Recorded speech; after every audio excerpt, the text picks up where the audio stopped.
What's up, guys? What's going on? You can't hear me? I don't know why. Hang on, stand by. She's delayed. Business Spurs jacking with my stream this morning. All right, let's get rolling with this, guys. Let's get this music down. What's up? You guys hear me okay? Does everything sound good? Because Mrs. Spur done got me gun shy now. And she's like, I can't hear you. I'm like, it's been working up to this point. It's been working up to this point. Let's get everything situated. Jim James, what's up, dude? Switch Track, Coke Zero, Mischievous, what's up? Good morning, guys. Young Gaming. What else we got in here? I think that covers it. Mrs. Spur's joining us this morning. It is her birthday, so if y'all could hit her up with a happy birthday in the chat, I would appreciate that. Let's see. Did I miss anyone? 5x5. Sweet. All right. We're good. We're good, guys. We're going to do some more Run 8 today. 901. What's up? Good morning. There's lots of happy birthdays for Mrs. Spur. I appreciate that, guys. I really do. All right. We're going to do some more Run 8. Let's go ahead and get that loaded up.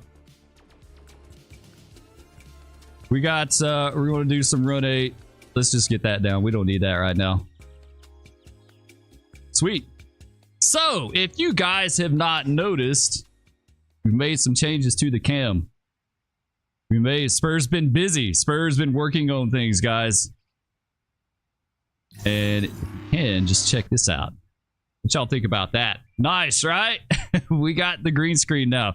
We're green screening it, so I like it. I dig it. It's a little finicky though. I got to work on the lighting. Believe it or not, I've got 2 stream lights and it's still not enough lighting for this. Believe it or not, I need more lights. Like, it takes a stupid amount of light to get the green screen to really like pull off right.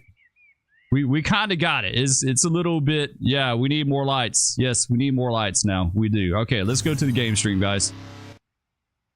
We absolutely need more lights. Aziz, light! I know exactly what that's from. I know exactly what that's from. What's wrong with you? I know exactly what that's from. Aziz, light! Yes, one of the great ones. Do you guys ever watch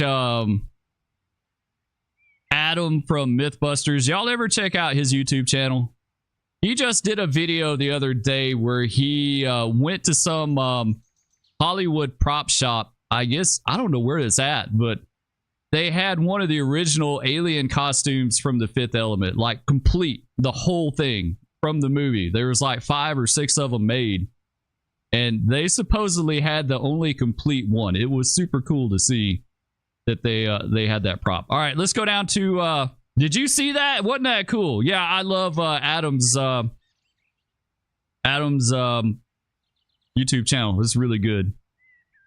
Gives you a little taste of Mythbusters after the fact, right? Because like I said, that won't ever be a thing. Fifth Element is one of my favorite movies. Mine too. It's a great movie. It really just is. Okay, let's go down here to the Mercedes plant. Man, I just love these details around here. They did such a good job on this route. They really just have. They've done such a good job. Because they got some kind of like phone cabinet in a fence here, which is kind of true to life. Like, you see that from time to time. Backdraft is Jim James' favorite movie. I haven't seen that movie in ages, guys. I couldn't even tell you. I kind of do what? Backdraft. That had Kurt Russell, and who else was in that? Who was in that movie? It was Kurt Russell, Donald Sutherland. He played the bad guy. Man, he did an awesome job as the arsonist. It also had the dude from the bad guy from Urban Cowboy. What was that guy's name? I can't remember. This person says she feels like she's seen it. More likely you have. Bill, what's up, dude? Good morning. He says Mythbusters was made locally to you. Really? That's cool. I love Mythbusters. That was a great show. I haven't watched Discovery Channel and History Channel. No, like, we don't have those. We don't have cable. So I haven't watched them in years, but it doesn't seem the same, right, without that stuff. Well, I was just popping in Spur. I will see you next time. Take care. Happy birthday, Mrs. Spur. Thanks, Young Gaming. I appreciate it, man. Enjoy your day at school. Do well. Study hard. Enjoy your day. Enjoy it while you can. It don't last forever, that's for sure. I want to change his time. We're going to change his time up. We're going to set it to the morning. We're going to change the date. We're going to go to January. No, we don't need it. That's good right there. Oh, you got e-learning today because the temps are too cold outside. My kids went to school. It was -9 this morning with 2 inches of snow on the ground. They still went to school. They couldn't believe it. The city been out sanding the roads all night. Like they actually did a really good job. I was actually quite impressed with that. They did good. All right, so we've got the 395 down here at the Mercedes plant to spot up. Let's go inside. We took the 394 out of here. I think there's a few cars left, but not a lot.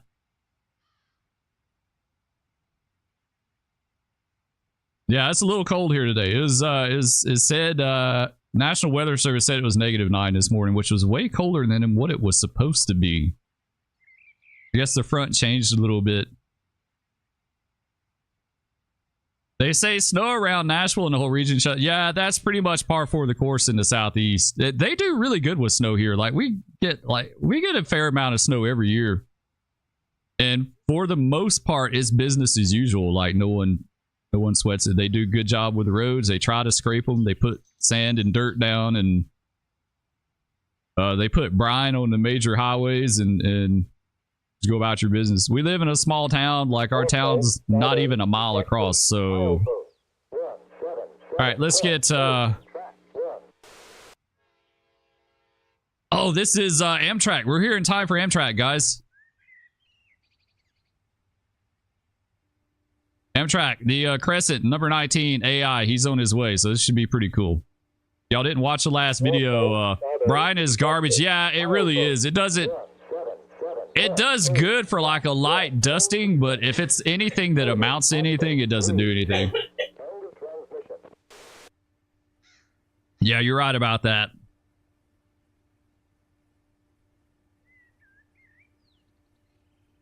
All right, here we go. Here's the Crescent, number 19.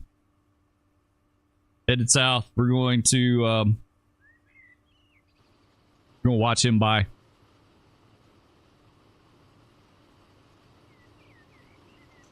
Our cat's freaking out inside. We've kept our cat in for the past 24 hours because it's so cold, and like he's ready to go outside. I hear him in there freaking out. When I say freaking out, he's not really freaking out. He's in there playing, like he's messing with something. I can hear him.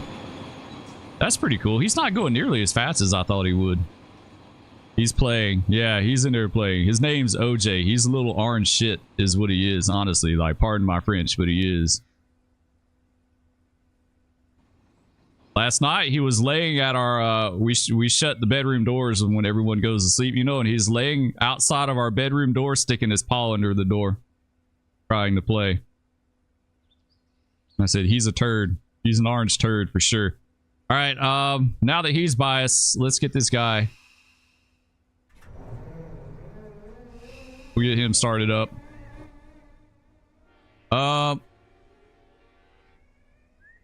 That horn sounds pretty sweet in the distance. I like that.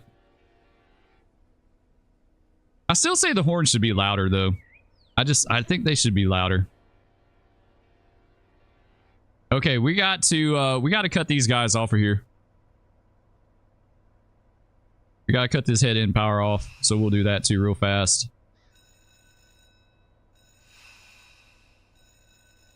Go ahead and make sure we get these switches down here. Let's see, that one's good for us. This one is good for us as well. This one is not good. Let's get it. You can't hear the horn? I can hear it in the distance. Maybe it's my headphones. Yeah, I can hear it in my headphones. It's very faint in the distance. It needs to be louder. I really feel like they need to bump the horn volume up in game. All right, these guys are good to go. Let's go here, cut them off. Let's see, let's close you, open. Get our thing up here so we can see what's going on. Do some brakes. Independent. Sound like he was moving a little bit there.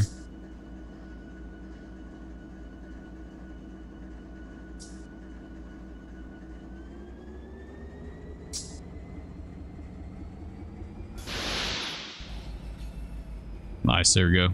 All right, let's we need to set him somewhere. I'm just not quite sure where. We may set him on this track right here.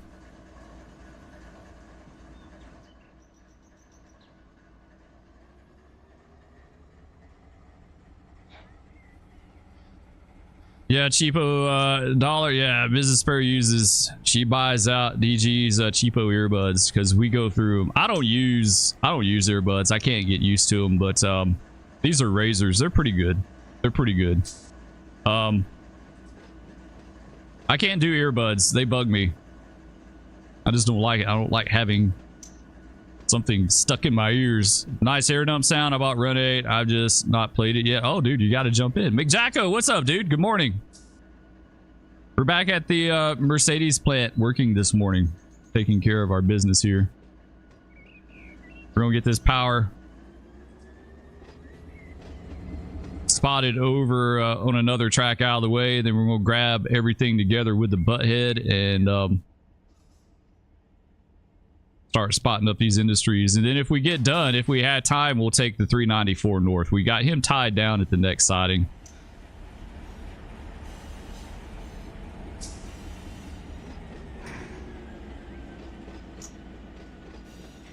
It'd be cool. The next 394 that goes north, this train will have the ace in the lead, so that'd be nice.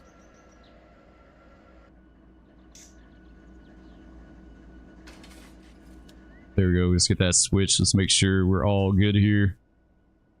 Yeah, I think this track, I think that'll be a good one to put them on.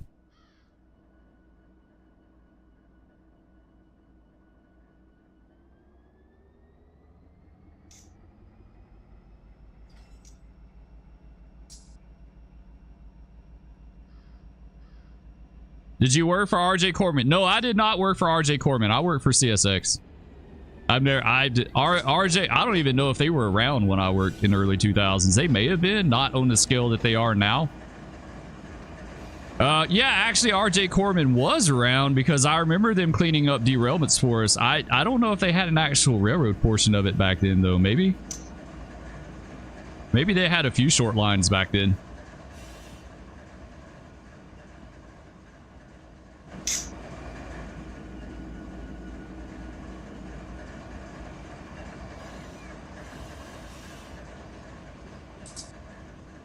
All right, we'll get this guy spotted up here, out of the way here. Nick from Vegas, what's up, dude? Good morning. You just dropped an application for a train crew for them. I know one person I think that went to work for them. I think they left CSX and went to RJ Corman. I want to say they like it. I'm friends with them on Facebook. I think they're okay with it. Yeah, I think they like it. I've never like seen anything bad about them. Then again, I've never really looked for that information either, so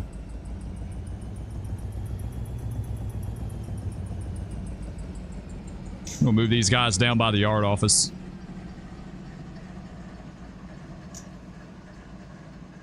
Get them to put in a good word for you. Yeah, I don't think they're too terribly hard. Like they're not like a class 1, like as far as getting hired with them. I can't say for sure. I don't know what's running local out in Modesto right now. I need to pick that route up. I really do. That'd be a good one. That would be a good route. So what do you guys think about the new cam? Is that working out pretty good? It's not quite as invasive as the other one, which is something I like.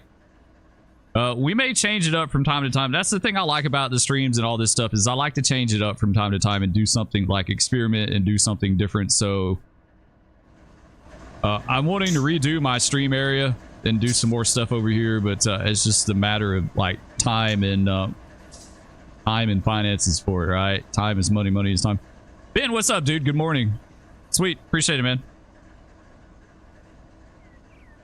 I was just surprised like how much light it takes to pull a green screen off. Like I need more light. Like I need a big, I will wind up having to get a big ring light to get it to work a little better. All right, let's relinquish that guy. We'll leave him there. Let's take this bad boy.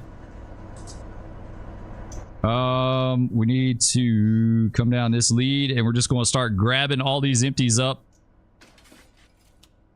I don't know if we can take all of them. We may take half and half.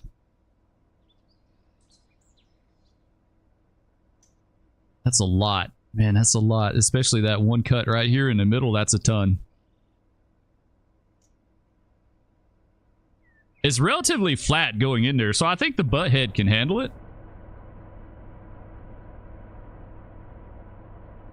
Yeah, I think it can. Oh, it's got the it's missing a texture on the window frame. That's what you get for free, right? It's all right. It'll it'll do. It'll work for us. We'll make it work. Get everything going here. What does the horn sound like?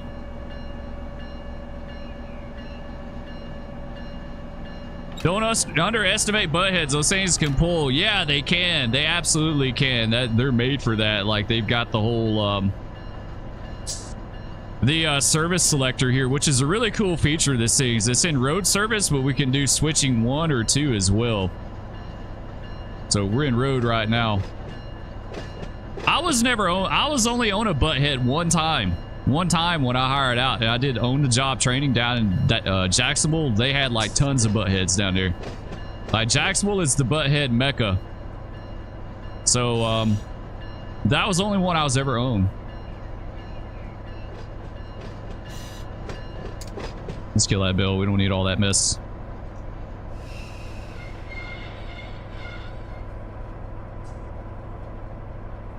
Get up here and grab the switch. I love the view off of this thing. That's nice.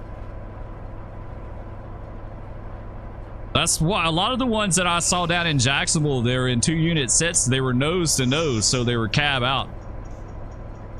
Is that what you call these switch? That's what we call them. We call them butt heads. You know, railroading terms vary. Regional railroads, you know, like another railroad may call it something completely different. It's highly subjective. It's like we called our dynamiters when you have an unintended emergency application, right?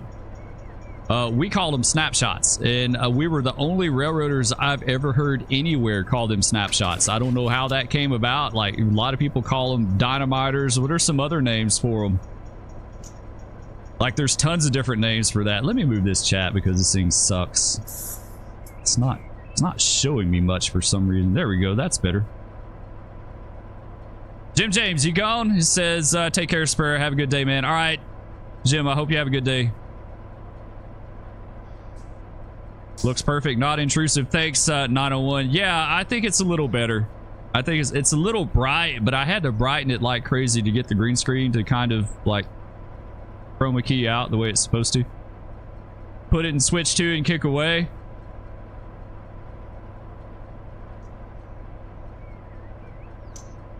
Canadian National Grand Trunk Western SD78 came down. You missed it. That sucks. I like Grand Trunk. I always liked their the blue and the red was really cool.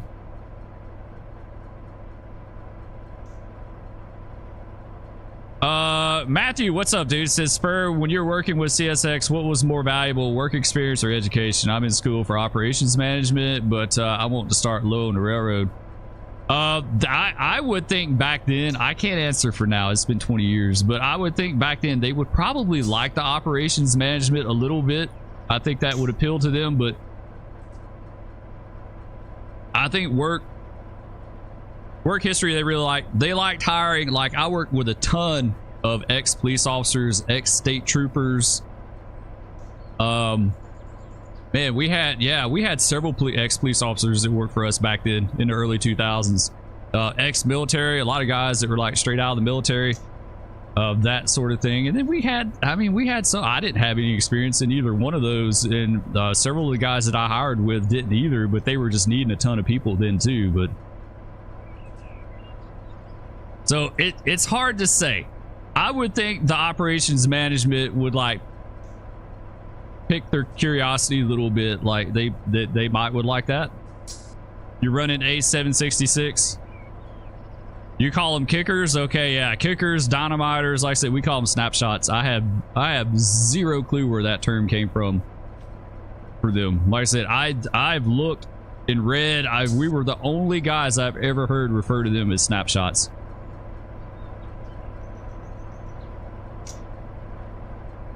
Closest you've seen a switcher like this was MEC RS3.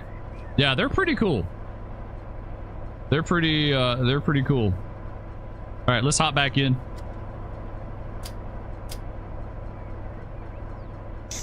Let's put it in. Maverick wants us to put it in switch 2, so let's do that. There we go.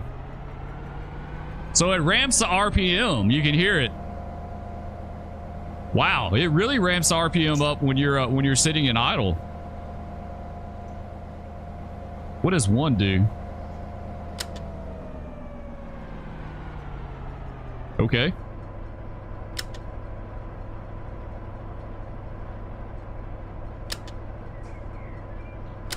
Nice. All right, we'll go back to 2. We don't plan on kicking anything, but we'll go back to 2.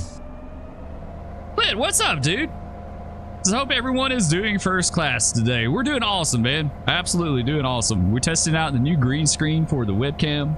We got to work on that some more, though. I need one of those ginormous ring lights that's like this big. It's like you're looking at the it's like you're staring into the sun, because green screens take a stupid amount of light. I did not know that. No one tells you that stuff when you get into it, that you got to have like 50 bazillion lights to make it really work well.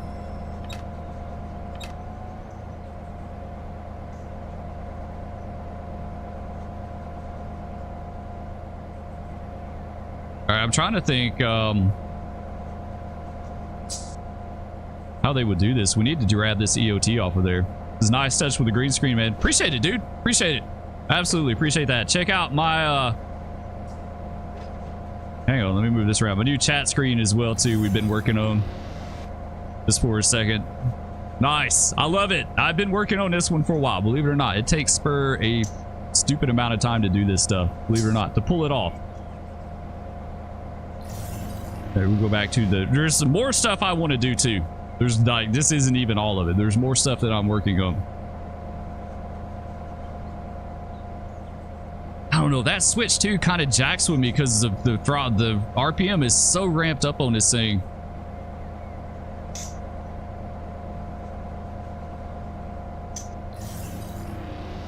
Uh-oh, I didn't mean to do that. Whoops, sorry guys. Sorry. I was trying to do something in run 8 and I still had focus on I had focus on OBS. That could have been bad. We could have had an accident.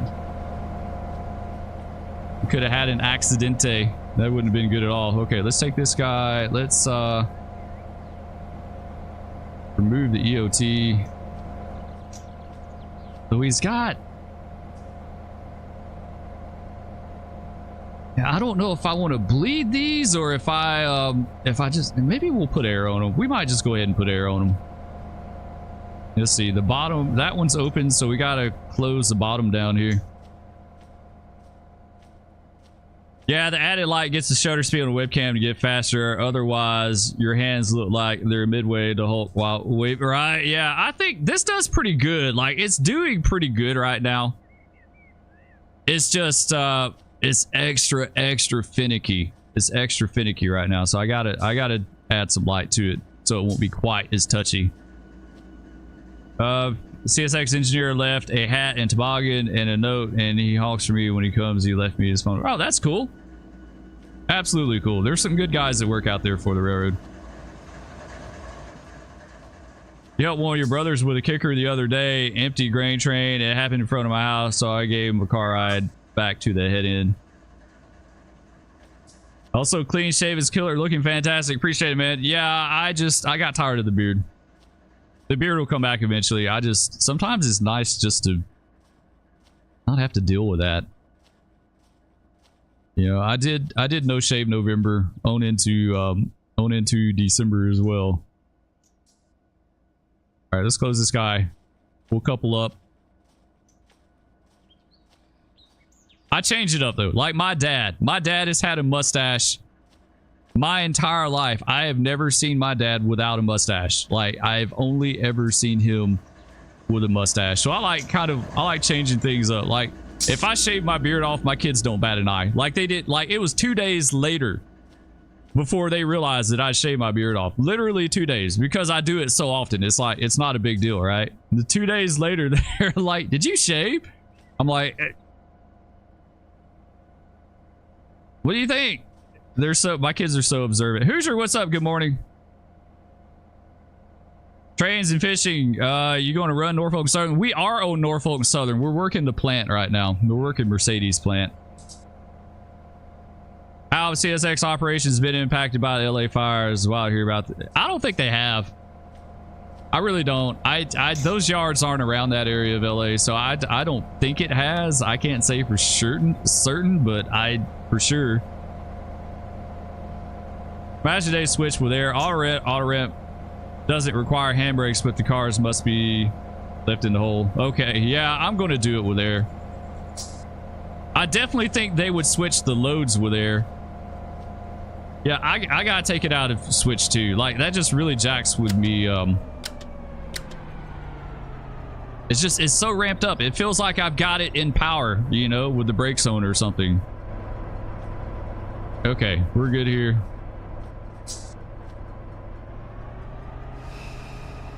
As he's on up, we'll grab onto him. There we go. All right, let's lace them.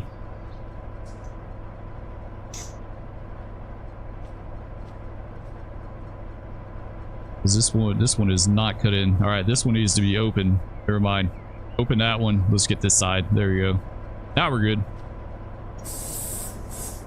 Now we good.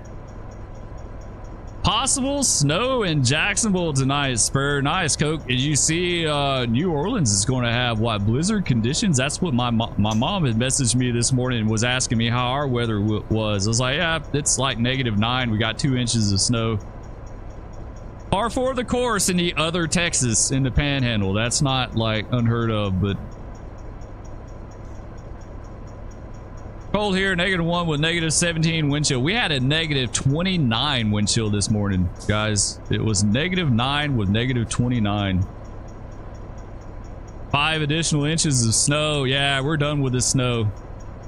That's crazy. Jacksonville's getting snow. That's wild. All right, let's open this up the rest of the way. I think we're good. I think we good, guys. Let's get ready to shove this thing. Has Canadian recovered fairly from that fire blaze from last year, by the way? Glad you and your family escaped unscathed. Yeah, everyone's got homes now. You know, we had like 30 houses burned here. Didn't see much about that on the news. Yeah, out of this area, we had 30 homes burned. I think it was like close to 100 across the entire Panhandle. It was like it was over 1 million acres burned. It was like the second largest fire in the Texas history or something like that. So yeah, everyone seems to be doing good as far as what I can tell. Like people got homes, people are relocated, that sort of thing. I play railroader, but being a truck driver, this Run 8 looks way advanced. What's up, Joseph? How you doing, man? It's got a little bit of a learning curve.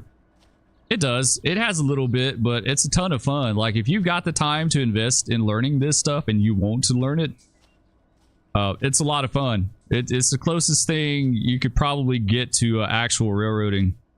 Is this? What's the key to mount and dismount a car, guys? I've totally had a brain fart. What is the key? I thought you could do it with. There we go. E. Never mind. I got it. I got it. We're good. All right, let's start shoving on them. We'll shove them up here, start spotting them up. F11. F11 takes to cab, though, don't it? Or is it control F11?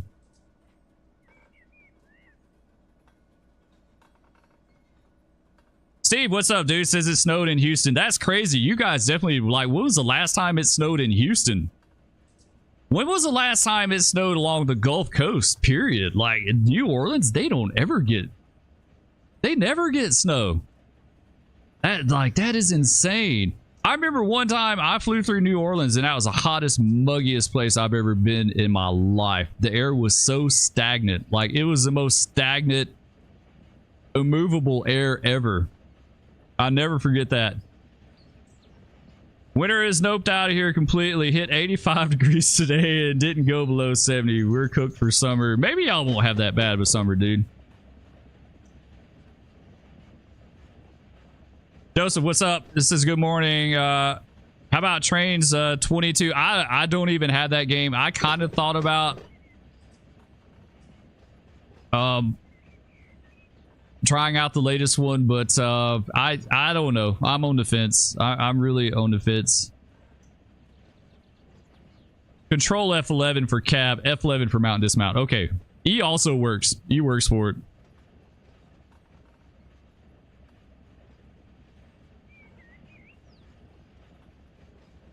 All right, we'll keep shoving on this bad boy.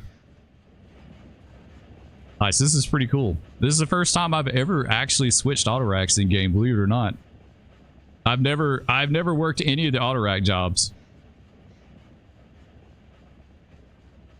Our switch here. We're gonna run through it. Let's get it quick. It's a run through switch. There you go. Now we're good. Let's make sure there's no more. Make sure we don't need any more up here. We're on this track. That's kind of confusing coming up in here. Take this. We got to get this one here, and then we'll say we have a U-Man going ahead and getting our switches for us. U-Men were nice.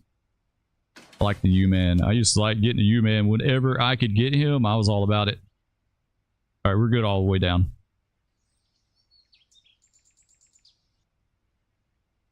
Ben says they canceled school because it was cold. Yeah, my kids were hoping that too. They got a delayed start. That's why the stream got a late start. They had to go in at 10, but they didn't get canceled. They're like, -9 and snow on the ground. You're bringing your butts to school today. Y'all got to come to school.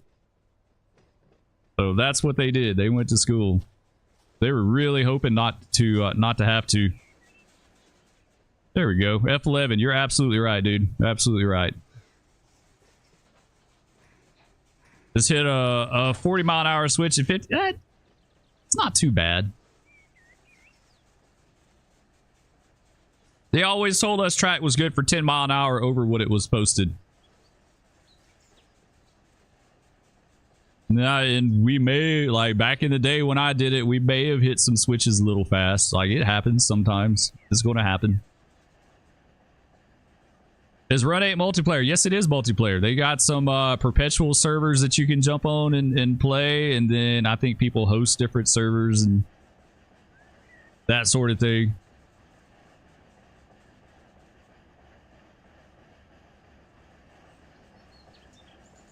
I haven't done multiplayer in this game in years. It's been a long time.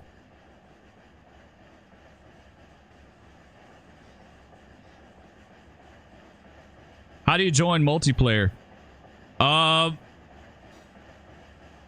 depot is the one that I can think of off the top of my head. Like, you have to apply. They're kind of, they don't have the public server anymore, right? Didn't the depot get rid of their public server? Which honestly is kind of a shame, because that was a good place for people to go learn and not like have to sweat being 100% by the book. Especially for new people. We'll be attending a local air show tomorrow for the first time in my life, keeping fingers crossed to get some good shots. Migs and Dassaults to be stars of the show. That's cool. Is anyone, or is there going to be any international performers, or is it all Indian? Yeah, what are you going to see there? Are you going to see anything good? Is there going to be like some SU-20? Don't y'all have SU-30s too, right? The SU-30 MKs or whatever. That would be cool to see. I'd love to see an SU-30. I think that would be sharp.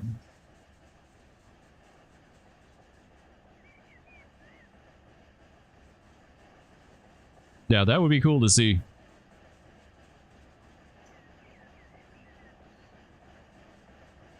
So anyway, multiplayer, you can go to the depot. I think you have to sign up with their forum. I think you have to apply. It's been years since I've done it. They did have a public server that wasn't strict, like anyone could get on there and play, but I think they did away with the public server, and now it's just like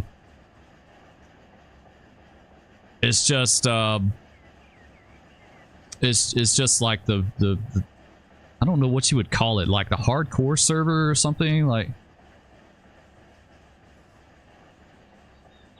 you should do FS25 again. Yes, Ben, I do want to do FS25 again. We may have to do an FS25 stream. I enjoyed that. I enjoyed that big ass mulcher that I had on the back of my tractor.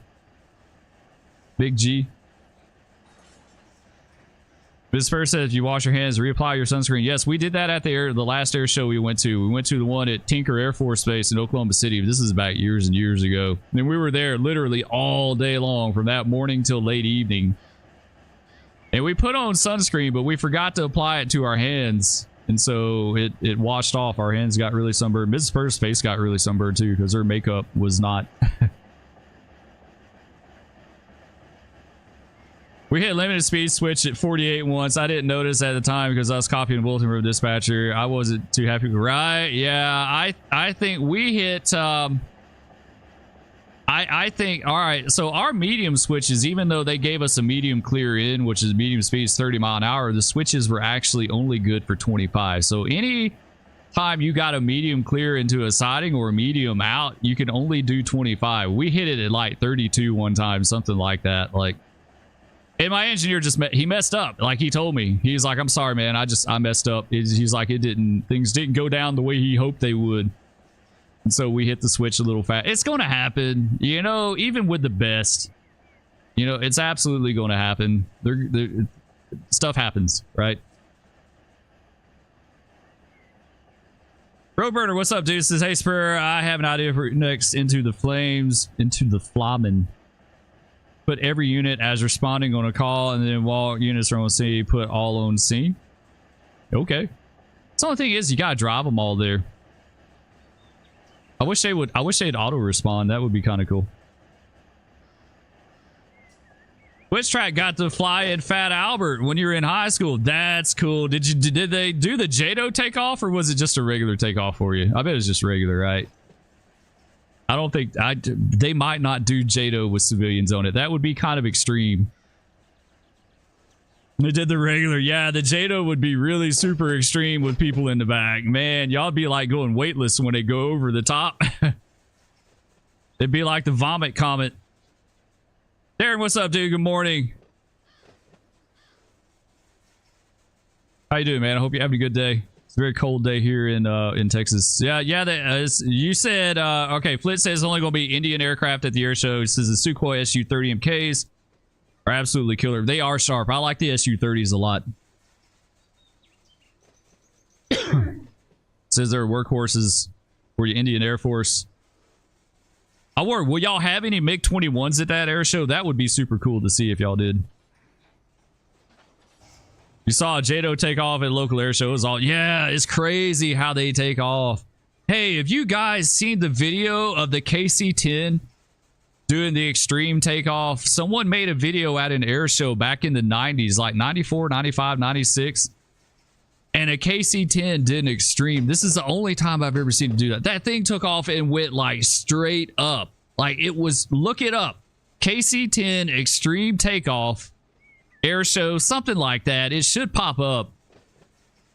I've never seen anything like that in my life. Like, it blew my mind. Like, you see, like, the Boeing shows, you know, when they're doing demonstrators and stuff, they do some pretty extreme takeoffs too, like in the 777 and stuff. But that KC-10, like, that it was insane. It pulls too many G's per monitor zone board. Yeah, that would be really extreme with the JATO. What was the funniest thing said on the radio to the dispatcher? I don't know. We didn't get too cute with the dispatcher. I've told this story before. The funniest thing I didn't hear on the radio. Okay, I didn't hear this. This happened years before I was hired, but this is one of those stories that was passed down by the old ones, the old heads, about the guy that he was riding shirtless. The conductor was riding shirtless, and the trademaster got on the radio and told him that he needed to put his shirt back on. And without missing a beat, the conductor got back on the radio and said, "Do you want me to put my pants on too?" That's by far. I'm trying to think. Like, I don't remember a lot of. Nothing that really stands out. Just the usual juvenile stuff. Like if a dispatcher got crappy with someone on the radio, usually someone else would hop on and make some kind of noise, like whistle at them, or a lot of times guys go shh, like that, or you know, just different noises and stuff like that. Hoosiers dealing with your mom's frozen water pipes. Yeah, we've been running the hell out of our water. Knock on wood. Everything seems to be okay. You got to hang out in the boom control pod of a KC-135. That, oh, during a refuel. That's cool. What did y'all tank up?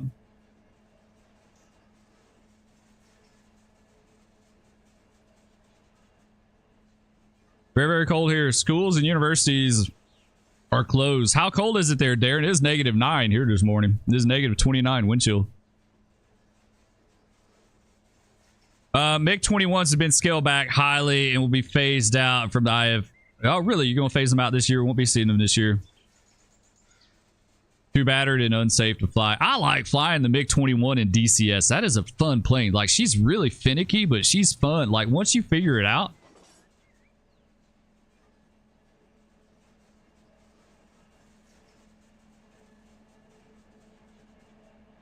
Do plastic pipes freeze? Yeah, they absolutely can. They just don't bust like copper. If it's PEX. The PEX is not supposed to bust like copper pipes do, but they can. Yes, very easily, yeah. We've got a mix of PEX and copper under our house. We redid our bathrooms, and so my buddy and I went under the house and we tied in PEX to the copper a little ways down. So we've got a little bit of PEX, but -7 wind chill below 25. PEX has more give. Yeah, heat tape help. Yeah, it does.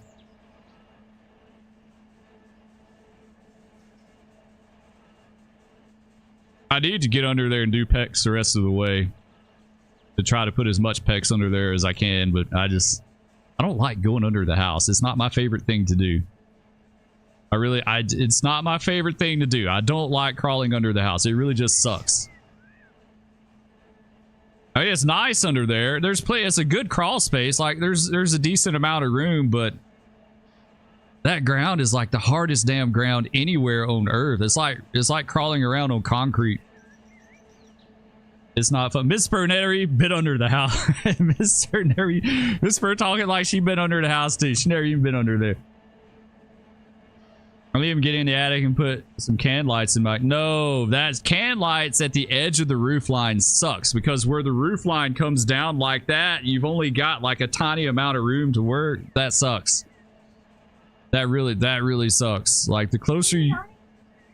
Well, the dining area might, yeah, that's doable, but like over the kitchen sink, it's starting to get, and it doesn't help that they blew like 2 feet of insulation in our attic too. Like we got a ridiculous amount of blown insulation up there.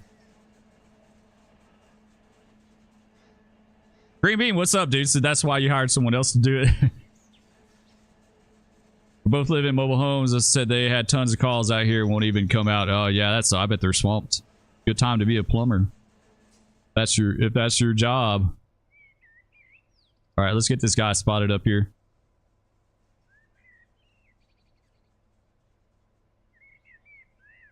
Real fast. We gotta do 7. They do them in groups of 7 from what I saw on Google Earth.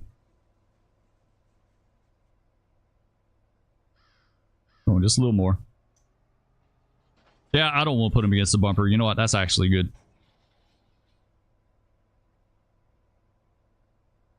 This first says, oh, no, but I've heard you and our friend gripe. Yeah, we did gripe a lot about having to go under the house. It's not, there's worse. It's definitely a nice crawl space. It still just sucks. It just sucks going under there. I like it. Get a torpedo heater and run it under their skirting. I have heard of some people doing that before. Here in Lewisburg, Kansas, it's 6 degrees and feels like the temp of -4, dew point -13, humidity 40, wind southwest 5. Nice. Yeah, our kitchen does need lighting. It does need can lights. That's like a whole project, and there's not an electrician. I don't like messing with electricity. Not when you can either kill yourself or burn your house down. I'm not really keen on it. 2, 3, 4, 5, 6, 7. That's 7 right here. Let's cut these guys off. All right, let's close this guy. No, we're going reverse, so now we need to go forward.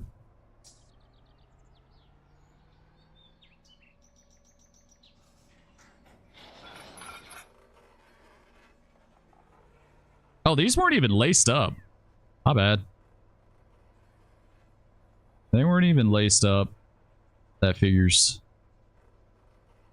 Okay, so we got to pull these guys down a little bit to give them room to put another ramp in here, because that's what they do. Like, they'll do them in blocks of 7, and then they put a ramp in them. 7.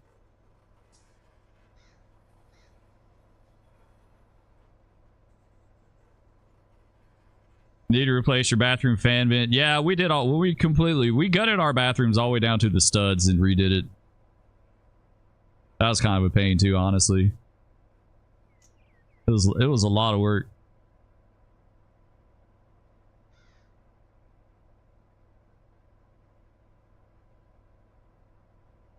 Do you have Facebook? I do have Facebook. I generally keep it private though. I keep it separate from my YouTube stuff.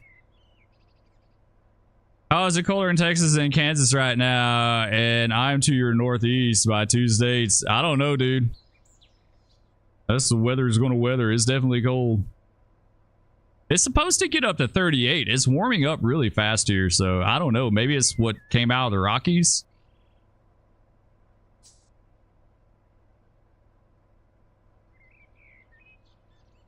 All right, yeah, Spur has to be a plumber. I got to replace the drain. Yeah, I got to fix our shower drain is jacked up, and I got to replace the kitchen faucet. So, yes, I got to do that. I do have to go under the house at some point when it starts to warm up. I got to replace that drain. Okay, what are we hanging on to here? 1, 2, 3, 4, 5. So we need to bring 2 more to this. We got to get 2 more.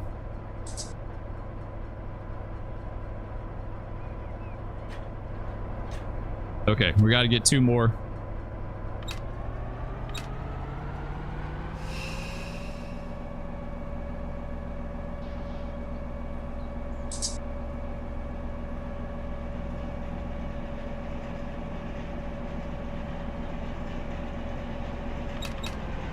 You said F4s are long gone? Yeah, they are, unfortunately. Oh, there's a few places that still fly F4s. Greece does.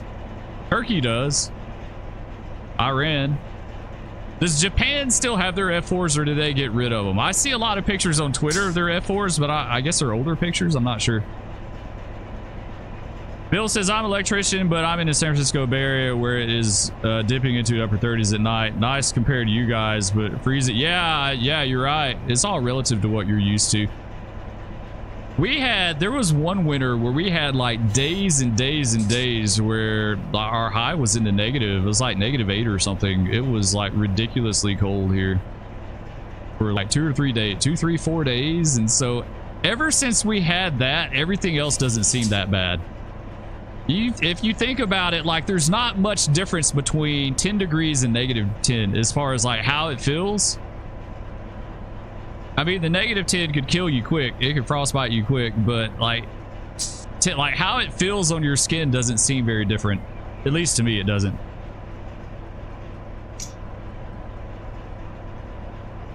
Bill would love 30 in Illinois. It's 24 degrees. Feels like 15 here in Northwest. Oh, Northwest Georgia. Nice. Yeah. You believe they all switched out to F-15s and F-16s for Japan? It's -7 up where I'm at in the north burbs of Chicago. Has it been pretty windy there, McJacko? Like, you always hear it called the Windy City. Our locomotive cabs heated in the wintertime. Okay, they have a heater. They have an actual heater. I'm not sure about this one. All right, there's a sidewall heater. So you turn that on and it radiates heat. And then you got your cab heater too, which is... This one should have a cab heater in it. No, it doesn't. It doesn't have a cab heater. Really? It's only got sidewalls? Usually they have a cab, like a cab heater up here in the front. In the front of the cab wall.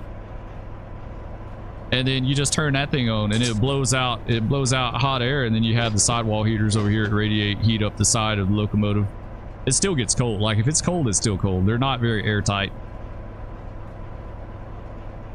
Matt's Games and Trades says it's 26 and snowing in South Alabama right now. South Alabama getting snow. That's crazy. How much snow y'all going to get?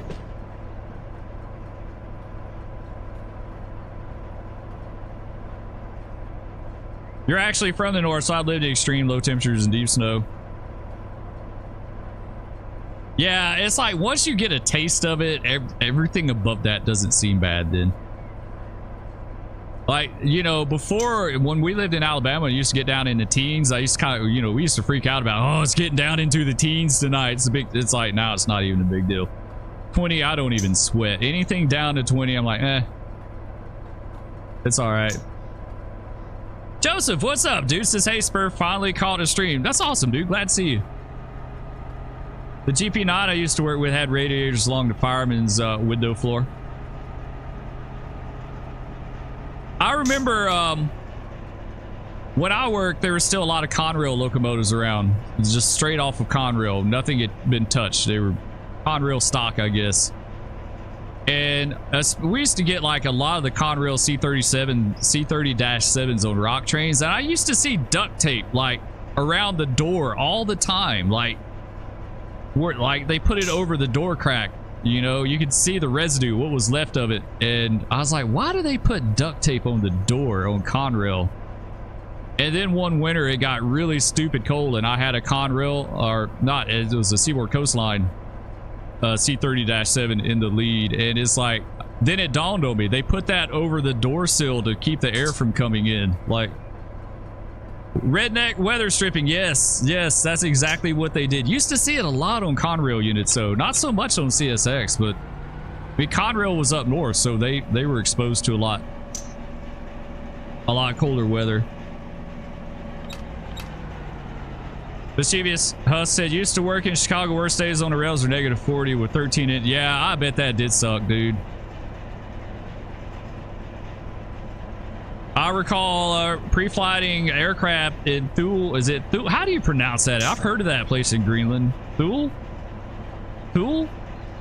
-40. That was a big cold. I bet it was. I've seen images like where they're piping hot air into the aircraft and stuff like that. I guess to heat them up, to heat everything up. In 1960s, you had flurries in Palm Beach. Wow, that's way on down there.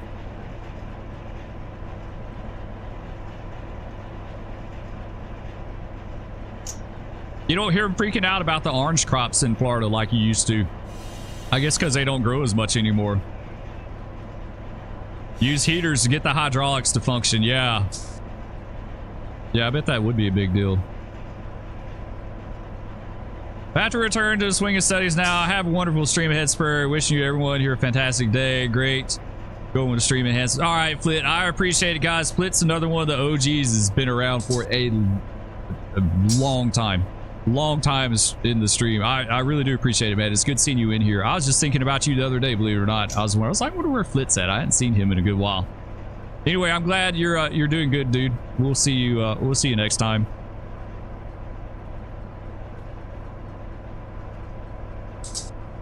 You're glad? Oh, did Maverick, did you mark off sick this week? Is this the week you're going to mark off sick for 7 days? Actually, it's because the engine is turned off. There, the engines also freeze. Thule. Okay, it's called Thule. Interesting. I knew it couldn't be as simple as fuel. Thule. Whatever it's called.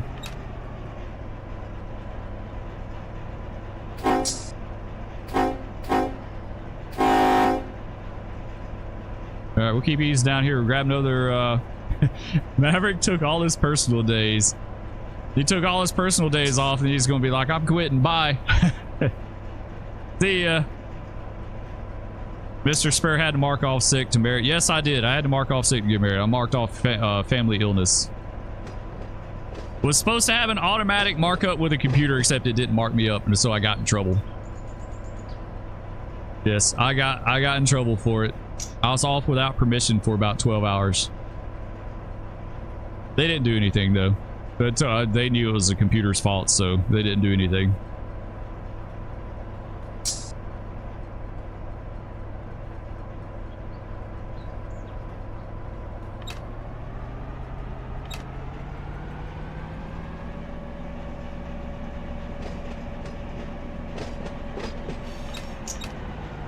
All right, we'll grab another cut. We'll take it up there. What's that? Yes, please. Actually, cola will be fine. All right, guys, we're fixing to serve. We're fixing to serve refreshments. We'll have colas. That's what Spur's getting, a cheapo, El Cheapo cola. They're good though, and they're cheap. You can't beat cheap this day and time.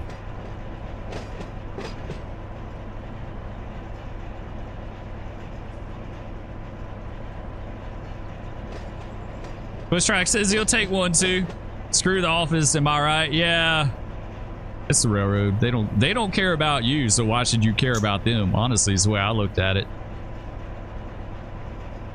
Visibility is not so good to switch. Yeah, looking down the hood it's not, but going back this way is great. It's awesome this way. So essentially, according to the computer, you were AWOL when you married. Yeah, I was supposed to have an automatic markup at midnight the day that I got married. We didn't even go on a honeymoon because we got married in December and we got married like right before Christmas. There was no way in hell. I just hired out with the railroad. I was like, there is no way in hell I'm going to get off for this. Even for my wedding, it's going to be a big deal. So I just marked off family illness. And I marked off for 3 days, and I had an automatic markup at midnight the day that I got married, and it didn't mark, the computer didn't mark me back up. So I was expecting to have to go out that night. I woke up the next morning at 8 in the morning, and I was still at home, and I was like, shoot. And I called the computer up, and it was like, you've been off without permission, and blah, blah, blah. And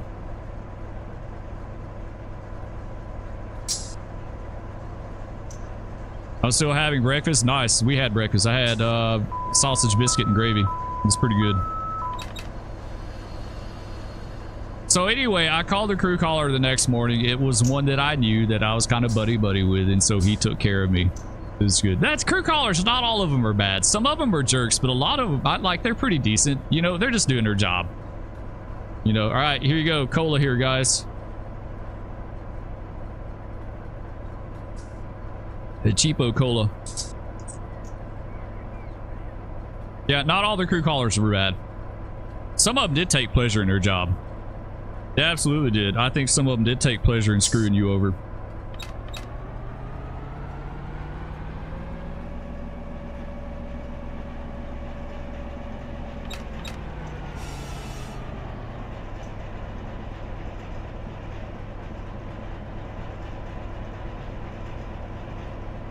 It sounds like the military going AWOL.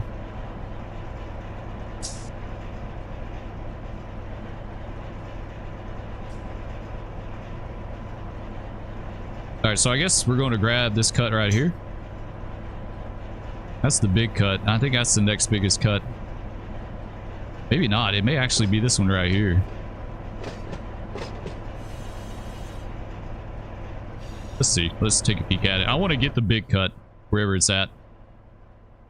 Okay, yeah, it's this one. It's the next one. Let's go. It should be this one right here.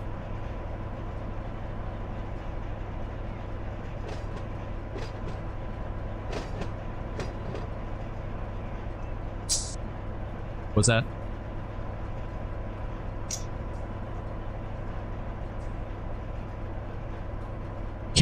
Can we kick these in? You mean like give them a traditional kick? We could. I could tell you right now. I don't know much about this, but I can tell you right now, with that being a loading dock there, it would very much probably be a no-no to do in real life. Like, I can imagine every place that I ever worked that had like an active loading area like that, the kicking was absolutely 1000% a no-no. French toast with sticks and sausage. That sounds pretty good. Like, the thing about kicking these is that it's not like we're sorting anything out. We're just putting cuts of cars in there. Like, it's going to be 7 and 7. We can kick 2 on top of those 5 that we just spotted, because we got to put 2 more on top of them to make it 7. So that we could kick 2 over there.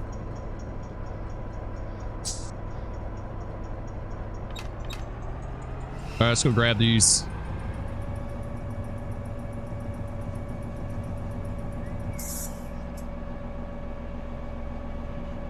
Yeah, it does sound good.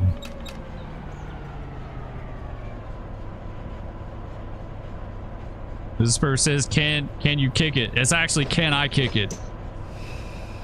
Can I kick it? Yes, you can. That's a reference to a song. It's a reference to a song. Okay, let's let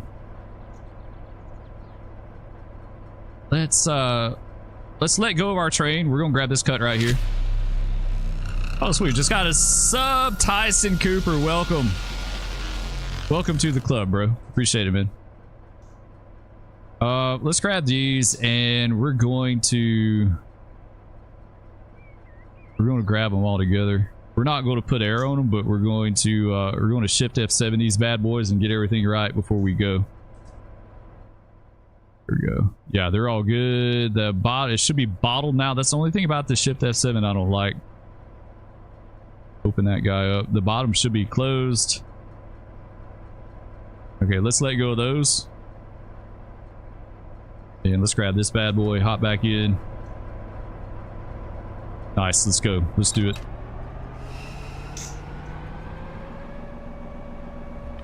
Yeah, road burner. We'll kick 2 on top of the 5 that we got in there. We'll do that real fast. It says, welcome, Tyson. Appreciate it, man. Thanks a lot. Hope you have a good day. Kicking autos always feels like a gamble. You never know if it's going to couple or cross draw. Yeah, that's true. They got those long drawbars on them. That's true. Yeah, I never messed with auto racks, so I could, like, the only time I ever did anything with auto racks in real life was get on the locomotive and get off. Like, we didn't switch them. We didn't do anything with them. Okay, let's connect. Partial.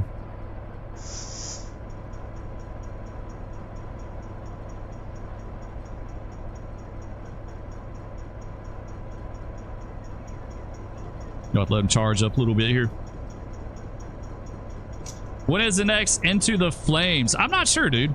I gotta find some new fires to do on that game. That's the only thing. I've done just about everything there is on that game. I've done it all. So I need to figure out. And they don't really tell you when they add new stuff. They don't tell you like what the new calls are. So you have to kind of hunt through them a little bit to find it. Yeah, it makes it a little. I wish they would. I wish there's a way that they would tell you like, hey, these calls are new, so go check them out.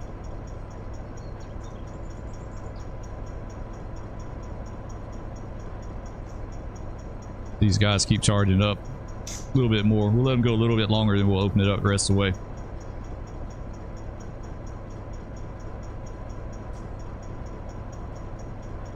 I remember kicking cars at the paper plant one time. The draw heads went off to the side and missed, and we wound up ripping the cut bar off of a box car.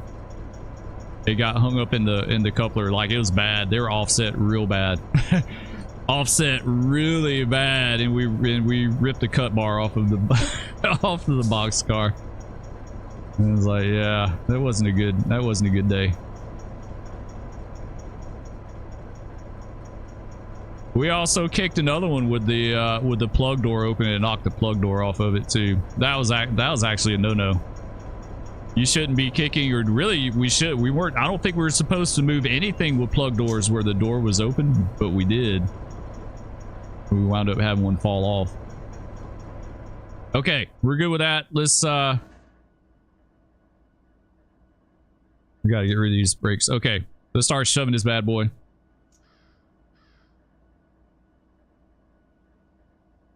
We gotta get this switch down here, right?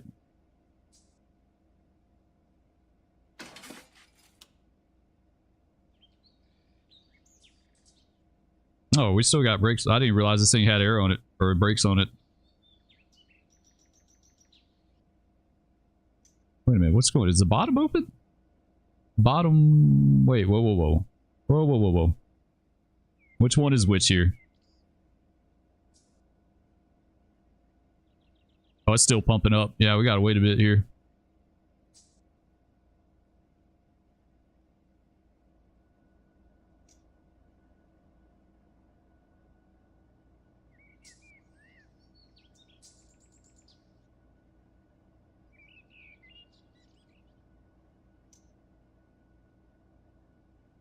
Why is she being such a pain?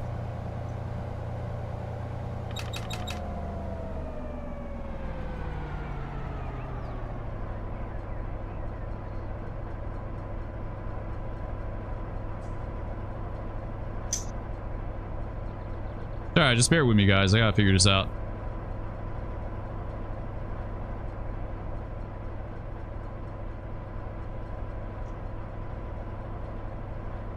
Oh, she looks good. Is she just pumping the air up? Like, it just doesn't seem like it's wanting to go up.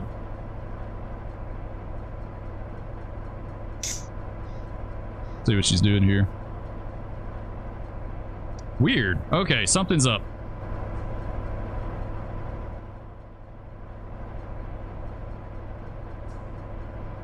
It's open.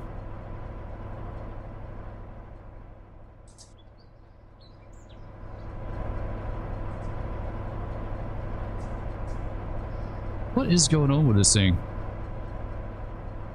Like, I can't get it to charge.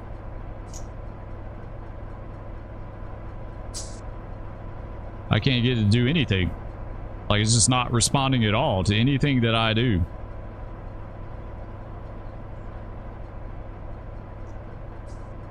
Why do they use dedicated switchers and not just the regular power? I don't think they really care as much anymore like they used to back in the day, right? Like, back in the day, everything was kind of separated out.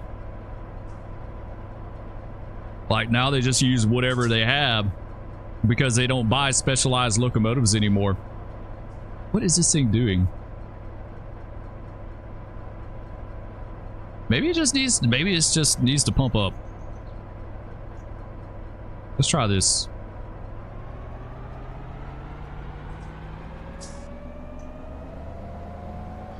It maybe just taking a while because they're empty. Yeah, when in doubt, F7 it out. Yeah, you're right. It's acting really weird. I don't know why. I guess because the reservoirs are empty. I'm not really sure, like... Yeah, the brake pipe's finally going up, so that's good. I think it just needs to pump it up. Big Jacko, you busting up out of here, dude? See everyone later. All right, dude, we'll catch you later. Have a good day, man. I think I got lost in the chat a little bit here, guys. Big Jacko says he's having chili from a can. We just made homemade chili. We ate it all in like 2 sittings.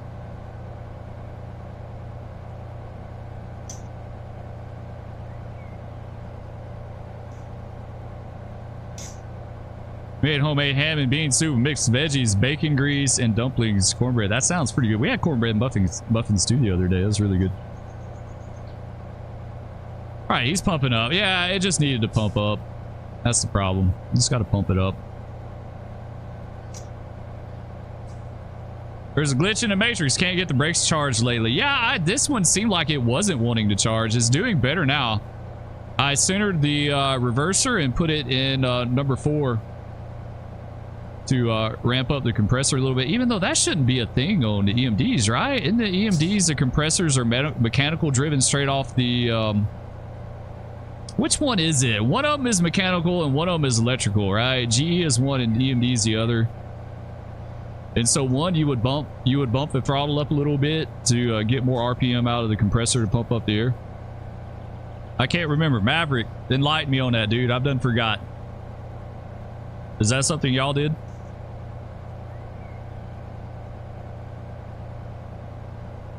If you want to make an air pressure booster for trains using a rail car and a turboshaft engine, how would you do? Dude, I don't know anything about the air pressure boosters. I think they use those on the CP, right? The CP and CN. EMDs, you notch it up, is driven off the engine. Okay.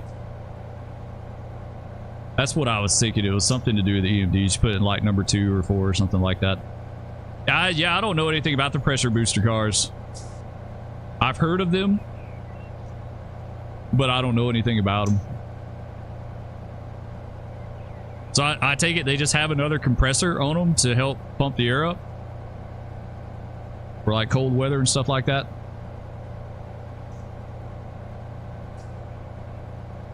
All right, there we go. I think we're good now.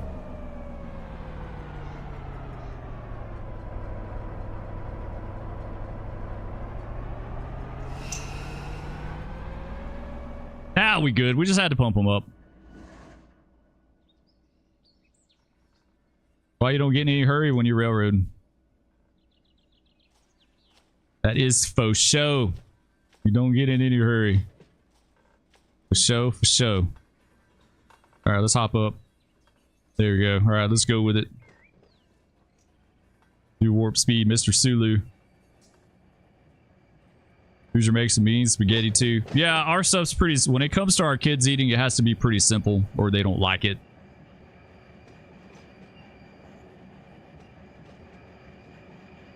Two of our girls are pretty picky. Doggone it, I didn't get this switch either. Man, I just suck at getting these switches. Oof. We'll get hit here. I suck at getting the switches, guys. We'll catch up on him right here.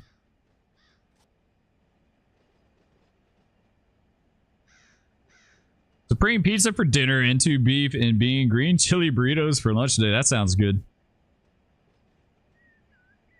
Some GEs were direct drive, mostly Dash 8 and older. Really, I didn't know that. So the Dash 7s were direct drive, like the Dash 7s in the U-boats were direct drive compressor?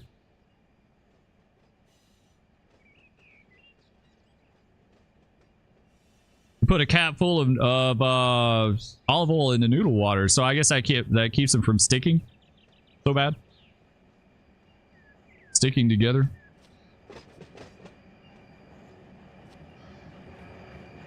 I use olive oil when I do refried beans. When I make refried beans, I put olive oil in there, and it gives them a really good flavor. It gives them like a rich flavor, like it enhances it. One says, "You guys are making me hungry," right?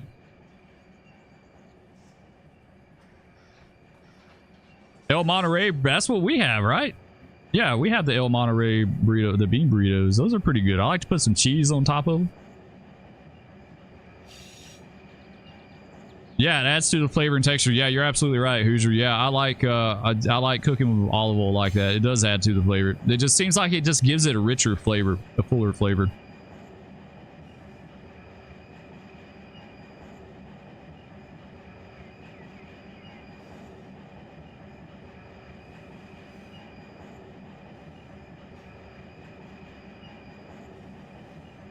You scared yourself throwing switches once working with a remote. I didn't realize you put yourself right in front of my shove. Definitely a wake-up call. Yeah, that's railroading, right? It's like long moments of monotony or brief moments of terror when you mess up. You realize you messed up and something bad might happen. You have a good recipe for Philly cheesesteaks from Chef Robert Irvine. Just try it with your girls. You get you link. Yeah, I'll take a look at it. Absolutely. I love Philly cheesesteak. I haven't had one in ages. Sounds like trucking. Yeah, it is a lot in common with trucking. I'll never forget the superintendent of the Atlanta division. I saw him late one night working. He popped into the yard office on a local I was working one night, and he told me, he said, "You're not railroading unless you tear something up." He's like, "You're going to tear something up." He's like, "There's no doubt about it." He's like, "It's a matter of when, not if." He's like, "Just keep it to, like, don't hurt yourself or anyone else." He's like, keep it to a minimum. It's part of railroading, though. Especially when they've cut the crews back to where there's only one person overseeing the job. You know, back in the day when you had a 5-man crew, you had 5 different sets of eyes watching what you were doing. You know, 5 different safety checks for, and that's not to say that they were above having accidents too, because they absolutely did, but it's just nice to have, you know, someone else to kind of have your back out there. Green Bean just got done having fried bologna and egg sandwich. I love those bologna, egg, and cheese sandwiches. Those are really good. That's a good go-to if you don't have much time and you like want something really filling. Okay, we got to, we want to kick 2 of these cars. Oh, yeah. Yeah, we want to kick 2 down in there. This is going to absolutely be a no-no, but Roadburner wants us to kick 2, so we'll do it. We'll kick 2 down in there. Let's stop our shove here just a second. All right, we're going to kick into this track right here. That's a pretty good kick, guys. Like, that's a decent that's a decent kick for 2 auto racks. That's going to be a long ways. Actually, I think we could probably get away with, yeah, let's bring them down a little closer. That's a little ways. Immediately, what's up, dude? Says switching out a 1,000 ton train in Derail Valley. I need to look at Derail Valley sometime.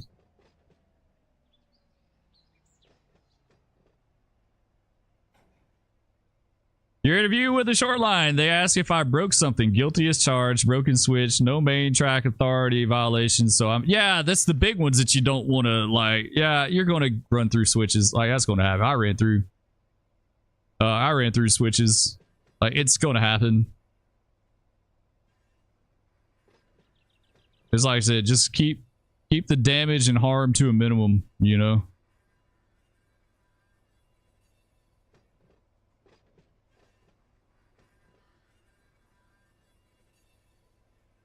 All right, let's stop our shove right here. So we need to kick 2 of these down into, close you out. Let's just bleed them. We'll dump the air and bleed them. There we go. Now let's bleed them off. Bleed you. Bleed you. Now we're good. Okay. What we gotta do? Let's see. How do I want to do this? Oh, I'm trying to figure out if I want to catch up. Kind of ride it.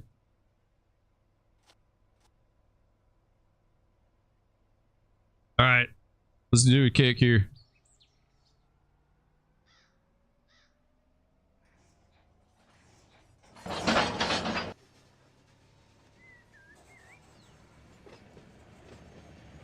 This is going to have to be a pretty decent kick, too. It's a long ways to go. All right, that'll do.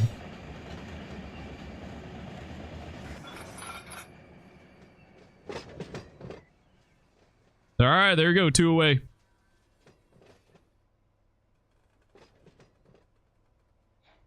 Two away. Let's hop down and get our switch. It is fun kicking in Run 8. I like kicking in here. All right.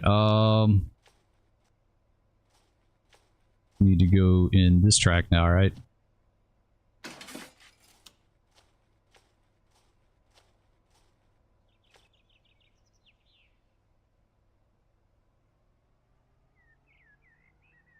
Let's see if we can get down there behind these two. They may stop short. They may not make it, guys.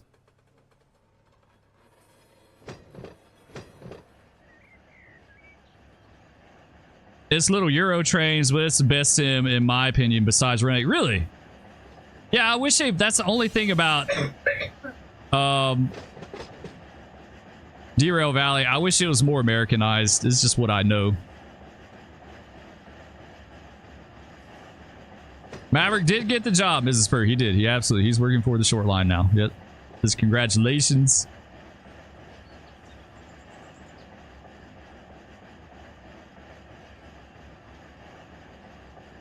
Autos don't roll very well. No, they don't look like they're rolling very well. We may have to go back in there and make them solid. Get them together.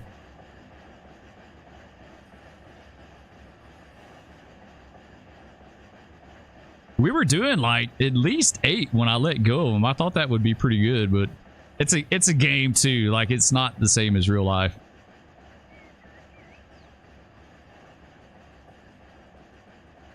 Yeah, we're gonna wind up passing them up. Maybe they'll do it. What's bad is when you kick cars and they stop short and they roll back on you, or they bounce off of each other and come back at you. I've definitely had that happen before, like having to catch them coming back before they get into the side of you. Wish they would add the butts someday. Yeah, the butts would be cool. I've been there back in the day. That's in Chattanooga.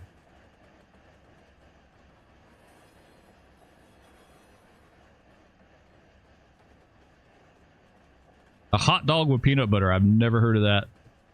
Yeah, these guys. Peanut butter and bacon. Yeah, that's... Yeah, these guys aren't going to make it. I highly doubt it. Yeah, we're about to go back in there and grab them.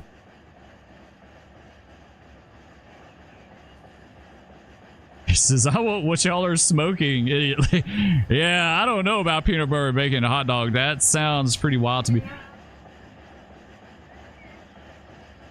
Okay. Peanut butter and bacon on a sandwich and a hot dog. I got you. I tell you the hot dogs I like to cook. I like to take some beef hot dogs and grill them on the grill, kind of char them up a little bit. And take them and put them on a bun. And I take onion and saute them in Coca-Cola, and caramelize them. You put those on the bottom. You put your hot dog on. You put your couple tomato slices on there, and then you put on some bread and butter pickles. And then I mix up a sweet sauce. It's mustard and ketchup, and I put a little bit of pancake syrup in it to kind of sweeten it up, and mix that together. And then you put that on there with the onion and the pickle and the tomatoes. And it is freaking legit. It is so good, man. You can't have hot dogs or pizza. Yeah.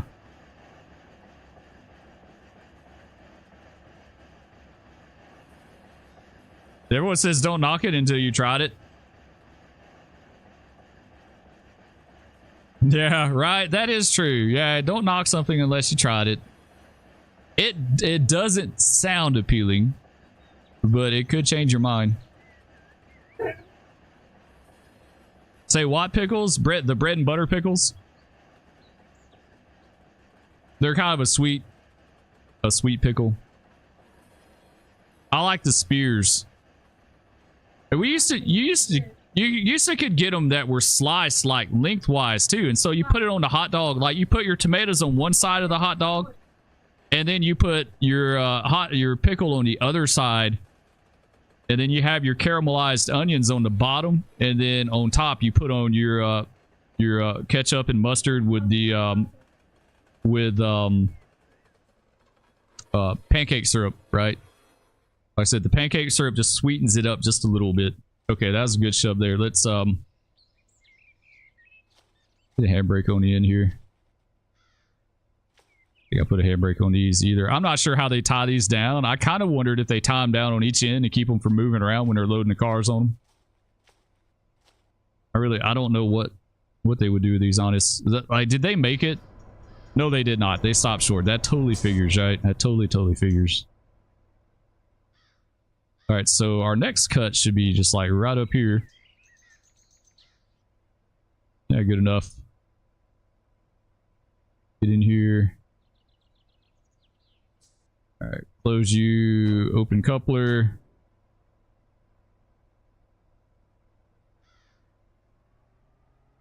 Separate them out just a little bit here.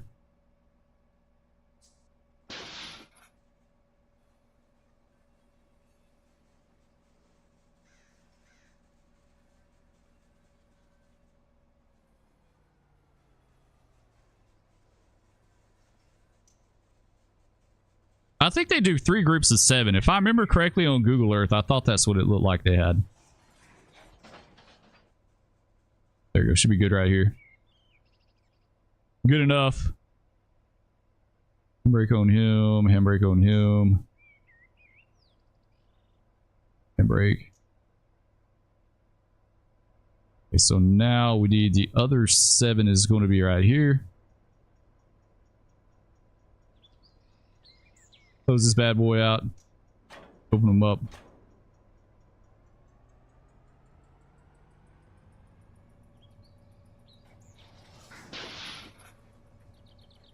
Nice. Nice.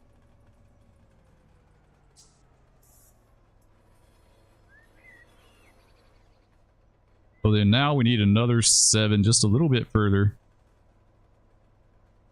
Actually, that's not 7, right? Is that's just 5? Yeah, it is. That's just 5. My bad. I forgot we didn't put 7 in there. 2, 3, 4. 1, 2, 3, 4. Yeah, that's 5. Doggone it. I got to put 2 more back in. All right, we'll kick these down to it. Oh, that'll do. All right, let's close you out. Dump the air. We'll bleed them. There we go. Bleed you. Bleed you. Nice. All right, we'll get a little kick here.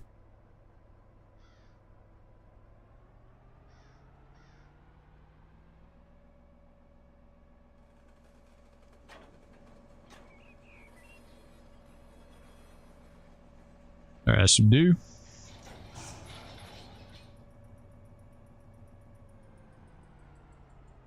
Now these aren't very free rolling.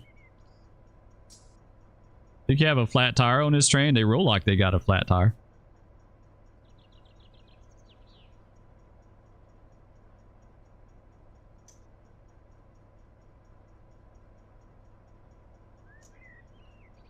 Billy says he has his gallbladder out, still can't have anything greasy or acidy. Oh, that sucks, dude.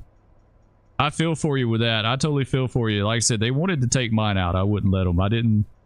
I just knew too many people that had their gallbladder taken out that nothing changed. So I was like, yeah, I don't know about that. I was like, I don't know about that. You don't have me convinced.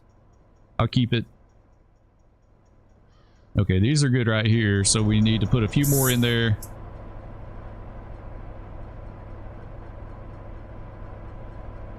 Oh, we need to give a little slack too.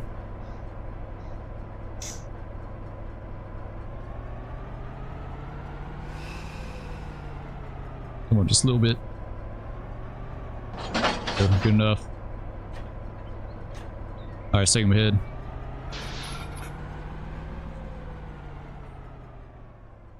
All right, so we'll bring our next cut in. We got to kick these 2 on down to those and finish out these 2 cuts. We got to put 7 more on this one, 4 more on this one. Okay, we'll do. We can totally handle that. You do peanut butter on pancakes. It gets with the bacon and sausage. I've never tried that. I've never tried it.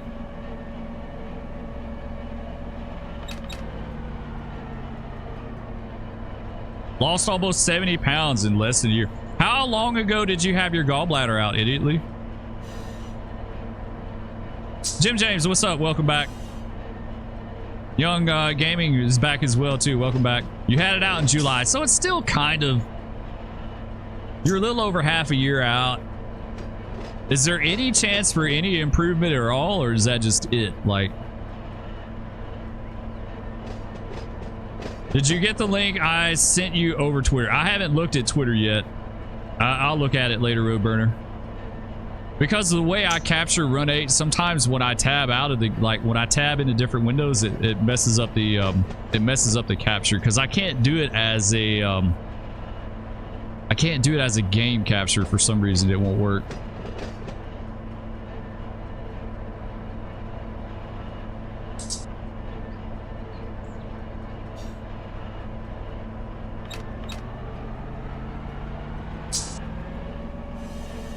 It's pretty much in the time frame, but you get red splotches on your face. Really? So it's like a food allergy or something? That's really weird, dude. That's what worries. Yeah.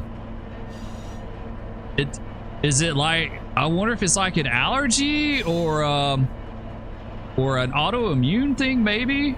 Could be liver. Yeah, I don't know much about liver stuff, so I don't know. Could you check your other monitor? Yeah, if I tab out, like if I come out period, it'll mess it up. I'll go check it in a little bit. Hoosier said he had his gallbladder back out in 2018.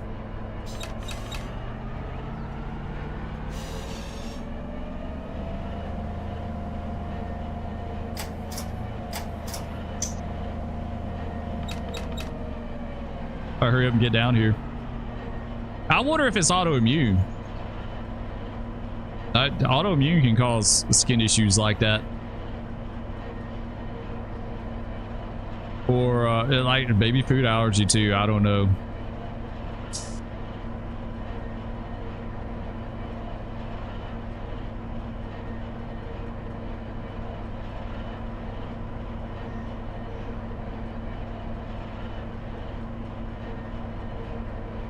My oldest daughter had an allergic reaction to an antibiotic she took a while back. And she had red dots all over her body, like little red spots from like head to toe, covered in these red spots, just everywhere.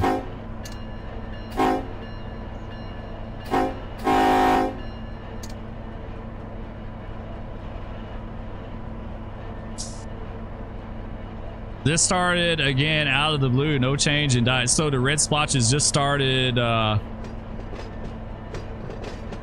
recently?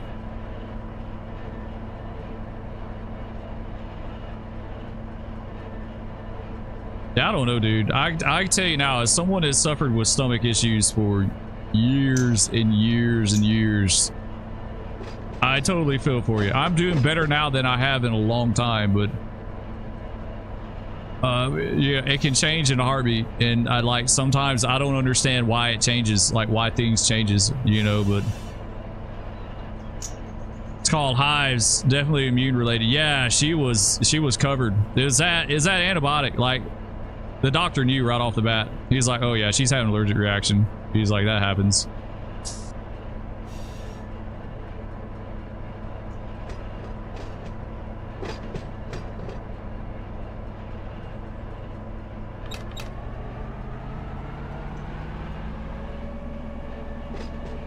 This thing sounds pretty good. I like it.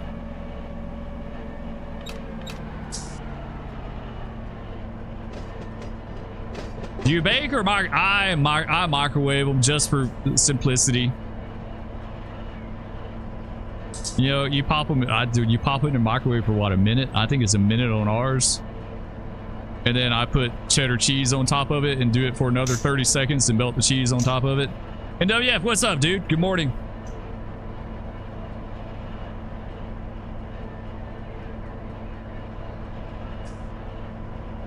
You noticed your red splotches this morning? Yeah. Yeah, I definitely get that checked out. It sounds like either allergy. Well, I mean, in the morning, though, you didn't eat anything last night. So I don't know how it could be food allergy first thing in the morning when you haven't ate anything. It makes me wonder if it's an autoimmune reaction.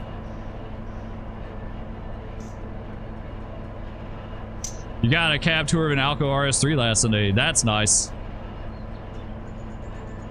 Waiting for the VA to call back. Yeah, my dad, he's ex-Marine. Vietnam vet, so he's dealt with the Marines a little bit. He wound up getting malaria, and he doesn't like he doesn't do much with the VA anymore. I think he's doing more now than he has in a long time, but he didn't like dealing with the VA, which is an absolute shame that like any of you guys are owed that service and you can't do anything with it because it's such a pain in the ass. Had yours out 20 years ago. Things are normal, just have some bloating sometimes. Yeah, I know some people had their gallbladder out that are absolutely great. It's the best thing in the world for them, and I know other people that had their gallbladder out that either like they didn't improve or things got worse in some instances. Like it didn't change anything for them really.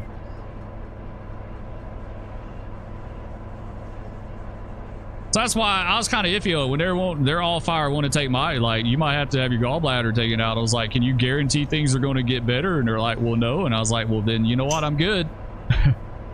I'm good. If you can't guarantee like a better outcome, then why would I have it taken out?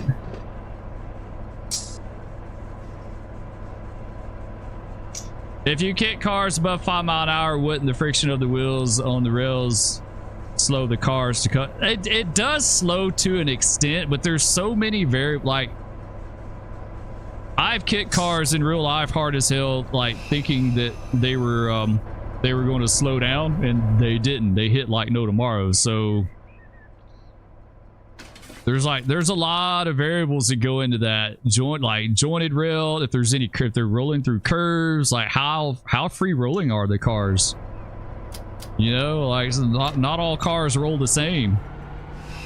You know, you could have two identical box cars and they both could roll differently just because of different wear and tear and bearings and stuff like that. So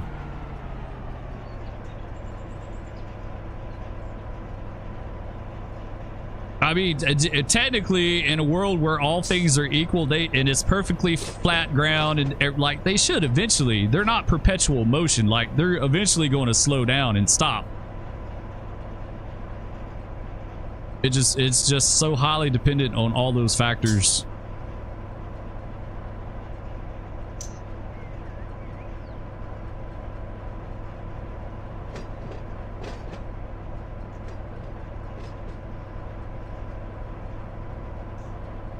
All right, let's stop short here. Yeah, let's let go. Let's do like we did before. Relinquish. Take this guy. Shift F7. So they should be all laced. Yeah, they're just not charged. Open you. Let's go ahead and knock the handbrakes off. All right, nice. All right. Relinquish him. Grab this guy again.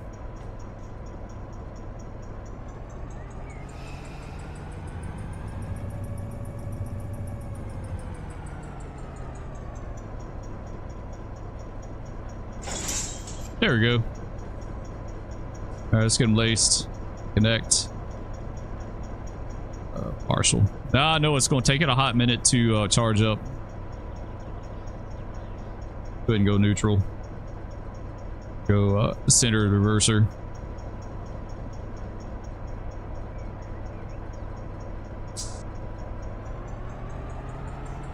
All right, let's charge them up.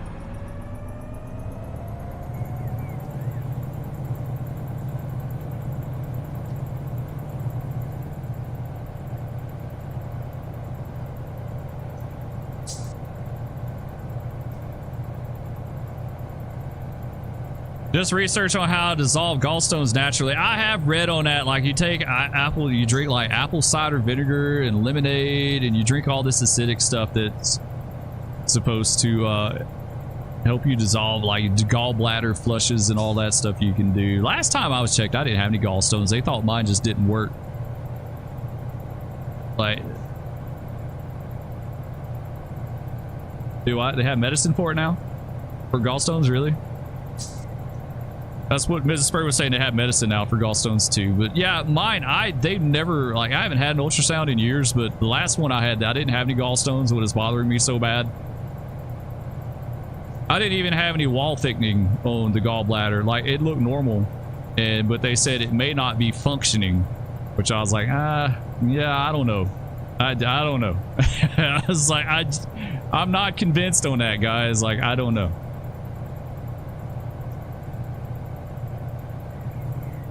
Well, no, I didn't. Mrs. Spur reminded me I didn't do the test to determine if it's functioning or not, but it has to be functioning because that was years and years and years ago. That was years and years and years ago. I don't think I could go this long with a non-functioning gallbladder. Like, that was like 20 years ago. Mark, what's up, dude? This is damn. Looks like I'm late to the party again. Well, you know what? It's better to be late than never. See, it says, I live in Tuscaloosa, and sometimes I will go to Mercedes. It's a cool spot to parallel to shoot. That's cool, dude. Yeah, I don't know much about it. I'm just kind of I'm kind of winging it here as far as how this stuff works.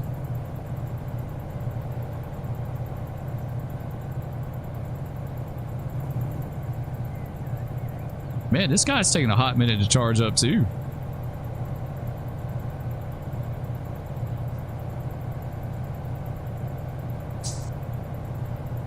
It's fashionably late. It's all good, right? Absolutely. Then there's a replay, too. You can catch the replay.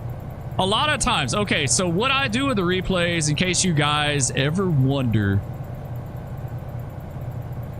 after a while, I keep all live streams, but I unlist them after a while because, like, live streams do, like, when you have a channel that's mixed live stream and videos, the live streams tend to hurt the other videos. So what I will do is I will unlist them, but they're always available to watch in the live stream playlist. So, like, if you go to the live stream playlist, there will be all kind of live streams in there that you can watch. It's just they may not be available in the actual live stream section. This versus smash that like button. Yes, please. Miss Spur was late to her own wedding. She absolutely was.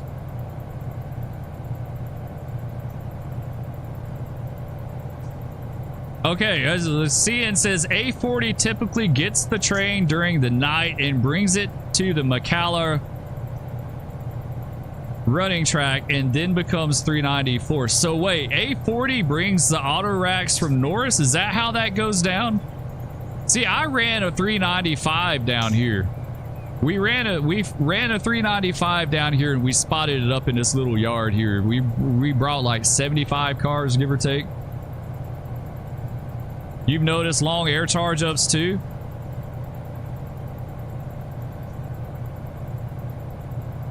.395 brings it south. That's what I did. I brought it south on the 395. Okay, we can go ahead and open this up the rest of the way. She'll charge up better now too. She should pretty well be good.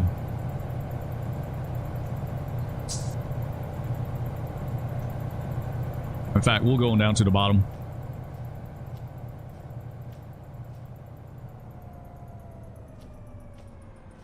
We'll walk down here to the bottom.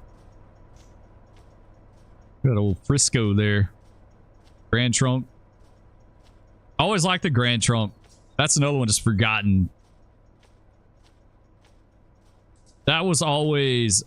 When I was a kid growing up and I saw Grand Trunk stuff, it always thought of it as like an automotive railroad. Big time.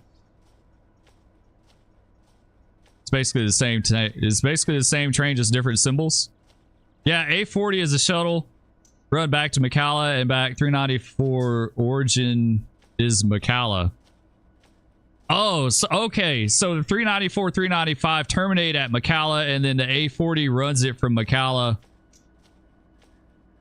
to the plant. So it's like a local that works the plant with auto racks, right? What is a gallbladder? It is a little bag that it collects digestive, right, like digestive juices from your pancreas and all that, or your liver. It helps you digest food. And so it collects up these juices, and then when you eat something, it empties to help you digest. That's why you have to be NPO when you get a gallbladder ultrasound. You can't eat or drink anything because then it'll be empty. They need to be able to see it. It's a lot harder for them to see it when it's empty than when it's full. All right, let's hop up here. We're good on the bottom here.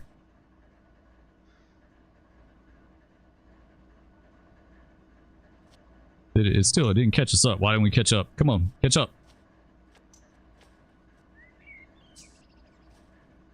Why is it not letting us catch up? Why is this being so weird today, guys?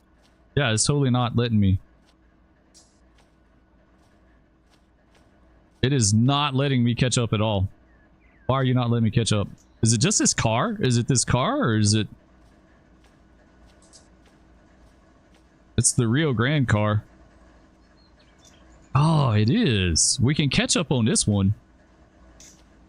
That's a UP. We just can't catch up on the Rio Grande. Has anyone run into that before? It won't let me catch up on it. Yeah, I totally won't. You can't ride the Rio Grande. Interesting. All right, well, we'll just ride the UP then.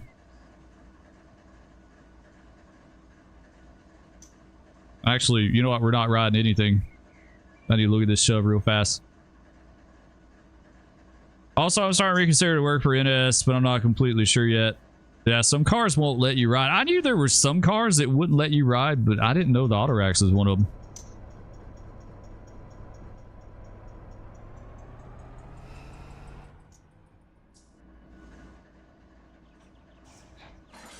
We gotta make sure we get these switches anyway. We'll be the U-man.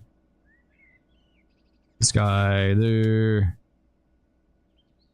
That guy there. Alright, we should be good the rest of the way.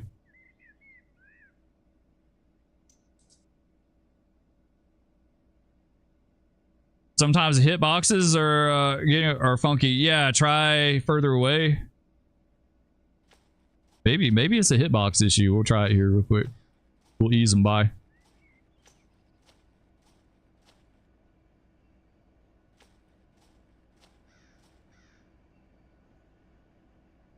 Do you have all the rolling stop packs? No, I do not. I have most of them, but I do not have all of them. Yeah, it's just not letting me. It doesn't help that it's moving now either, but.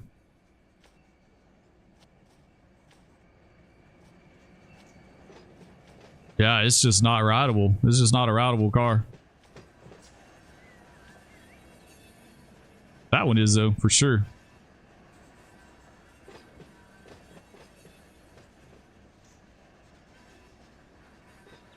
Auto racks are terrible rides. Some you can, some you can't. Some are hard as hell to get on. Yeah, I don't know. I just don't think that car has the spots on it to ride. I thought some of the reefers didn't either. Like, but I could have swore they had fixed some of that stuff too. You know what? It's fine. We'll helicopter it up in here.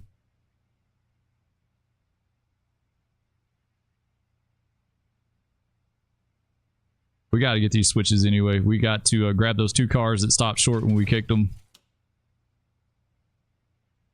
All right, so we grab these two, we kick them on down there, make them solid, and then we got to set 7 more out. This is an involved job, guys. Like, this is way more involved than what I thought it was. Coke Zero says, got to run, Spur. Great stream as always. All right, dude, I appreciate it, man. I hope you have a good rest of your day. Mercedes probably has a guy to pick up truck to protect the shove anyway. Maybe they got a U-man in here. I don't know. Are you? Yes, I am working the switcher.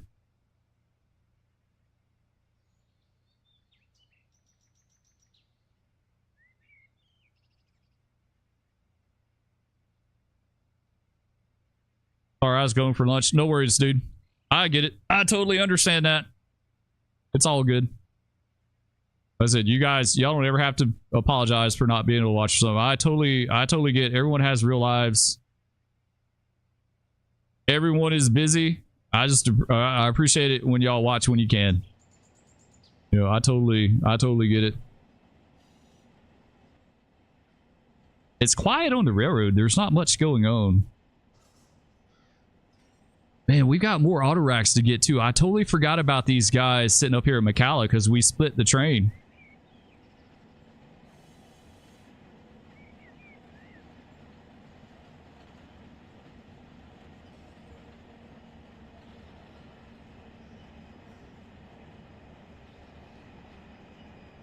Now CN's got me wondering, when the A40 works this train between McCalla and I was going to say, I wonder what kind of power they use, but it looks like they use big power. It looks like they use the road power, because I've seen it like in Google Earth. You can see it sitting in the yard. So I'm guessing they just purely swap crews, like the A40 gets on it and brings it down. The A40 crew gets on it and brings it down here.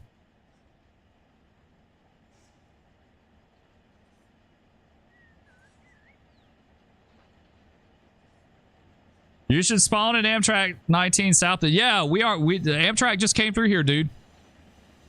That was one of the first things we saw when we started the stream. Amtrak rolled through the Crescent.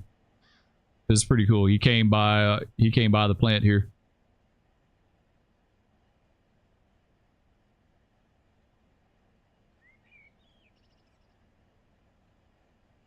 I need to run that sometime. I think that'd be a fun one to run. There we go. There's 340 is spawning at Powers, so he'll be northbound in a bit.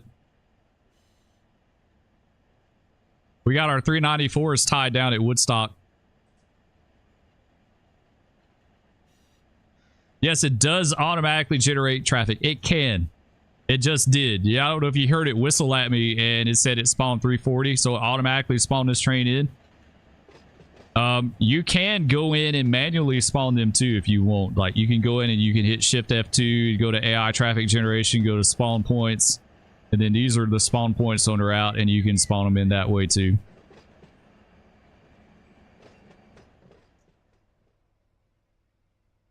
All right, so we got to get in here and kick these two down and then spot another 7 up. This will be the last 7 for this cut. A40 isn't used anymore according to the docs, so they just run the 394, 395 down.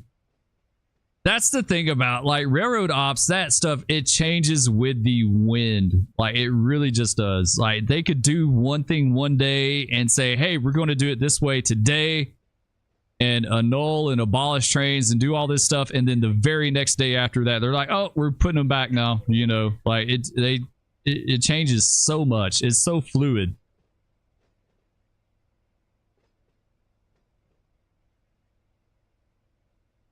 Do you have to create your own jobs, or does the game randomly assign jobs? I'm not quite sure what you're asking on that. Like, I just came here and grabbed the plant switcher, whoever this is down here. I couldn't even tell you if this is an NS job or if this is like someone that leases out or something, has some kind of arrangement with the plant where they do this. I don't know. Why did he stop? He slowed down big time. Must be a little bit of a grade right here.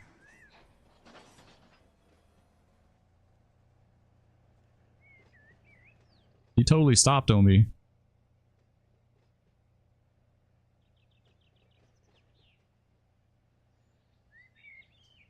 Do any of you guys play on a depot? They play on here? It comes with some jobs in industries, yes. Mrs. Spur is going to be reading her book. She's been anxiously awaiting her fairy and dragon book that she likes to read. Let's see. Does it automatically create locals or yard jobs? Depends on how the world's populated.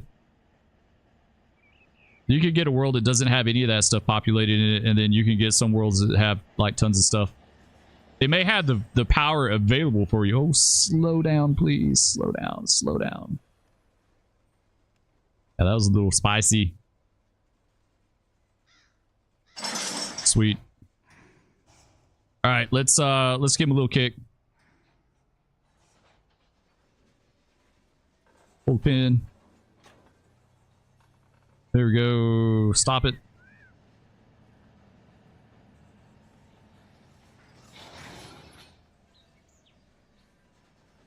That might be a little aggressive, guys. This might might be a little aggressive of a kick. We'll see. Yeah, he's a little fast. A little fast. I wonder if I can work the handbrake like you can in Railroader. You can kind of work the handbrake on and off, and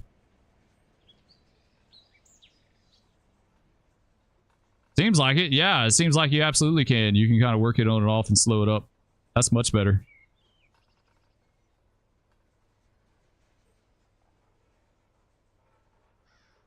I have a feeling this would get you fired from the railroad really quick if you did this. I could be wrong. I just knew if we kick cars at the paper dock at the paper mill, that was absolutely a huge no-no. Okay, so now all we need to do is shove this cut down a little bit further, spot them up even with these. Cut 7 off and then kick 4 back into this track. We should be good.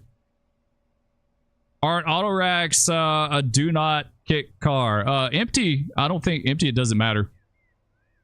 Loads, absolutely, even though that's not like, I've seen a lot of do not kick stuff get shoved over the hump before, like it's just like what they tell you and what is actually practiced is two different things. Right? Would you agree with that, Maverick? Like what you're told and what actually happens can be two completely different things.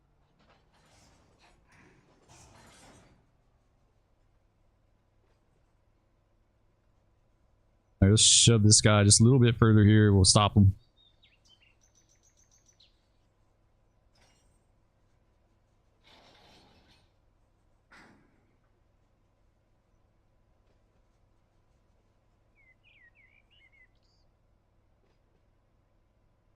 All right, it's good right here. That'll do.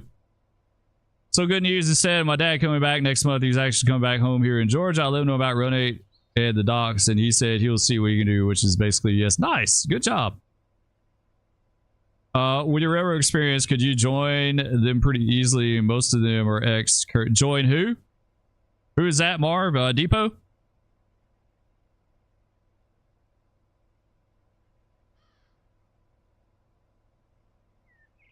Only if they're loaded, right? Yeah.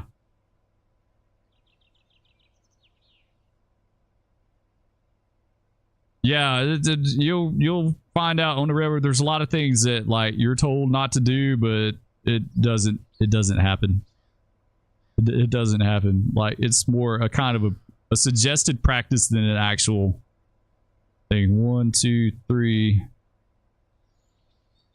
4, 5, 6, 7. Okay, is that it? So we need to make a cut right here. Close that dude off. We're gonna have to take a little bit of slack.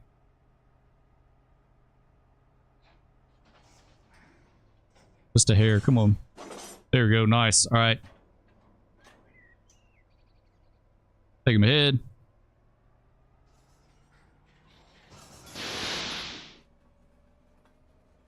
All right, just hang tight right here. Get these handbrakes. We're not going to be an a-hole about it. We won't tie the handbrake and then bust it.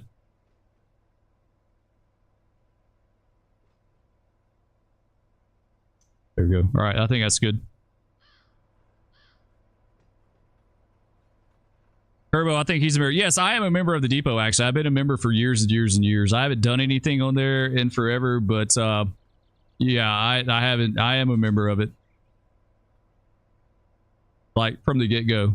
From pretty much day one.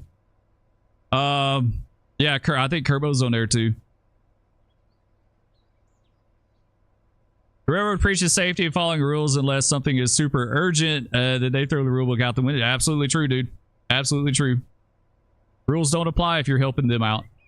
If you do it, if you do in the railroad is solid, they'll turn their cheek. But like if you mess up or do something on your own, then they're gonna hang you out to dry big time. That is absolutely how it will go down. So we need to kick 4 more back in here.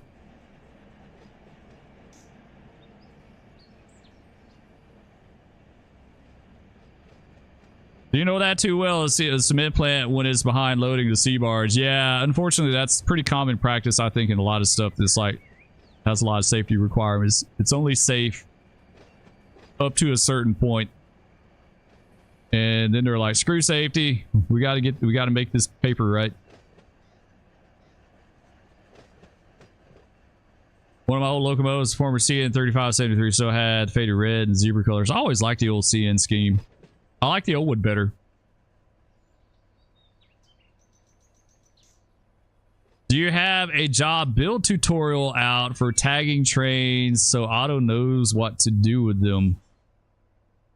No, I haven't. I should do that. You're talking about going into like the XML or whatever and like updating the routing and stuff like that. I should do that because that is a little bit, it's a little bit, it's a little complicated. It's definitely, it's doable. Some things are rolling forever.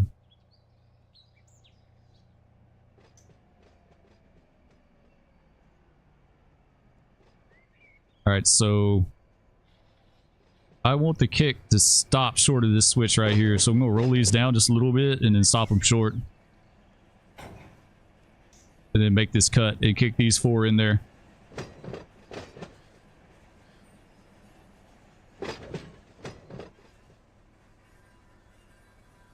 All right, that should do right here. All right, 2, and then we need 2 more for a total of 4. So we need to cut these off. There we go. All right, we need to bust the arrow on these.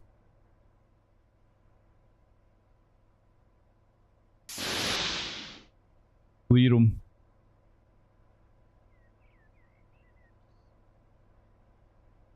This guy. 4. There we go. All right, let's grab this knuckle. Grab this coupler. All right, now we got him. I want to stop him short of this switch. I don't want to have to make a reverse move if I don't have to, so. Let's do it. All right, they're bunched. Man, this thing could kick like no damn tomorrow. That is for sure.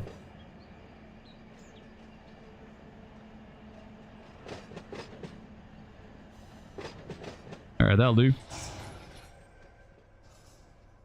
Hopefully they don't stop short. They may. They're not cooking too fast. There's an XML program out on the depot. Yes, that's what I use.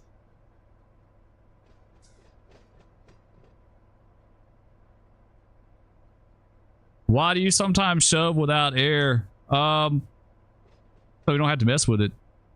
I mean, honestly, everything we did in the paper mill, we didn't use air. Like, that's one of the first things when we brought a cut in to the paper mill. The first thing you do is bleed all the cars.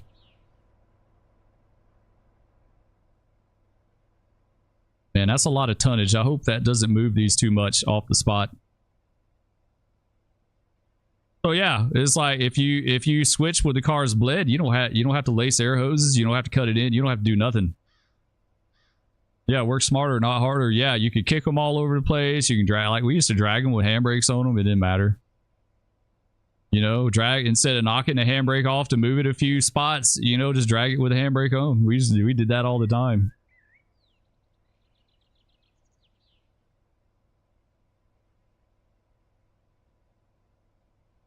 Yeah, I'll see about doing something about doing the tagging though, because that was honestly, that was something I had to kind of look at not that long ago. I should have recorded that, but I didn't. It's kind of late when I messed with it. Come on, just a little bit. There we go. Sweet. That wasn't too bad. That didn't really move them at all, so we're good. Nice. Okay, so now we need to go into this track right here.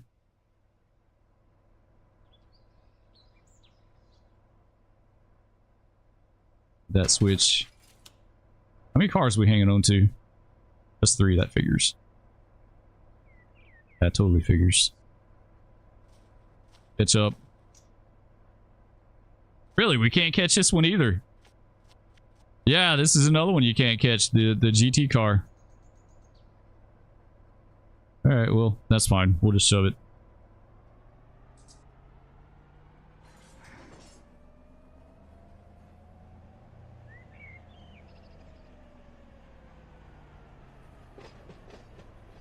Let cars is your friend. That's absolutely right. Yeah, it takes a lot of the process out of it when you don't have to lace air hoses and do all that mess, and you don't have to cut it in, and you don't have to wait on it, and yeah, it does a lot. It saves you a lot of time when you don't have to do that.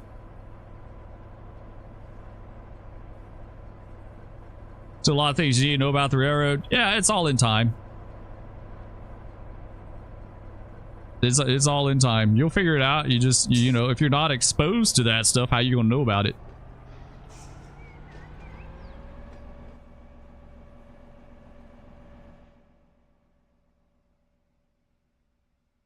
Yeah, we did a lot of switching without air, especially in like yards, in the paper mill. Anywhere that you're going to be making like a lot of repeated moves, yeah, you bleed that stuff.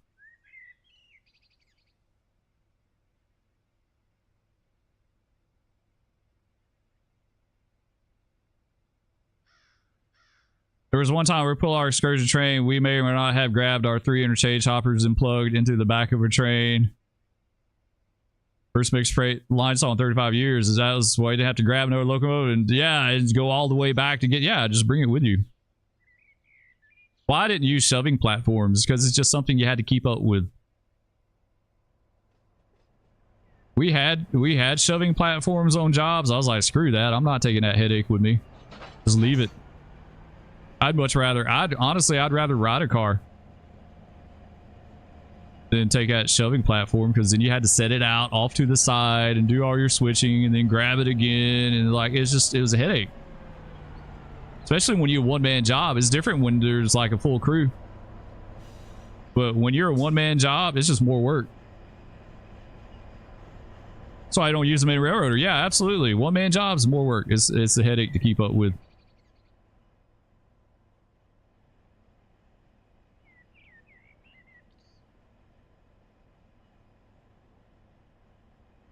Sometimes you have to get inside to grab the ladder. I wonder if it's reversed. I haven't tried that. You learn a lot by watching guys like, well, I don't know about that. I don't know about that, but I try to help out as much as I can. There's a lot of stuff about the game I still don't know. Like I couldn't remember how to get on a car earlier. You know, I try to do like a mix of both, like real life. I by no means do everything 100% by the book. Like we don't do brake tests. I'm not doing brake test in game. You know, we're not doing all that mess. We try to keep it within reason, right? Are you building? These are 7 car. I looked on Google Earth and there were 7 car cuts that I saw. Whether or not it stays that way, I don't know. But the image that I saw, they were all 7 car cuts.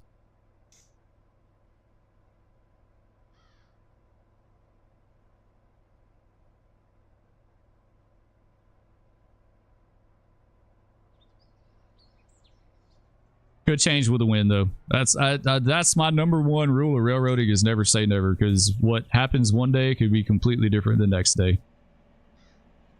I've seen him annul jobs, annul trains, you know, and then run it one way, and the very next day put that train back on and run it the way it was. Like it doesn't make sense. Whoa, we need to stop. We're a lot closer to that than I thought we were.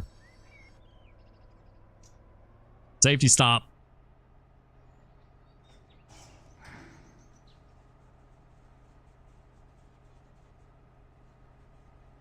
All right, that'll do. Right there. Whoa. All right, so we need 4 more on top of this. And we still got a bunch of this thing again.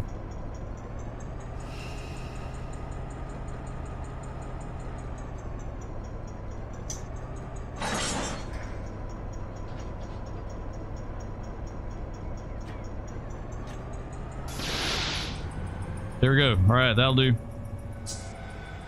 Do we got our handbrake on the bottom? No, we'll get 2.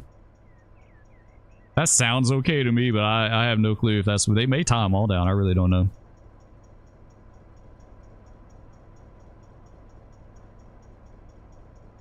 Your number one job, your number one goal in Road 8 is to make an NS yard job because you've never seen. Oh, well, that'd be easy to do then, dude. You can do all the yard jobs you want in Norris.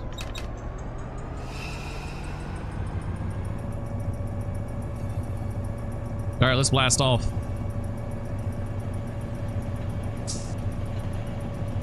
They were 10-car, yeah, they were, Darren. It was set up with 10-car cuts when we worked the outbounds. But one night after I did that, I was looking at Google Earth just to kind of see what it looked like in real life down in here. I want to see where they put the road power and all that stuff. So I scoped it out a little bit on Google Earth, and what I saw was 7-car cuts.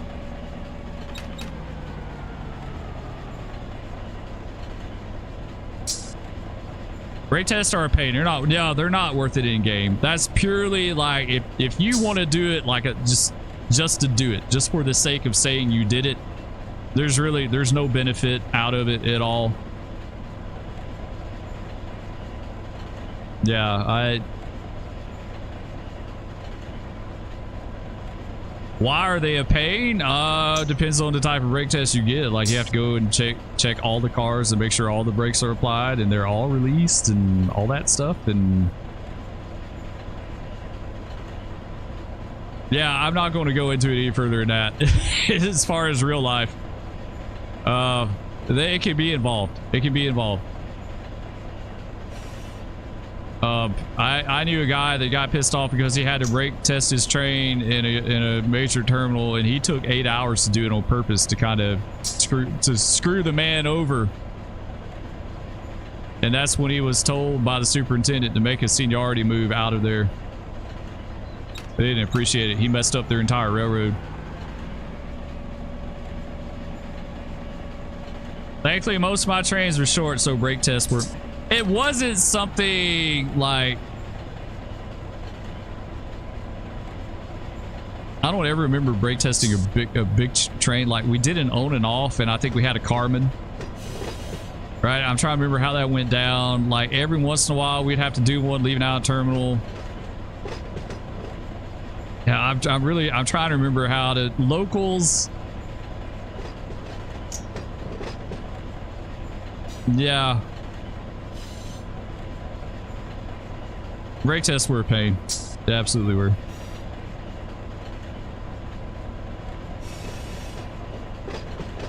Home tracks are a bit short. Yeah, they are. They're only like 1,000 feet or so.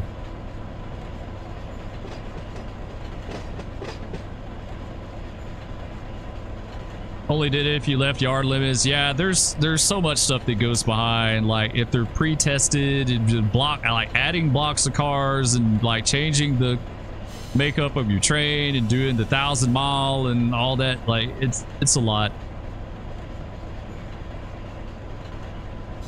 Like I said, locals were that... Yeah, they're a pain. I'll just say that. You got a letter because you're apparently taking too long for my brake test, and I told the chief dispatcher to F off and leave me alone. You should have said it's for safety. They can't argue against safety, can they not? You just say, I'm trying to do my job safely. What can they say? What's on the side of the railroad? It's a Run 8. That's the default locomotive. I don't have the pack, so it's a Run 8. We'll just say it's some kind of a leaser. Anyway, what's up, Wesley? Welcome, dude. Yeah, the guy that did the 8-hour brake test for us, he, let's see, how did that go down? It was on a through train, and he had to go over in the yard and pick something up. He kind of got shafted on that. And in turn, that required him to do a brake test or something. I can't remember, but whatever happened, whatever went down, it pissed him off.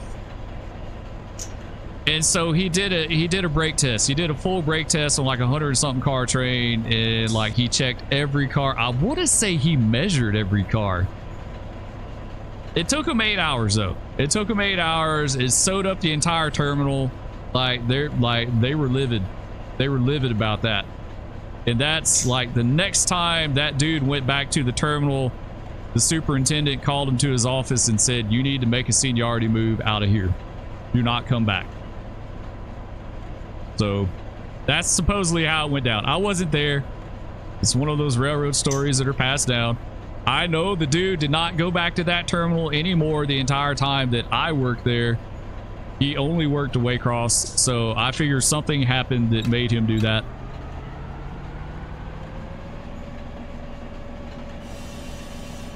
Marv says, nice watching. I'll catch your video later. I got too much to do. Yeah, dude, that's absolutely fine. I understand. No worries. I hope you have a good day. What's up, Matt? Matt Cease, is afternoon. How you doing, man? So Spur, how might the U.S. railroads haul the parts of an Antonov AN-225 Mira if the aircraft manufacturers got permission to build it?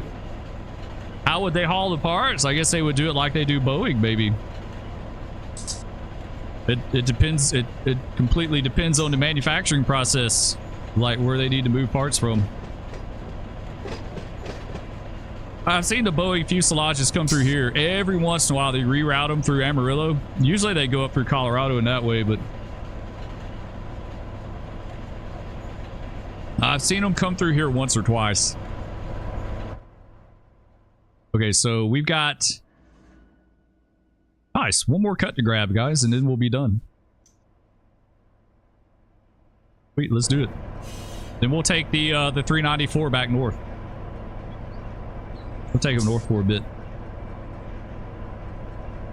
Like, road burners, stuff like that, like, it's so highly situational.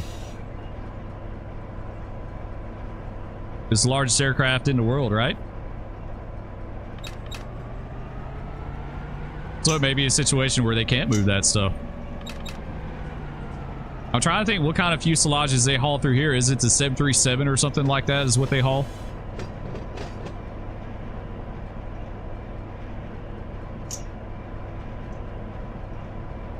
Same ones they derailed in the river up in, where was it, Montana or wherever, where they had that derailment. They went down in the river and all those aircraft, those Boeing fuselages went down. Man, you know that was an expensive derailment. 737. Guaranteed dimensional load, yeah. Yeah, I couldn't even begin to fathom how expensive that derailed. I wonder if they were able to do anything with those fuselages or if they're all scrapped at that point. Because you got to think, if they got twisted or torqued just a little bit, then they're done for.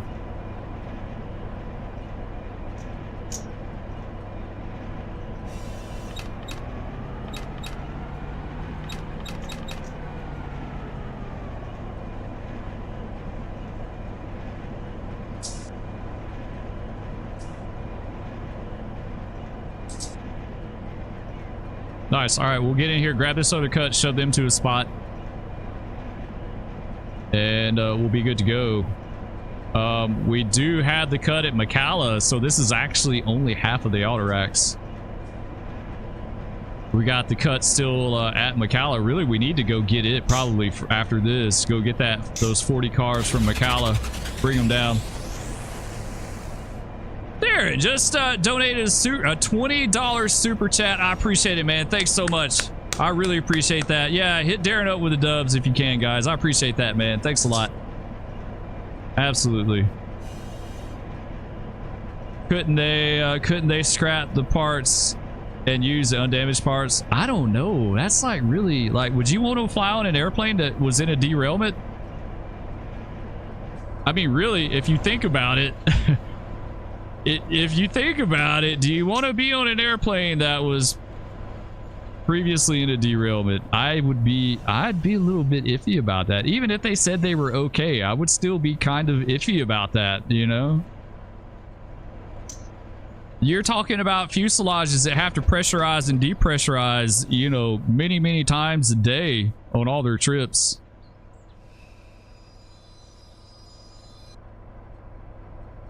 It'd be like saying, hey, go down, you know, go down in this submarine that's been in an accident. I would be really leery about that.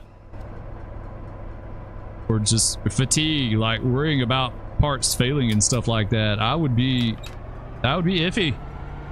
They probably all got written off. I wonder, like, man, that was an expense. You guys know the derailment I'm talking about? Was it the Wind River? What river was that it went down into up there? You remember the people were whitewater rafting and they're just going down the river and all of a sudden they go by this this train was these aircraft fuselages that are down in the water. Like, inside job for insurance. It's a lot of money. It's a lot of money, that's for sure. Was it Corvallis? Yeah, maybe. I don't know. Was it, wait, Oregon? I thought it was in Montana.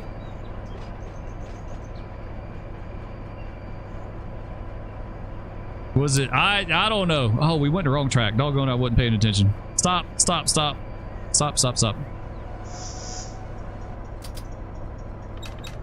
gotta go back the other way.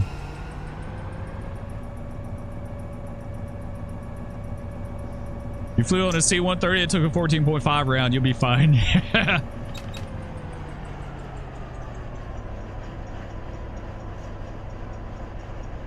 Those military planes are built tough. Those passenger planes are a little bit sensitive.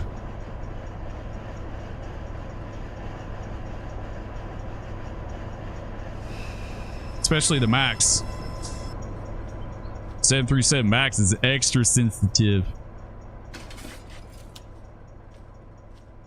Okay, so we're good with that. We need to go. Okay, we're back in reverse. There we go. That's why you don't text in the railroad. True story. That's why it's very much a no-no in real life. It wasn't a thing when I worked. Believe it or not, I didn't even own a phone when I worked for the railroad. A lot of the guys that I work with had Southern Link radios. But it wasn't like people were on their phone like surfing stuff. You know, that was never a thing back then. They probably changed really quick after that though.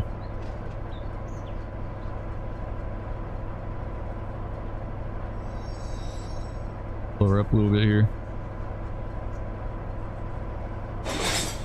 Nice. Oh, we didn't get our cut right though. Doggone it. You know, that's fine. We're going shift F7 because I don't want to have to charge this thing. Disconnect. Partial. Why do I hear? Oh, it's on the other end. There we go. Now we're good. Now we good. Down to the bottom.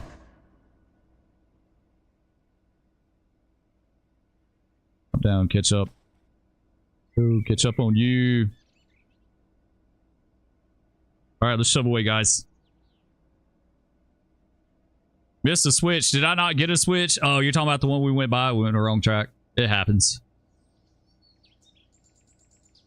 Couldn't the C-130, C-17, and C-5 get converted into passenger airliners?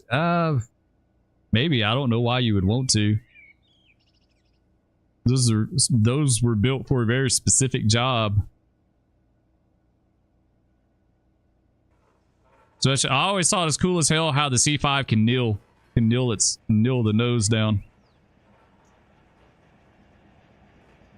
We gotta grab this switch here.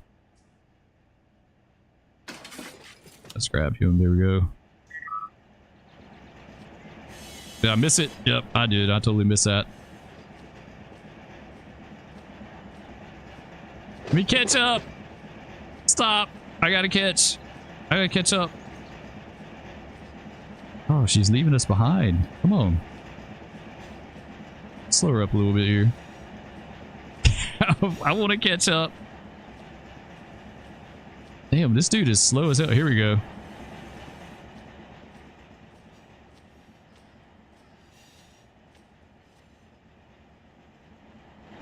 Man, I still can't grab it. Of course, it's going to take us through the earth.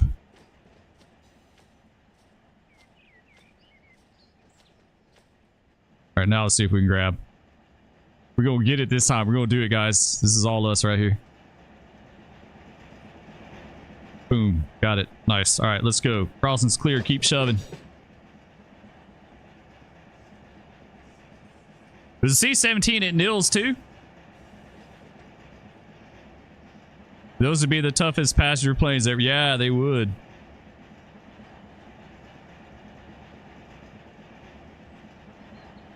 Carries passengers as is. Yeah, it does. It can. It absolutely can. I thought they can outfit them to carry like a crap load of soldiers.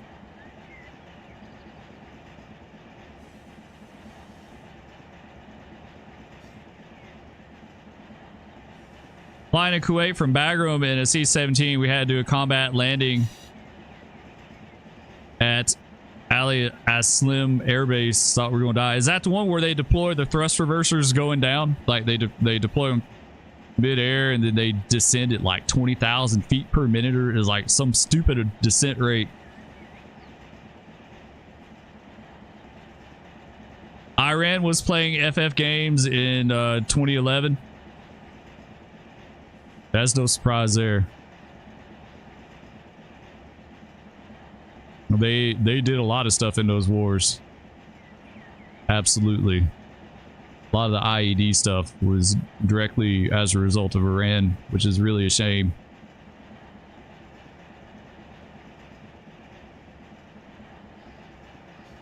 That day was a blur. I bet it was.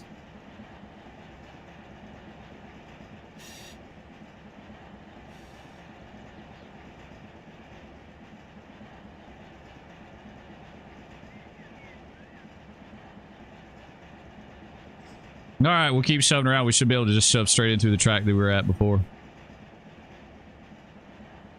I've always been fascinated by C-17. That's an amazing airplane.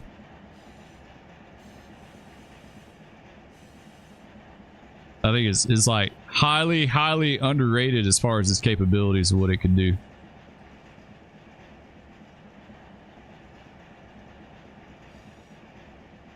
They're huge. What's that? C-17s? Yeah, Mrs. Spur and I got to go in one at the air show we went to in Oklahoma City. We got to go up in the cockpit. They're impressive. They're super impressive. Just performance-wise, what they can do with those airplanes is impressive. Like, don't they have blown flaps or something like that to reduce their approach speed? Or all right, Spur and chat. Catch y'all later. Go catch up on Sons of Anarchy with the lady. All right, Maverick. Had a good day, dude. We'll catch you later.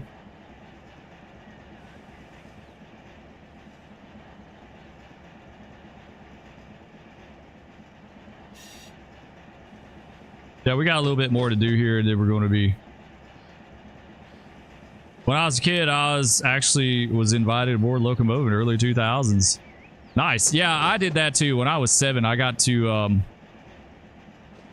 ride on a U-18B. It was really cool. But that was really common back in the day. Like, they kind of got strict about it now as far as letting other people up in the cab, but back in the day, that was nothing. Get cab ride. I got a cab ride when I was 13. I rode for like 30 miles with a crew. So, I mean, you know, it happened back then.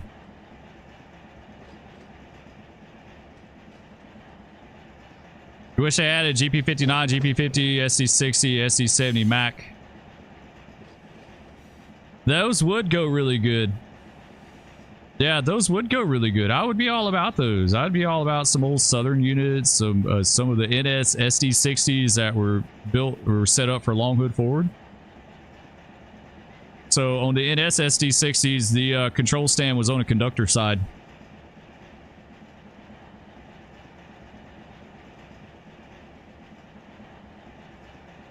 You never rode a train until you were 23? Yeah, the first one I ever got to ride on, I was like 7 or 8, and then I got to ride again at 13. And you had to fly on them a lot out of Ramstein. Was that the C-17? Did you ever fly on a C-5? Was that ever a thing for you? That's interesting that you flew on them that much, because I thought they charter a lot of airliners too, right? Back in the day to fly on. They had a few airlines that they used.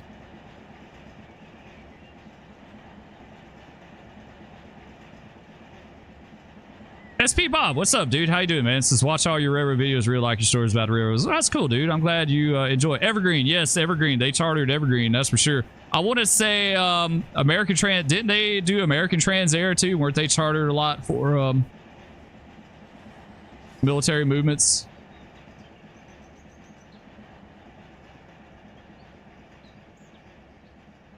All right, let's get up here. We'll make a stop. We'll kick these few cars down there. And then we'll make our next cut of 7. We should be close to being done.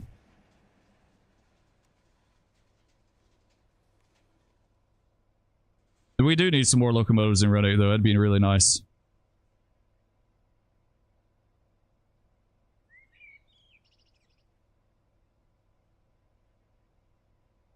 Did you got to get on a UP locomotive at Paola, Kansas?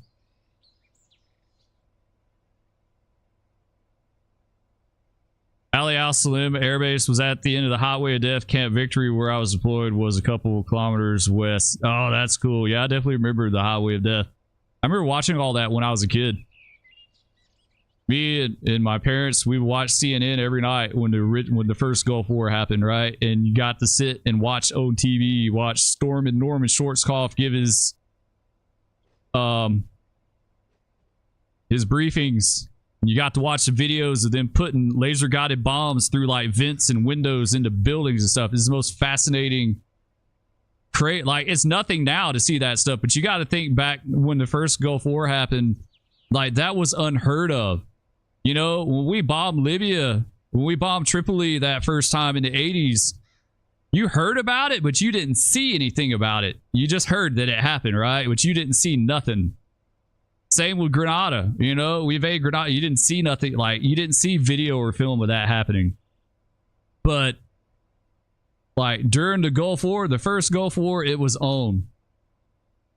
See, broadcasting live from Baghdad during the bombing, like it was crazy stuff, crazy time.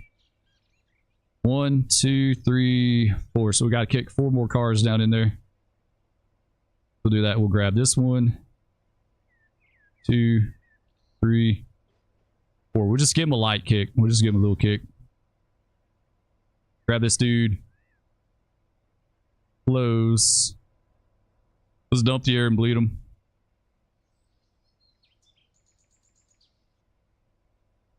Huh. Didn't dump. Interesting.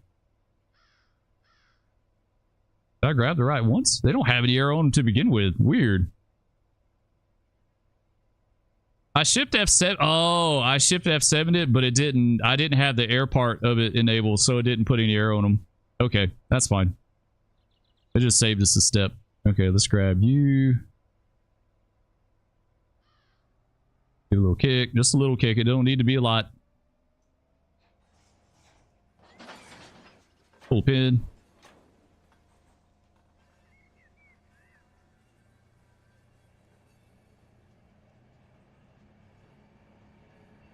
All right, that should do right there.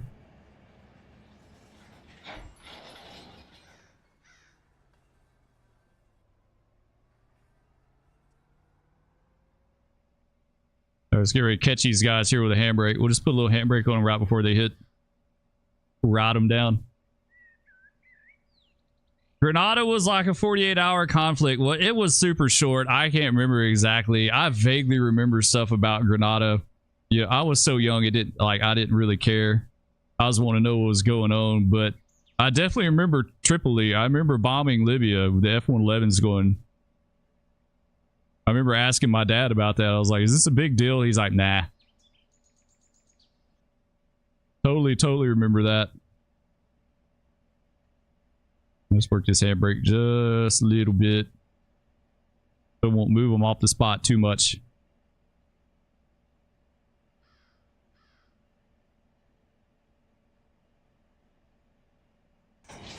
Nice. Perfect. Oh, we just recoupled. I didn't realize they're going that fast. I'll go on it. Great, Spur. That was a good job. All right, let's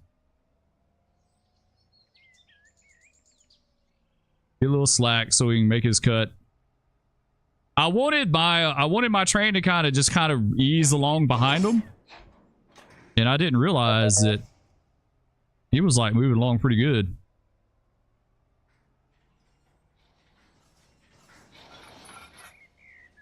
There we go. All right, that's good.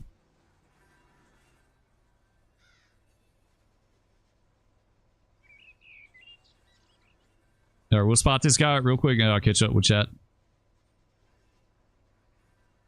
Cars seem so stuttery now in game. I don't know why. Like, they've got like a super slight stutter to them when they move. Have you guys noticed that? Is it just me, or is it like... All right, that'll do here. Get a handbrake. Another handbrake. Let's get two on this end. All right, now we need to count off 7,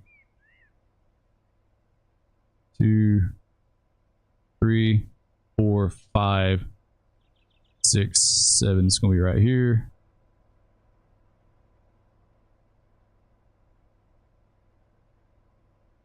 All right, let's take them on.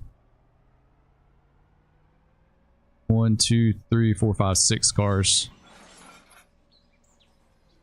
So we'll be a full 7.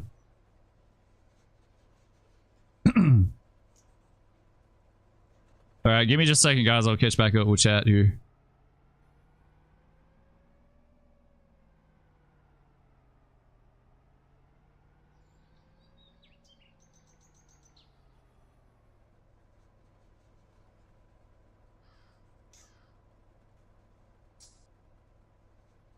All right, that'll do.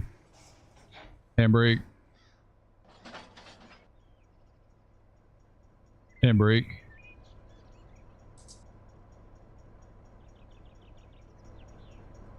Probably just cut this guy off and leave it up here.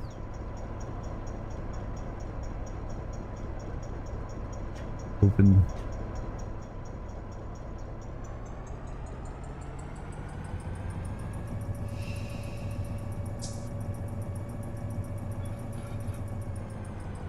Take him out a little ways. Roberter says I gotta go soon. All right, dude.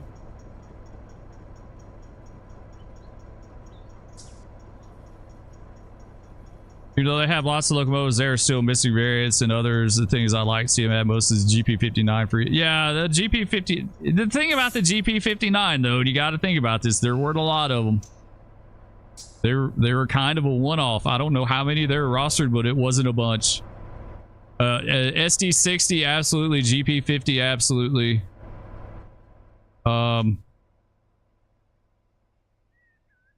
Yeah, SD60s, SD50s, some Dash 8s would be nice. I'd love to see some Dash 8s, some old GEs.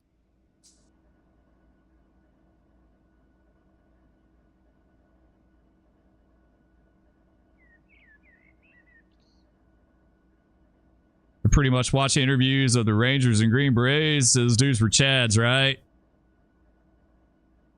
There says, I have to catch the rest of the stream. I have to go do adulting. Have a great one and stay safe. All right, Darren, I appreciate it, man. Thanks so much for the super chat, too. I really do appreciate that. It helps a lot. Hope you have a good rest of your day. Glad you enjoyed. Digitally says, I'm just trying to fold laundry. Feels like I have a gremlin in my stomach. Uh-oh. What route are you playing? This is NS AGS South.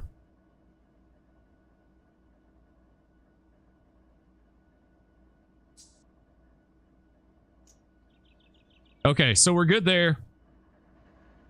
We got to go get those other cars. So let's see, what time is it? It's a little after 1. Let's grab this train. Let's make him the leader. We'll hit set his lead unit. Sweet. Go to the other side here.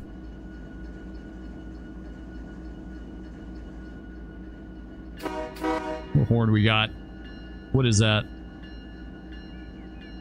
I'm not a horn guy, so I don't know. It's a K3.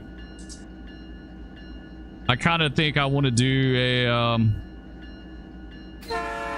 we'll do a P3. Let's do the P3. That's pretty southern in my book.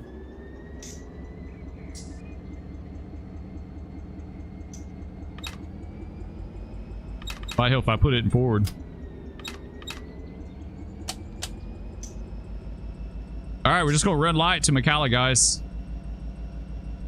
We'll try to do this with Otto. We'll see if we can talk to him and get him to do his thing.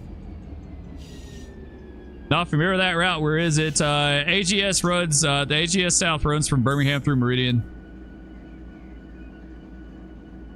It eventually goes all the way to New Orleans. I don't know what all the other subdivisions are, but it'll eventually take you to New Orleans, to Nolans.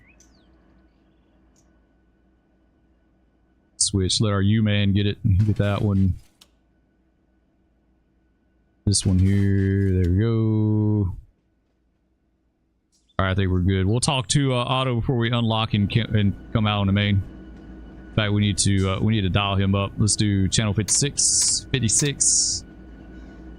Otto is on, right? What happened to that dude that's supposed to come by us?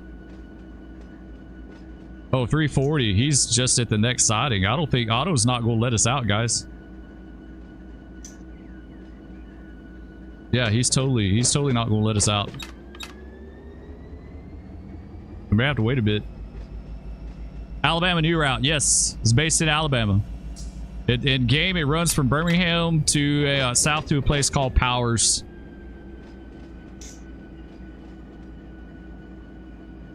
It's a really nice route. It's a really well done route. Are there any New England routes in game yet? Yes, they have the Conrail. They have Horseshoe Curve. They have the Mohawk, right? Isn't that the one with Selkirk and all that? I don't have those. So I couldn't tell you anything about them.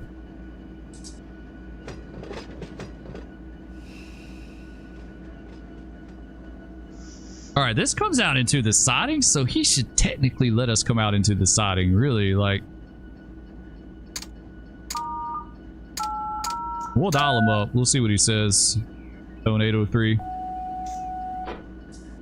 Brandon's watching on his big flat screen. That's cool, dude. I hope it looks okay. I hope the new the webcam with the green screen is working out all right. It seems all right. It's like when it's daytime in the house and the sun's shining right in the window, it's bright enough that the green screen, it doesn't freak out the chroma key. If he'll let us out. You may not. Yeah, unable.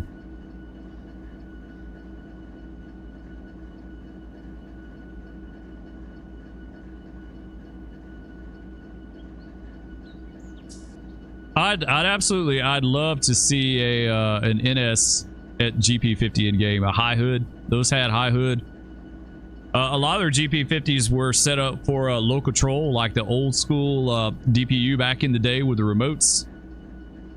So that was really cool. Way different setup than what they have now. Like they had a completely different box that they used. They had two boxes that they used for it. One it would like sit up here on the control stand, and then one over here to the side.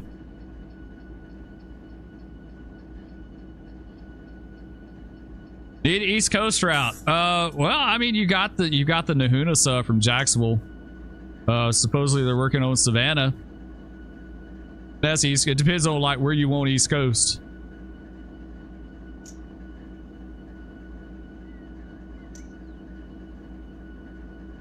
There's tons they could do. Like the sky's the limit as far as what they could do. Yeah, this dude is nuts. Otto's not going to let us out, so I almost kind of want to fire him and just let ourselves out. But really, I think we may do that. Let's fire Otto. We got to go. We got to go. We don't have time for this mess.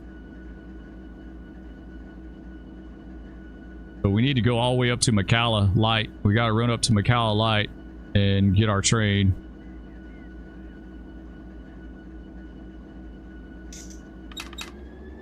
All right, let's see. He's up here to the switch. We'll grab it. We'll come out, lock it back to the siding, and then we can be on our way.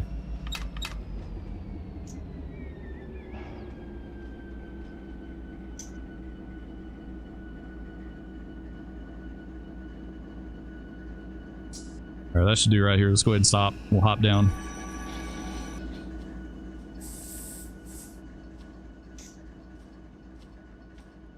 Wish there were electric lock switches. They need electric lock. At least like they don't have to function like them, because that sucks. I'm not going to wait 5 minutes to unlock a switch, but at least have the appearance would be really cool. I'd love to see the appearance of electric lock switch.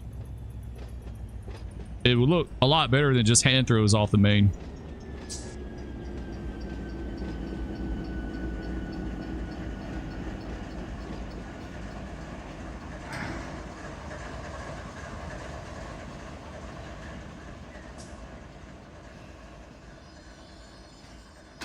All right, there we go. All right, we'll have him show back to pick us up because we're lazy. You have a good engineer, he might do that for you.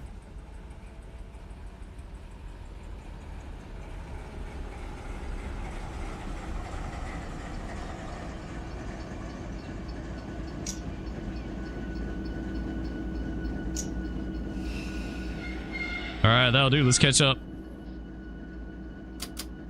All right, let's blast off. Let's get out of here, guys. Go back to McCalla.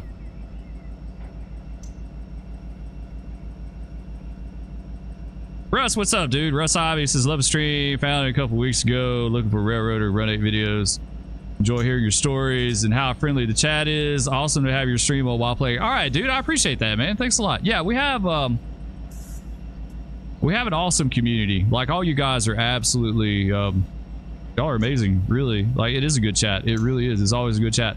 It's a bunch of like-minded people that enjoy the same thing.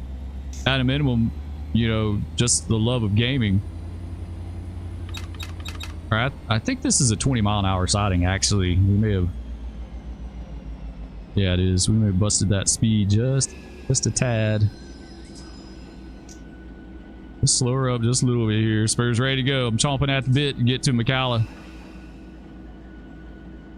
There we go. Now we'll ease up out of here. Spur can't even run 30 feet up to the front. Just gets picked. Yeah, I mean, you could do that. You could totally do that. Like, yeah, a good engineer, they'd do you a solid. It adds up. Like, if you have to walk 30 feet, you know, a ton throughout the entire day, it adds up. So every little bit that they could save you, heck yeah.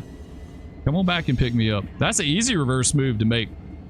It's like when you have the mile-long shoves that you have to do unprotected is where it may be a no-go, because if you have to shove across the crossing, they can't do it.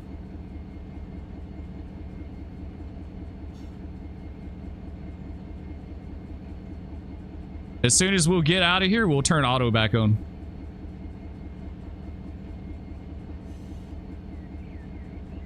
I didn't want to wait. I don't want to wait on that over train. Like, that's ridiculous. We can go ahead of him. We're light engines. We can totally go ahead of him.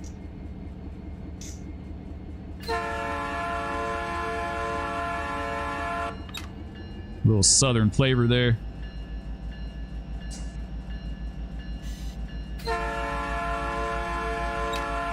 I got diversion clear, Mercedes.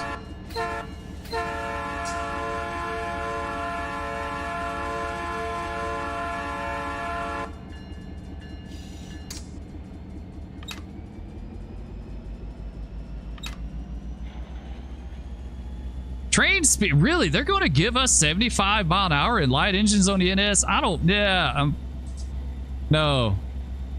I don't believe that. I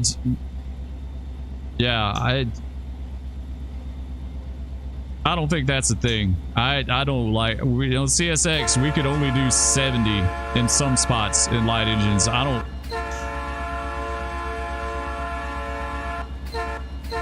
see us being a 75 mile an hour train. There's no way. There's no way. I didn't even know this was a 70 mile an hour railroad, to be honest.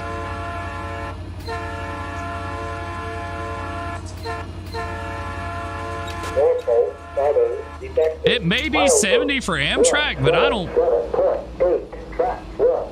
Yeah, I'm a little iffy on that, guys. I'm a little iffy on that. Like, I'll have to research that. Norfolk Southern detected. Milestone 177.8 track 1 total output 1. Where's my NS guys at? I know we got some NS guys that are in here every once in a while. I need them in here today. I love running light engines though. That's a blast. Amtrak runs 79 in spots, but that's it. Yeah, I don't think they would give light freight engines a passenger train speed. They didn't on CSX. Like down going towards Jacksonville, they were only, light engines were only good for 70. Even though Amtrak could do 79. Well, I mean, we're speed, like we're maxed out at 70 anyway, so I mean, I'm gonna do 60. I just 60 sounds better to me on this route. I could be way in left field on that, so take it with a grain of salt, but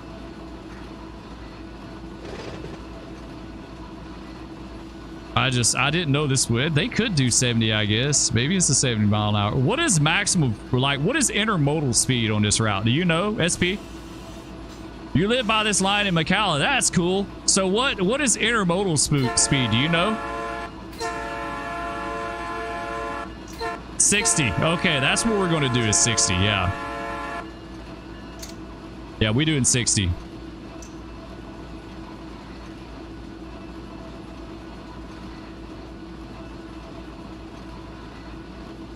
Thanks for that info, dude. It's awesome that people can jump into chat like that and like educate me on this stuff, because I don't know.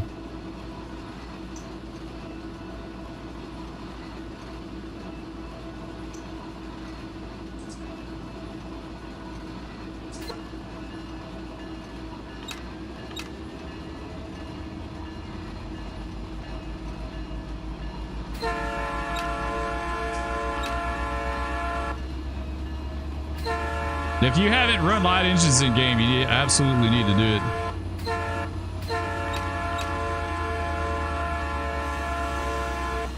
It's a good way to learn the route too. You can figure out where every little dip and climb is at.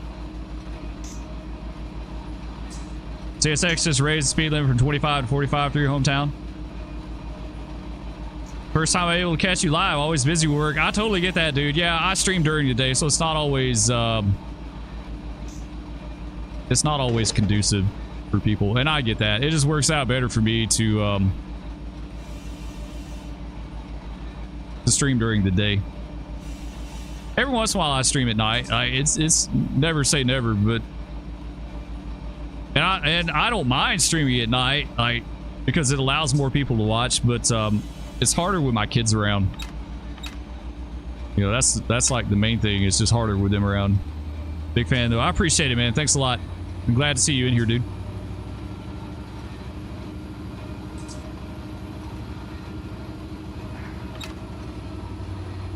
Always watch later. All right, here's our 394 train that we left up here. We tied this thing down, so we took the loads out of Mercedes, and we had the yard job bring it up here and tie it down.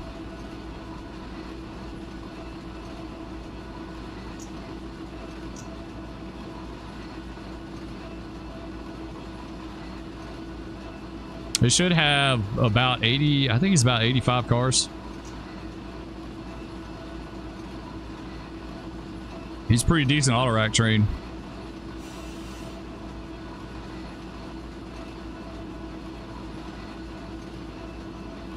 I seen that dip through the curve there. You can see where it kind of swings around.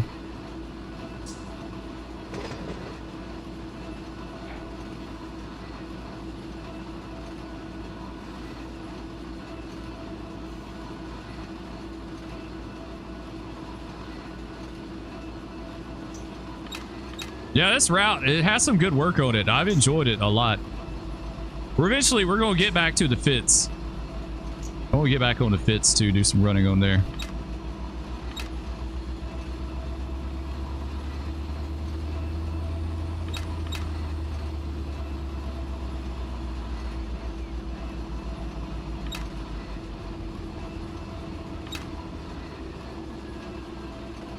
They've done an awesome job on this route. Yeah, dude, you're absolutely right. Yeah, I am thoroughly impressed with this route.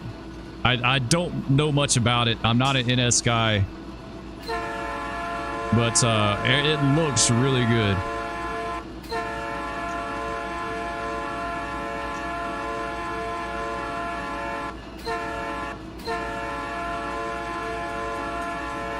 It's like a really cool part of Alabama, period. Like, I've never really been over here much. I've kind of been in western Alabama in spots, more around Jasper and that way, but it's very misleading. This part of Alabama is really rugged. Western Alabama, like northwest Alabama, this part. They don't have like necessarily like big mountains, but they have a lot of like up and down.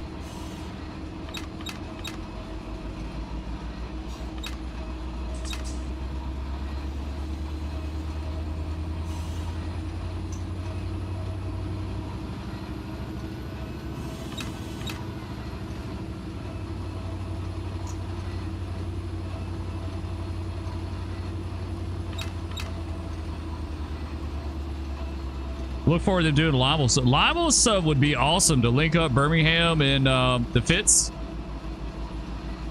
That's the one I know. I work that one the most in real life, the Limo side. It's a beautiful route. They'll tie this all into Fitz. Honestly, I'd like to see them do the NS into Jacksonville too.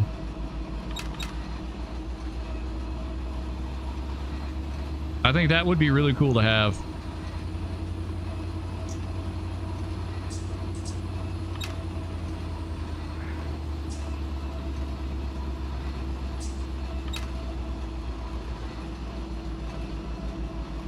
Man, that's a grade right here. That's pretty steep.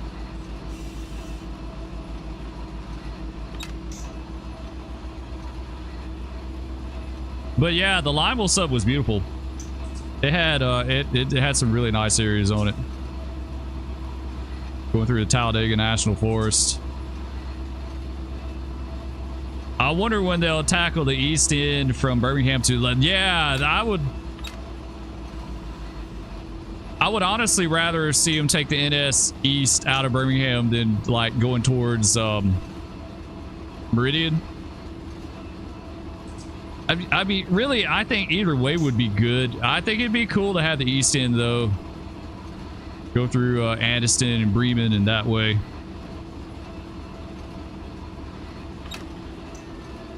All right, we had advanced approach.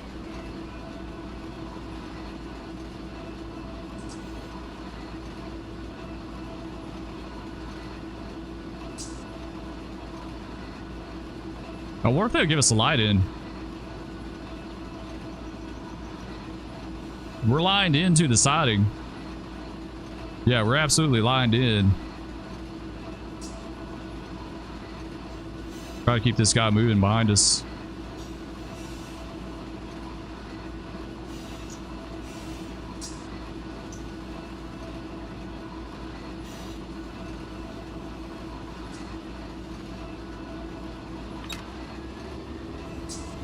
This one better start slowing up.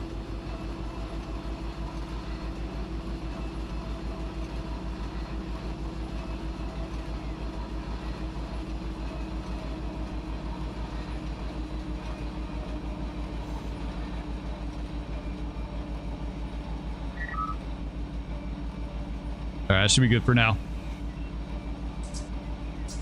East End is way more scenic than the AGS. Lots of elevation changes and really curvy. Yeah, you're right about that. Just outside of Birmingham, going through the mountains, like it's really pretty over there.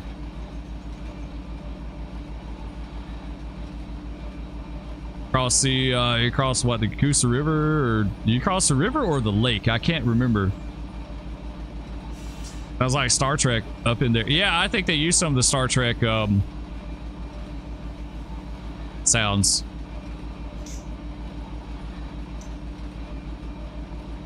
East End will be good though. I would like the East End a lot. All right, so we got an approach.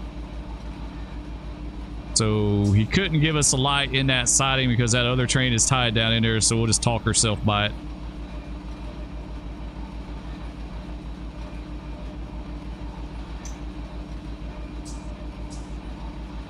Logan Martin Lake, but it's an impoundment of the Coosa River. Okay, yeah, when we crossed on the Limo side, of course, we crossed the Coosa River at Coosa Pines. But the NS crosses the lake. Okay. Yeah, I told you, I don't know much about the NS. I really just don't.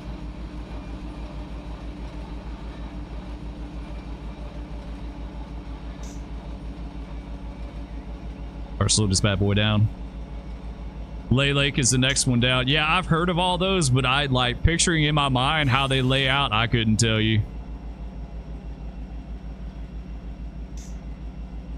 That's the one at Coosa Pines.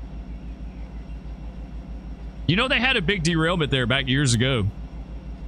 That bridge over Coosa Pines. Southern detected. Milestone 167.3 track 1. It happened back in the 70s, like the mid 70s. There used to be a truss bridge over the river. You didn't know that? Yeah. Southern detected. Milestone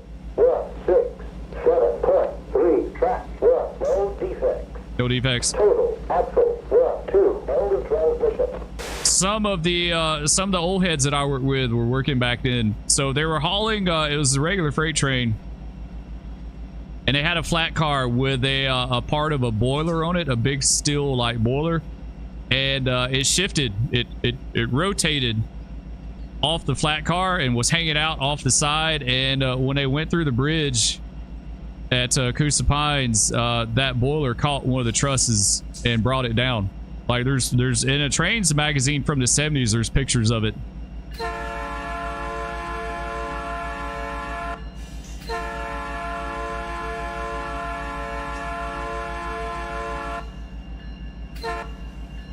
All right, we gotta stop up here, so I have to talk ourselves by. We'll kind of go through that just to show what it's like.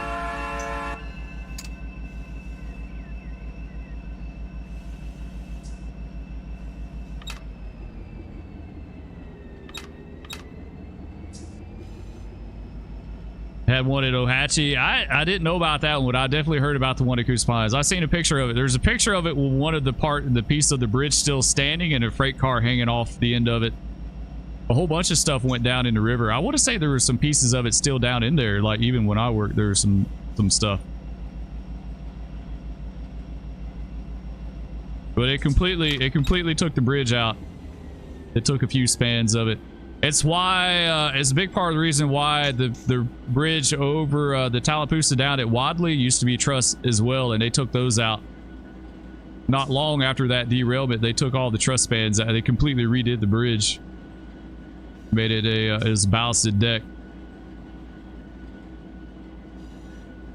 All right, we gotta stop up here at whatever this place. This is McCalla. What is this place called? Newell.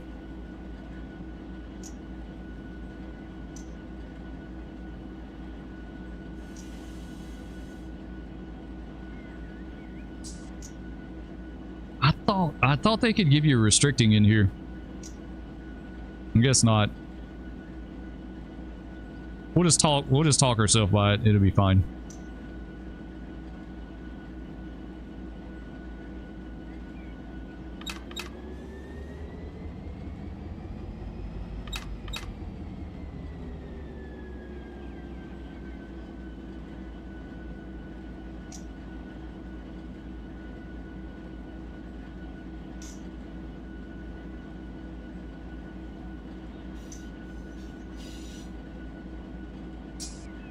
No, we look like time wise.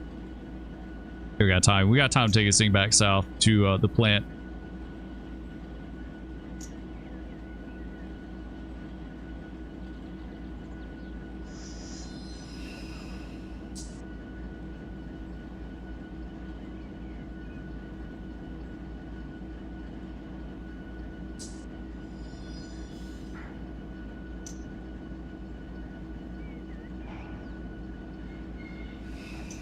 All right, so I don't know how they do this on the NS, but if this was CSX, we call it the dispatcher.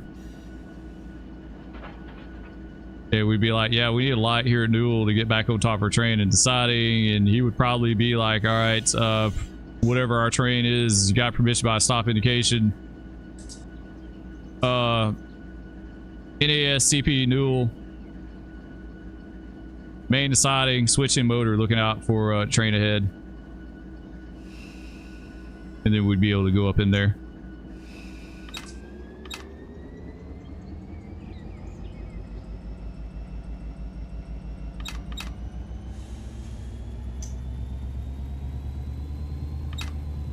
All right, switch the line. We're good.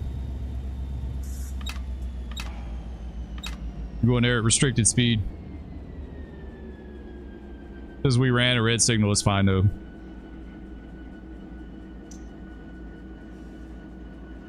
Hopefully that other train won't be too far behind us as we're getting this one ready to go south. There's a big one just around the curve from the river bridge at Coosa and 226 rear to 22R at CP Coosa. Huge mess. Wow. Yeah, someone messed up. The rear ended them.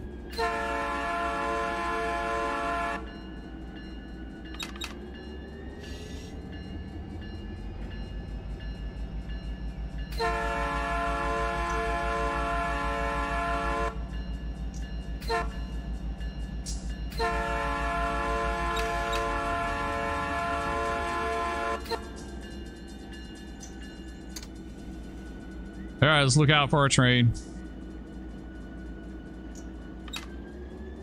He's sitting up here in a hole at Bacala.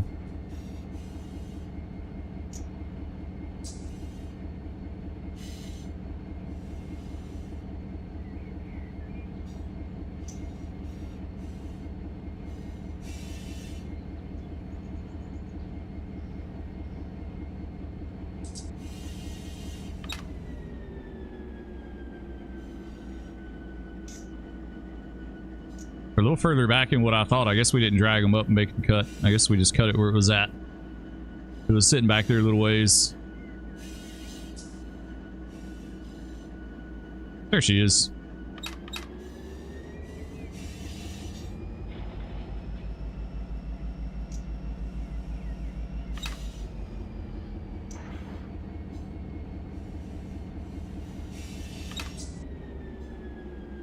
Should be about 40 cars, give or take.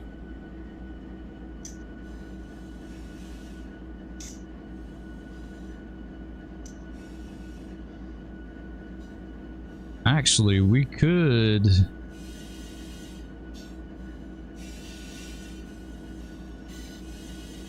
We could go ahead and let Otto have this back.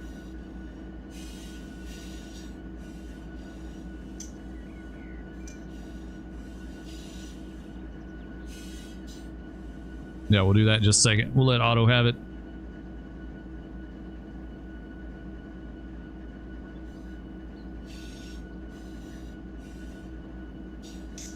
There you go. Otto's got it.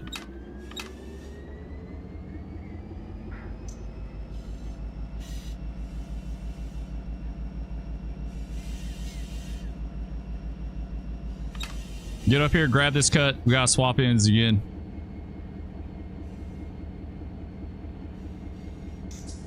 Went to R used to be a rack train. It worked a Honda plant. Now they're in the siding letting 226. A hot shot stack past them, and the slack ran on 22 yard because they barely fit. So their slack ran out and they got into them. This all shot on TV. Nollins is getting 3 inches of snow. Nice. That's unheard of. Snow in Nollins. They're not going to know what to do.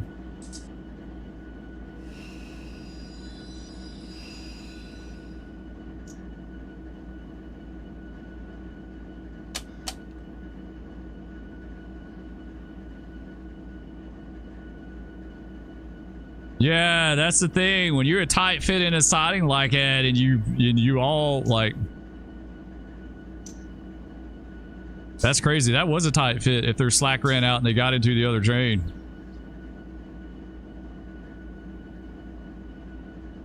came around a curve at 52 and got them. Damn. Need to draw that air down tight.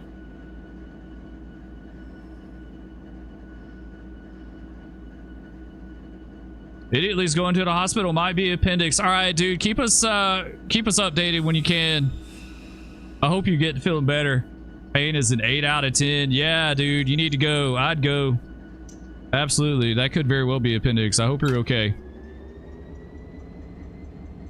We'll keep you in our prayers. I hope you're all right, dude. Hopefully they'll get you taken care of, figured out.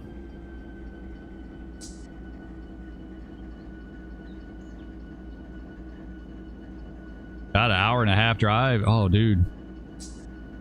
Yeah, I'd definitely get on it.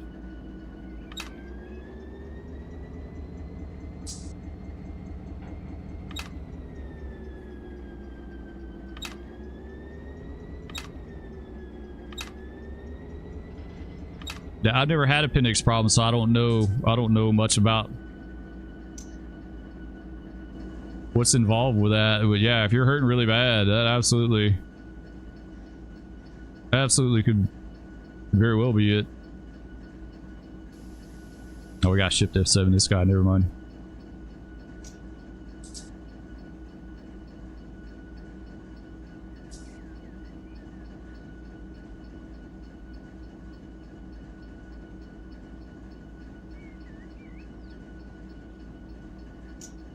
I guess we gotta charge this thing up. I get to be a passenger princess. Yeah, I can't do that, dude. Oh, you're gonna keep? Oh, you gonna have us keep you company? Okay, we'll absolutely do that, dude. I'll be around for a little bit, for a little while. I just have to go get my I have to get my kids from school after 3, but we'll be here for a bit. That dude's got some serious. Yeah, you know what? We're not doing all this mess. Let's do the air. Now let's do. Now we good. Now we got it right. It's a little cheaty, but that's okay. I don't have a problem cheating. Check the bottom here. Oh, we need an EOT. It took our EOT off. Someone stole it.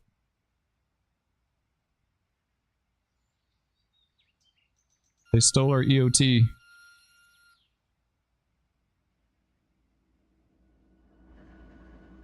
Okay, now we got swap ins. Let's go back to this dude.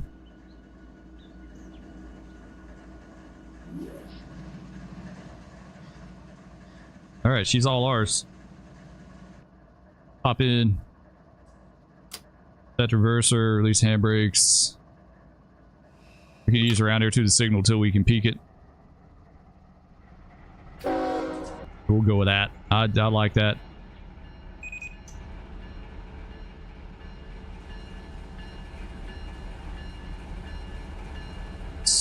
Control F11. There we go. That. All right, let's ease up there. What did you miss? We took light engines up to Macalla. We grabbed those other 40 cars that we left up here in the last stream. We're about to meet someone. We're about to meet the 340. He's running behind us. Yeah, he's just going to be up here in just a second. So we're on to 395. Don't alert for me. Don't say for me. I'm just going to let you. No, dude, I was going to be here anyway. This is absolutely fine. I was going to be here anyway, dude. Try to get in a little bit of a longer stream today.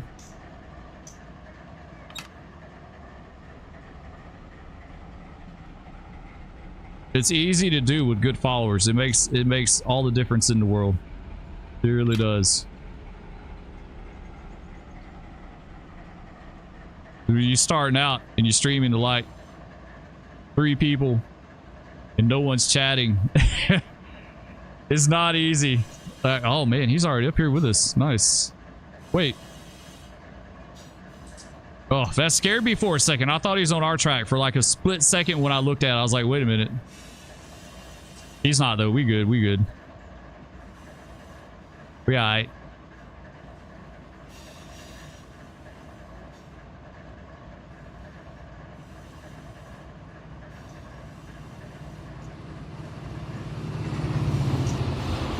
Nice. 3 UP elephant style.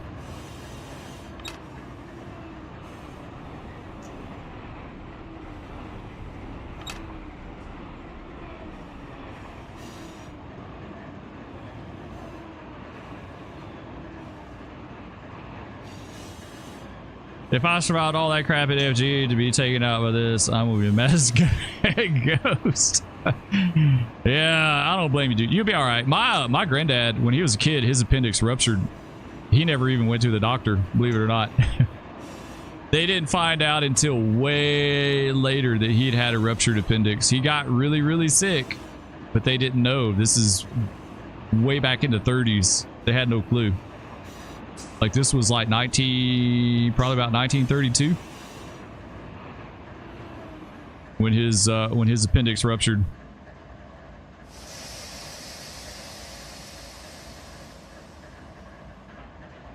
All right, we'll go ahead and stop here. Let's draw him down.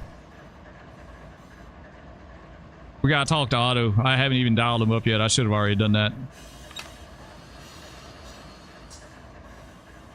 About to get back to work, Spur. Great chatting with y'all. Hope you catch another live stream soon, brother. All right, dude. I appreciate it, SPs. Good seeing you in here, man. We'll be back Thursday if nothing happens.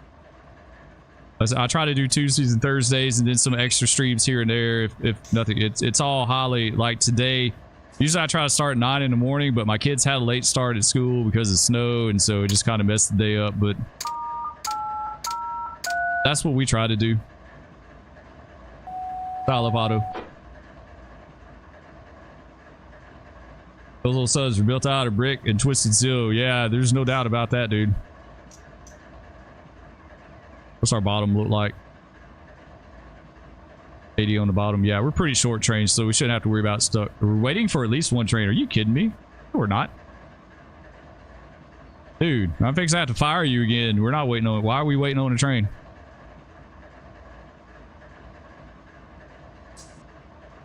You done got by us. Luckily, the VA in Asheville is operational, so that's where you go to the VA there. Hoosier says, still here, just highly distracted. That's all right, dude. I know people lurk. That's fine. I totally get it. Come on, dude. Give us a light. What the hell?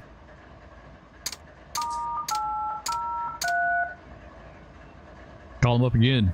There's no reason to be waiting. He should totally give us a light.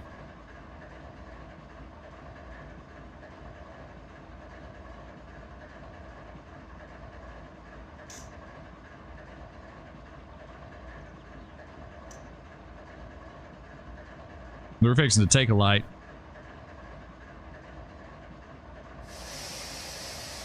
So I did not mean to do that. Let go of it.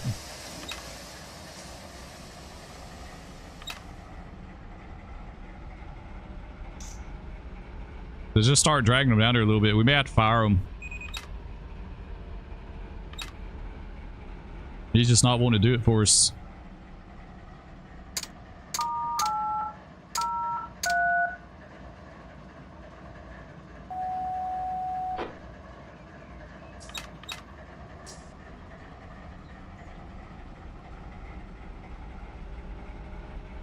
It's time to rein into complaining. Why is he such a smartass? Like, there's no reason to hold us here. Is the other train gotta, like, clear the CP? I don't get it. Why is he not letting us go?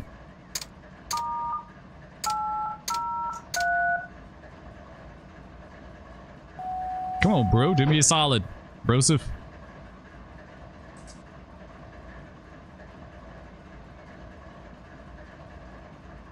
There we go. Now we got light. That's super weird. I don't know what that was about.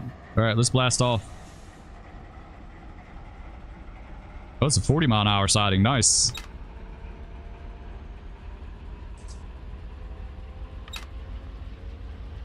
All right, we're just 37 empty auto racks, 3,600 feet, 4.8 HPT, 1,800 tons. Yeah, we get like a scalded dog.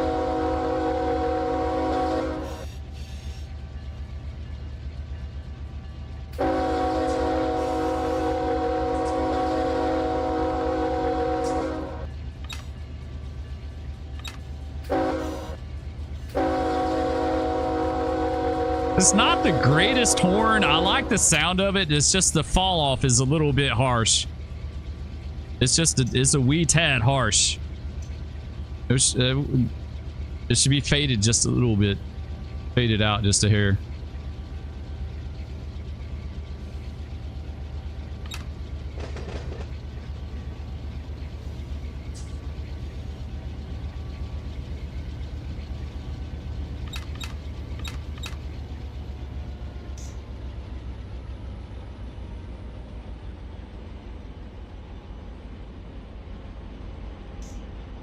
All right, back to Mercedes.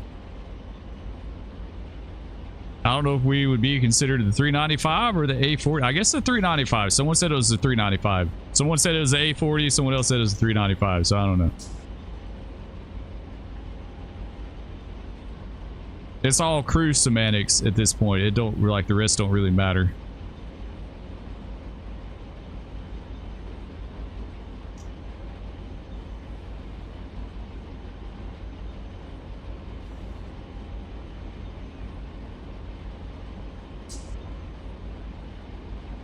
We should be clearing pretty quick.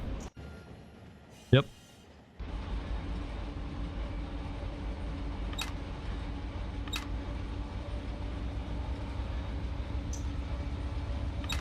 All right, 60-mile-an-hour train. Let's go.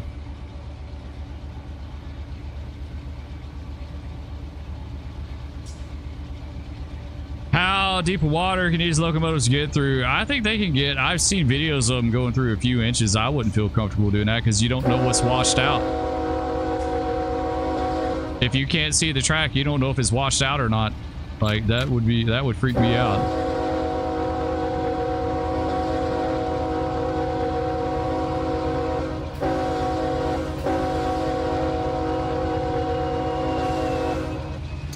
Either way, I never had to go through water like that. I never had to go through water over the tracks.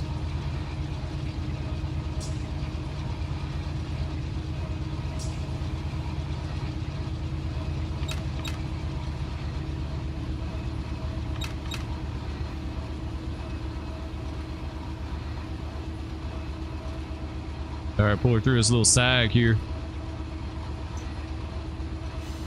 Could a wrecker get a stall train moving? You talking about like a truck wrecker, like a tow truck? No, they could. There's no way. Too much weight. Way too much weight. Pattern detected. Milestone 167.3 track 1. All right, we got to go by Woodstock and Vance, and then we got to get Otto to put us in the next siding.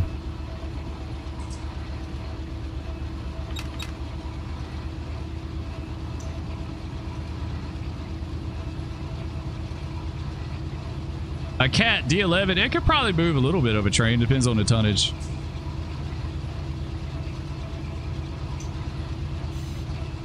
It all depends on how much you're trying to move. I've seen people spot freight cars with farm tractors, so I mean, it just depends. If it's 1 or 2 cars, yeah, absolutely, but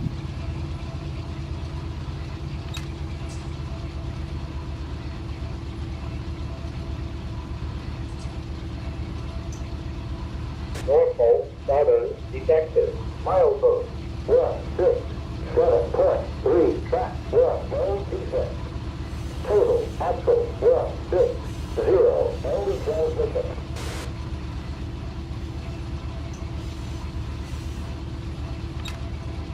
since we knocked his siding down, we gotta tone up Otto.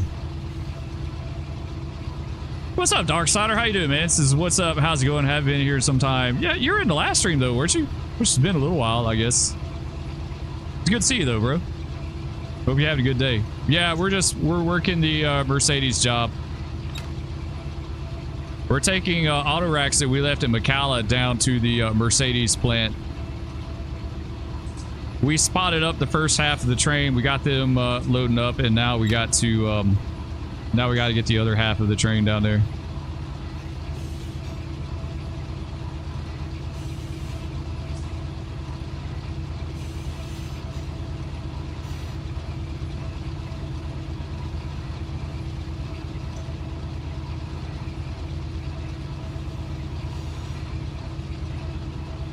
All right, got it clear.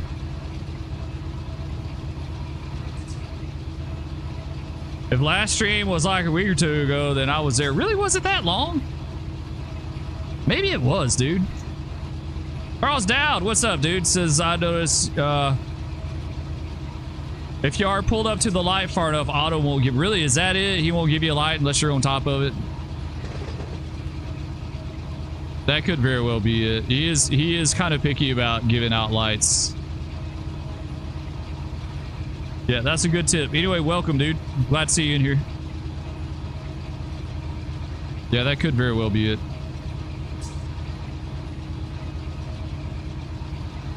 Trying to get back into Run 8. But since I never fully mastered it, it's like starting from 0 again. It's not bad once you get the hang of it. To me, the hardest part of Run 8 is like knowing the ops of what you're trying to recreate in real life. If you're trying to do that, like some people don't care. That's fine. Everyone, like, run it the way you want to as your railroad, but to me, that's the hardest part. I know the railroading stuff. I just don't always know the real life ops equivalent to it.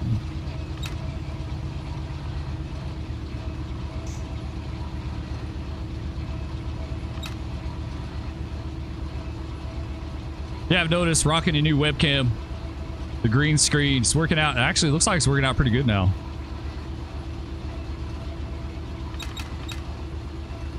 Told y'all we're going to be doing some more stuff. We'll be doing some more stuff on the channel. Got the new chat screen here. Worked on that as well. There's more I want to do with this one though. I'm not done with it. I'm not done with that one, but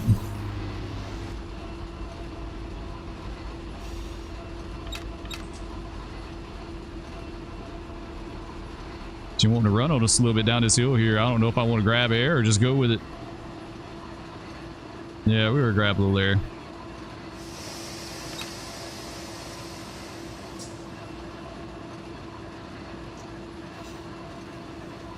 She running a little fast on us, but it's fine. All right, now we need to...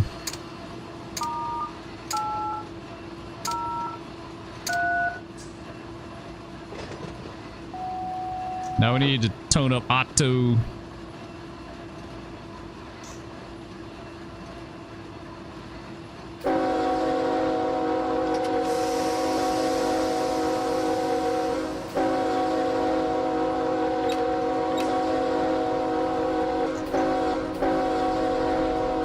Alright, here's our 394 we put together sitting here. We got him tied down in the siding.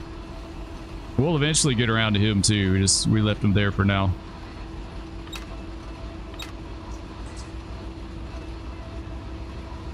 You like to get into multiplayer on the depot? Yeah, it's been years since I've done multiplayer on the depot, but it was, I always enjoyed it.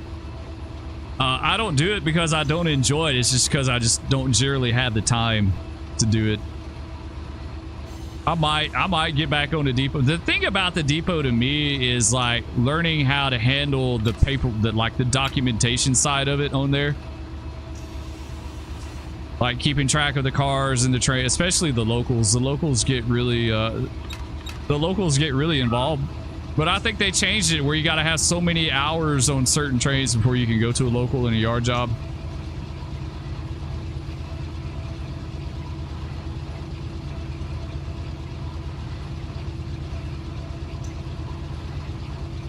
I think it'd be a lot of fun on a Friday night. Yeah, the times that I've done it in the past is a lot of fun. I don't know what it's like now. It's literally been years since I've done that.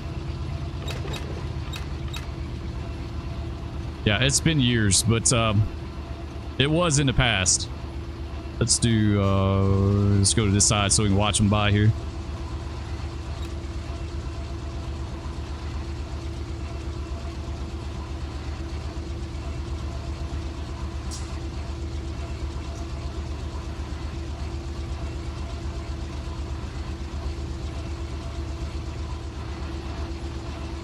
Oh, I didn't see if he had a marker or not. I don't think he does. Rack train looks good. Couldn't tell if he had a marker or not.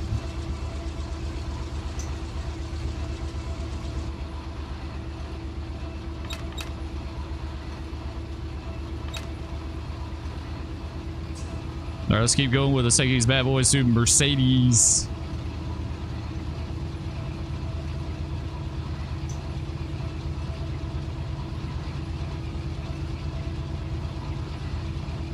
Hopefully we still got a light. Yeah, he did. He put us in the hole. Sweet. He did exactly what I wanted. Nice. Yeah, I've had some awesome multiplayer sessions on the depot. I sure have. It's changed around a good bit though. Like they did away with the public server. Got it clear.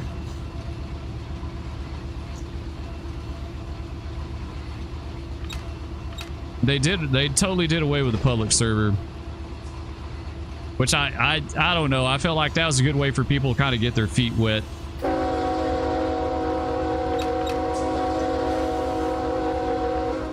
I mean, I get it. They can't host all these different servers. Man, she's wanting to run again over here. Yeah, scrap some more air. Man, she's really going. Yeah, it's over 1% down. That's the main thing on this route. I just don't know the grades. And she's such a short train too. And she's not very long.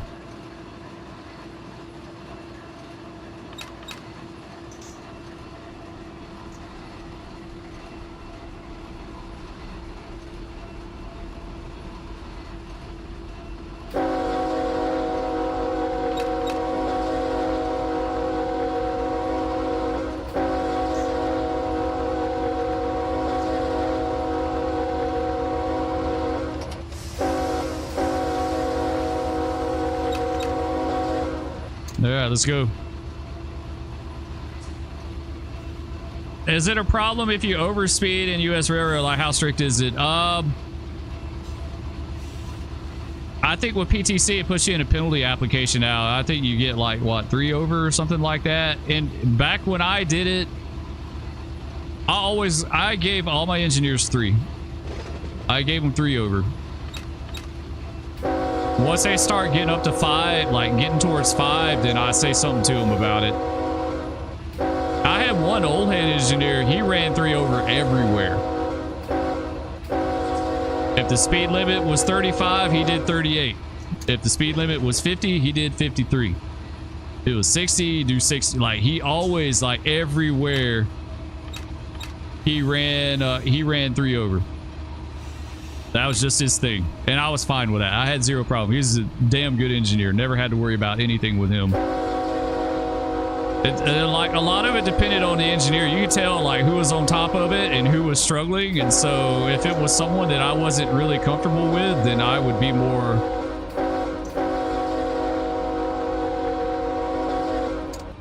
more cautious about it.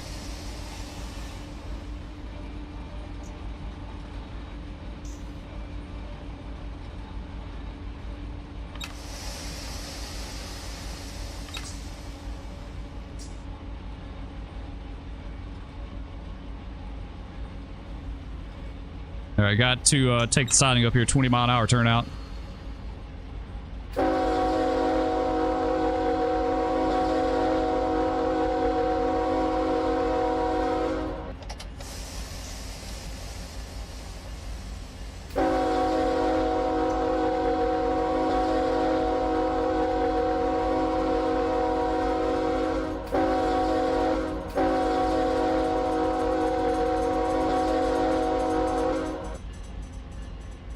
Yeah, here if you do it for a short amount of time, nobody will notice. But if you like 5 or 10 over and then something happens, no matter what, your fault or not, is it? Yeah, something breaks.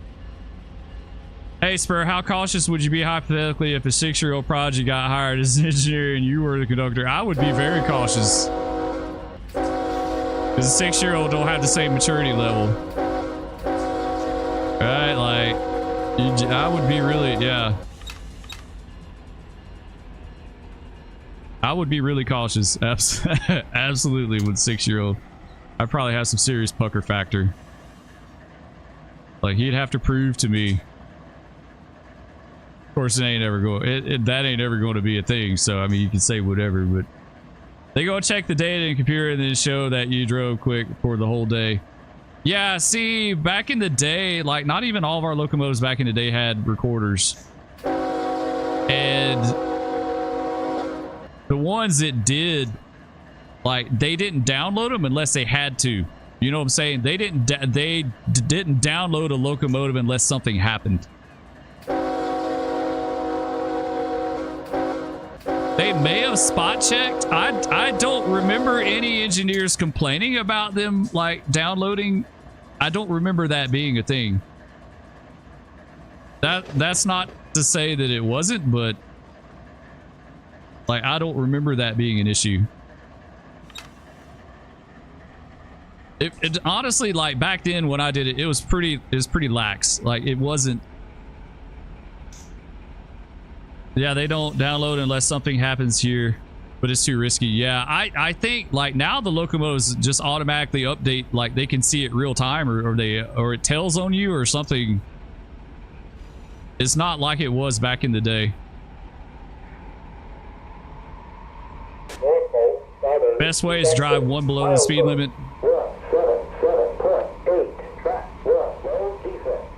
I could see that. Yeah, I could totally get that. All right, we got to get this hand throw up here and line ourselves into the plant. It's changed a lot. It's been 20 years. Like I said, it was way more relaxed back in the day. Now they got switch sheets and, like, all this stuff that they have to fill out. We didn't do that. We did, like, our directives were just wrote down on a sheet of paper, handwritten. There wasn't nothing to it. It's way more involved now.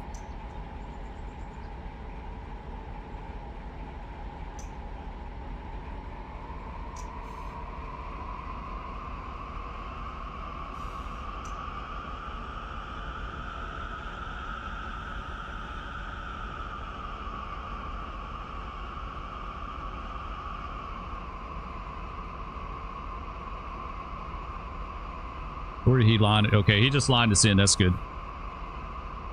That's exactly what we need. He did exactly what I wanted.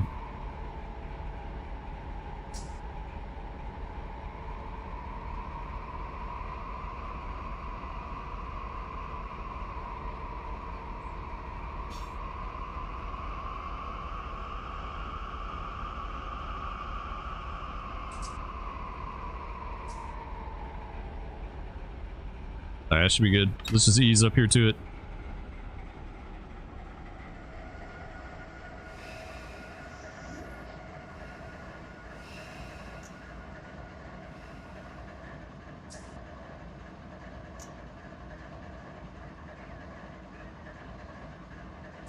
Alright, that'll do there. Let's grab this switch.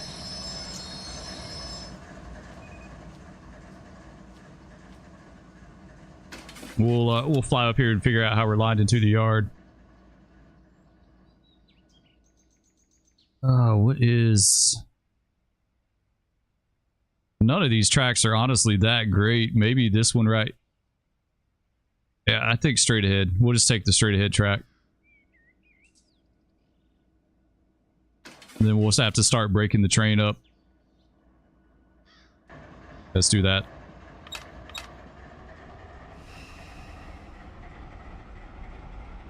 No, what's up, dude? Says got a question. What's your question, bro? But you never know. They don't really tell us how they're doing it, or yeah, you're right. They want that element of surprise. That way, you think they're always watching.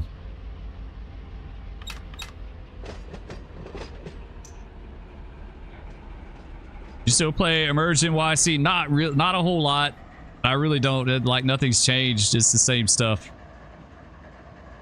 I did almost 200 Emerge NYC videos. I've done pretty much everything you could do in that game forward and backwards.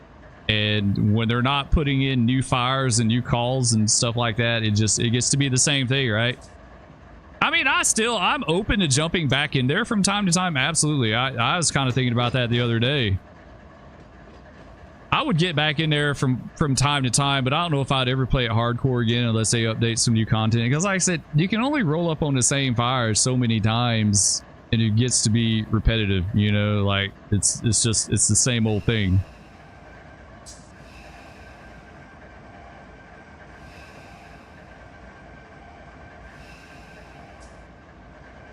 And it's not his focus right now, you know? Like, he's going to the New York Fire Department, which I totally get. That's fine. I don't blame him for that. I don't have any sour grapes here. It's his game. He can do what he wants with it. Like, I've got my money's worth out of it, so you play, but you don't got anyone to play with. Yeah, there's hardly anyone that does multiplayer on that game anymore. Like, to me, the times that I play multiplayer is always kind of glitchy. It is really that game is really like, because it's not getting any updates and stuff, people like, there's been a ton of interest lost in that game. I could guarantee you I could do an Emerge NYC video and post it on YouTube tomorrow and it probably wouldn't do much of anything. Back in the day when he was updating the game and doing stuff with it, like it would be like fire, but not now. It's changed a lot. Firefighting games, honestly, in general, don't seem nearly as hot as what they used to be. Like, back when Emerge was updating all the time and Into the Flames was doing a bunch, like, they did really well. But it doesn't seem like they do nearly as good as they used to do.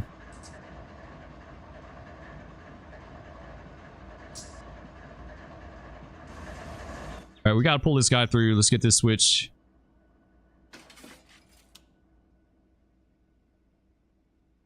That switch is good. That one's good. We gotta pull this guy in the clear. Double him over. Ingham County Fire Buff. What's up, dude? How you doing, man? Good to see you, bro. I'm just doing some railroading. We're about to finish up here in a little bit. We're pulling the other half of our Mercedes Autorack train into the yard here at the plant. We spotted a bunch of cars earlier. We spotted all these up. Several groups of 7. We got some more work to do in here, but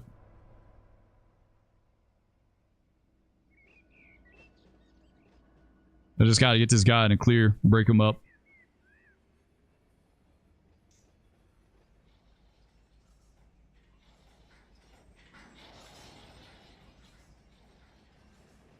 Keep pulling on it. We got a good bit hanging out on the main still. This is only about 37 cars. It's not that many.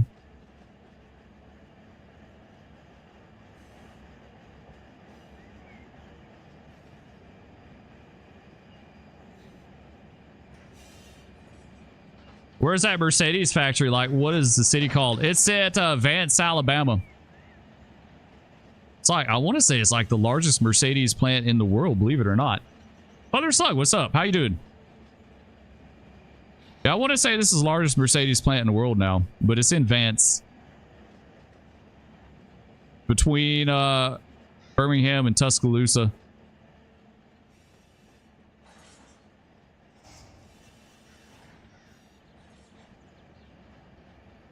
All right, he's about to be in clear.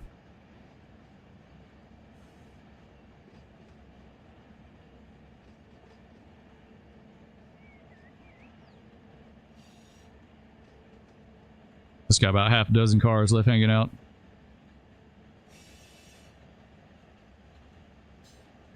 Hey, interesting day today. Leg gave out and you in Walmart. Oh no. That don't sound good. Used to work for a Mercedes dealership here in Europe, and in 2019 GLE Mercedes was produced there that we sold. Nice. Yeah, they go to they take them to Brunswick, Georgia to, I guess they put them on ships and send them overseas. Don't get old. Yeah, that's true story. Well, I hope you're doing all right now, Mother Slug.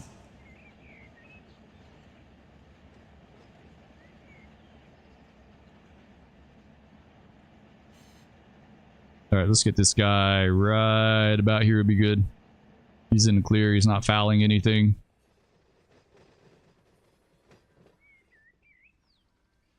All right, we should be able to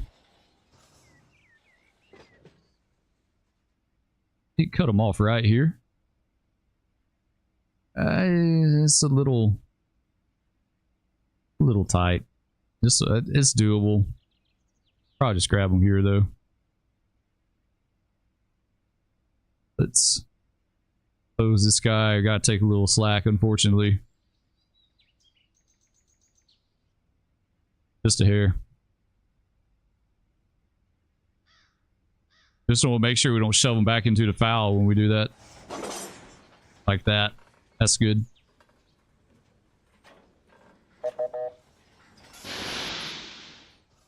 Alright, take him ahead.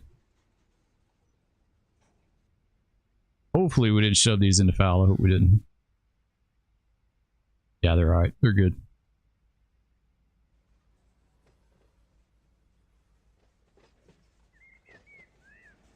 Alright, so I think what we'll do is we'll just shove in this other track right here next to it. That should be it.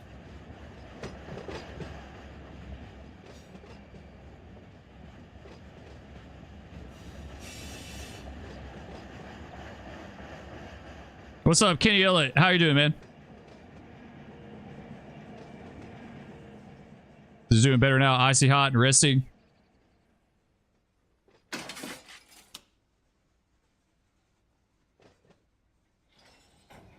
All right, let's shove these guys in this other track. We'll just catch up on them.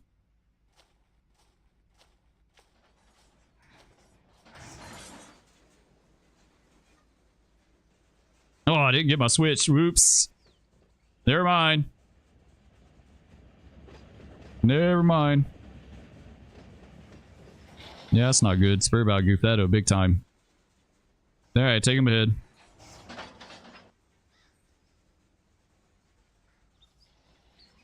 I could have swore I got that. I guess I didn't. I guess I brain farted.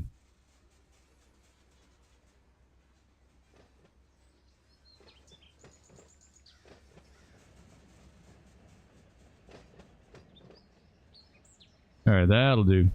Now we'll get it. Now we'll catch up.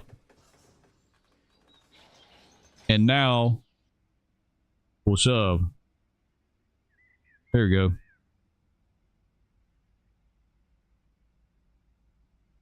Got the other switch, but not. Is that what I did? I got the other one. He says he just chilling. We're ready for snow. Yeah, we got about an inch or two yesterday. It was -9 this morning. The wind chill -29. The wind was blowing. Is that really powdery dry snow too? Blowing all over. Packs down really hard on the roads. Kids had a late start to school. They started at 10. Hopefully it doesn't snow on the way to the hospital. Are y'all supposed to get snow all the way up there? How far up is the snow supposed to go? It's going to get the whole entire southeast. That's crazy. Our snow's done. It's going to be nice tomorrow. It's going to get up to 38 today, and it's going to get up to 40 something tomorrow. Cold weather advisory remains in effect until noon. Very cold wind chills. Low is 25 below. Portion of lower Michigan. Yeah, y'all got what we had. Snow all the way up to Maine. It's going to cover the whole coast. Kenny's getting snow in Jacksonville. You know, that's some serious cold weather when Jacksonville getting snow. How often does that happen?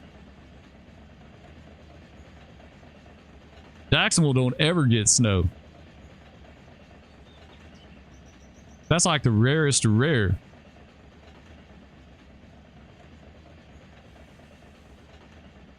That's a holiday for Kitty. Yeah, Jacksonville gonna be so. If they get any amount of snow at all, they're gonna be sewn up for a week. All the bread, all the milk, everything gonna be sold out. That's the cool thing about where I live. I could go to the store right now and get milk and bread. Like, people don't freak out about it. They don't care.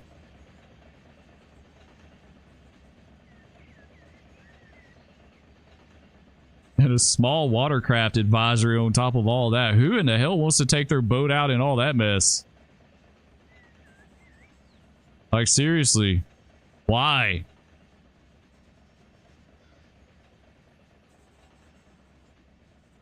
Alright, let's ease this guy down up here.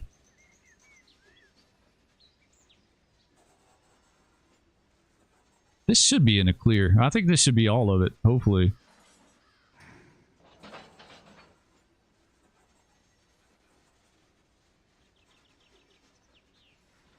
Alright, that'll do.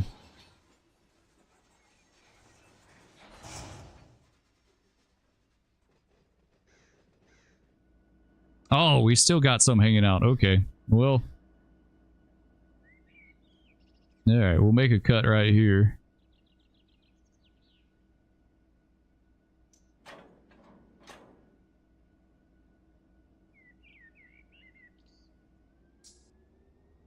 Alright, take him ahead. We'll bust here, get a handbrake. There we go. Get one on that. Get one on that. There we go.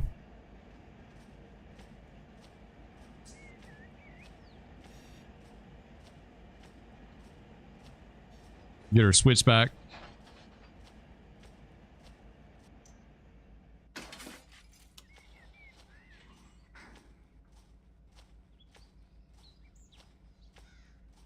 All right, shove these in and clear, then we'll be good to go.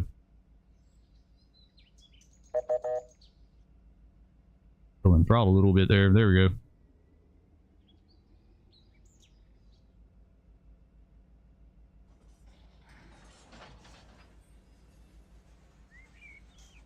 We stocked up last night. Driving with zero visibility. Yeah, they had some pretty bad snow squalls in blizzard conditions over towards Amarillo last night.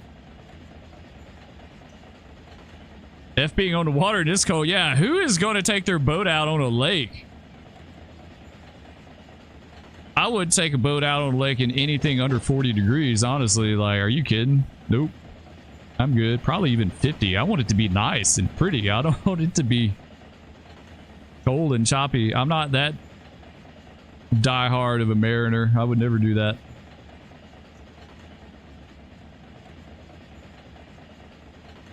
Manistee Lake, the downtown channel is frozen over, as well as a good portion of Lake Michigan. Good luck ever getting a boat in the water. Yeah, you know, you have to, yeah, don't even think about this stuff being froze. Worst storm here in the last 3 years was 1993 northeastern blizzard. Anyone remember that? PA got 4 foot of snow. Rat storm with Lake Erie. Side winds gave us 12-foot snow drifts. Nice. The movie The Day After Tomorrow. I remember that movie. I haven't seen that in ages. I worked out 93. I worked that. When did we have that? We had some good snow down in Alabama back when I was in high school. It may have been, it was 93 or 94. I want to say it was 93. You know what? That'll do.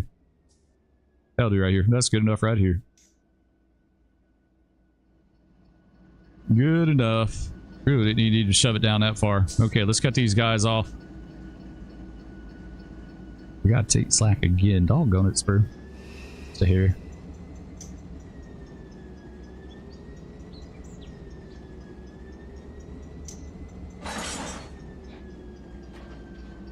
All right, take him ahead.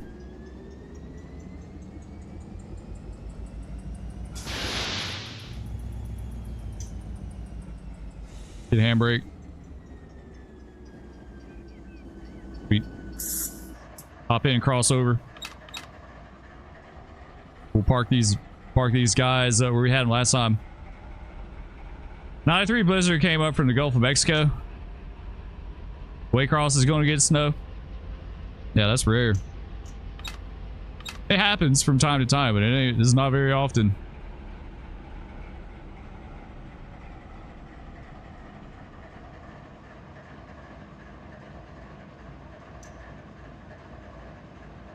Let's see, where are we gonna park these guys? I guess we'll put them back. We'll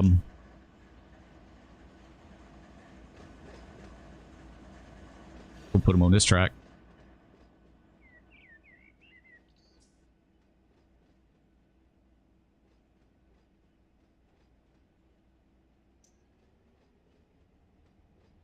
All right, let's bring them on up here.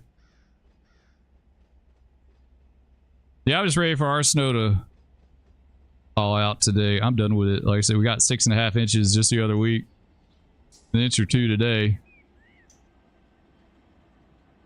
The snowman in our front yard the girls made finally melted. Like it was just about completely gone, and then we got more snow.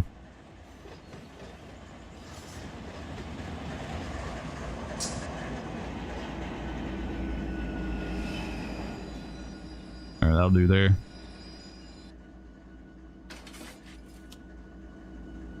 I should be good with that. Catch up. Come on back.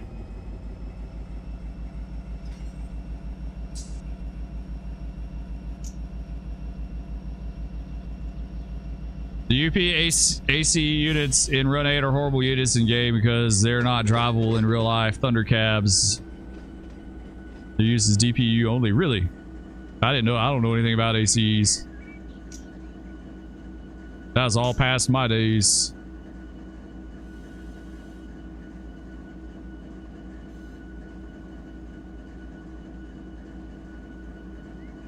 I honestly thought it kind of went downhill on locomotive building, locomotive manufacturing. We started getting like AC 44 CTEs, CTE XYZ dash whatever. Like when the designation started to get like super complex, I was like, oh man, that's not good. That's not a good sign.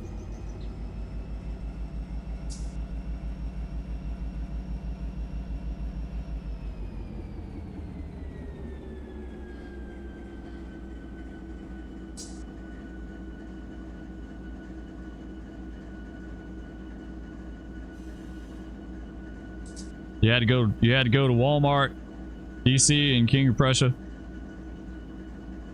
Bring a load back to Michigan. I remember when we lived in Oklahoma, we had a big snow one year.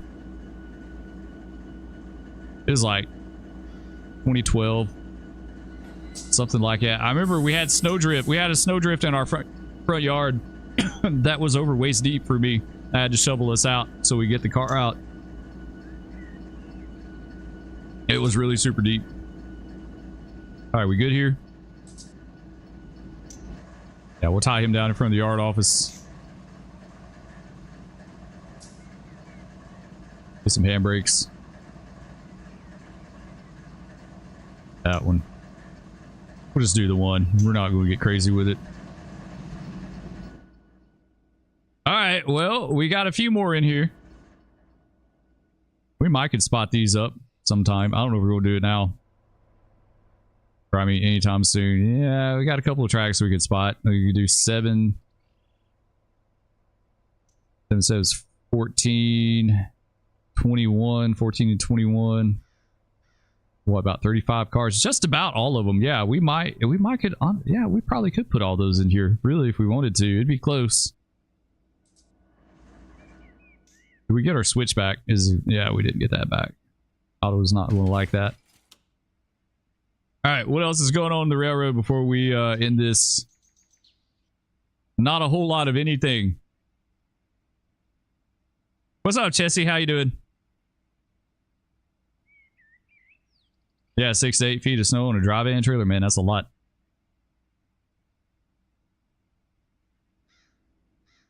If you don't know what a Thunder Cab is, the black rubber. Yeah, the deal is like that. They were like isolated, right? Those loud vibrations. Yeah, we didn't have any of that stuff. Didn't have not single one that I know of. At least on our railroad, we didn't. Didn't they start doing that with some of the SD60Ms? Did they start isolating the cabs or something like that? I thought maybe there are some Conrail SD60Ms that had some kind of, because I remember seeing a black rubber gasket, or either I just concocted that in my brain. I thought they had something. I'm not sure. All right, guys, let's save this bad boy.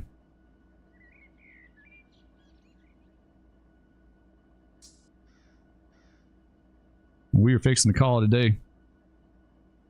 Won't be too much longer. I have to go get my kids, do a few things around the house. UP was in a rush, so the aces weren't fully tested.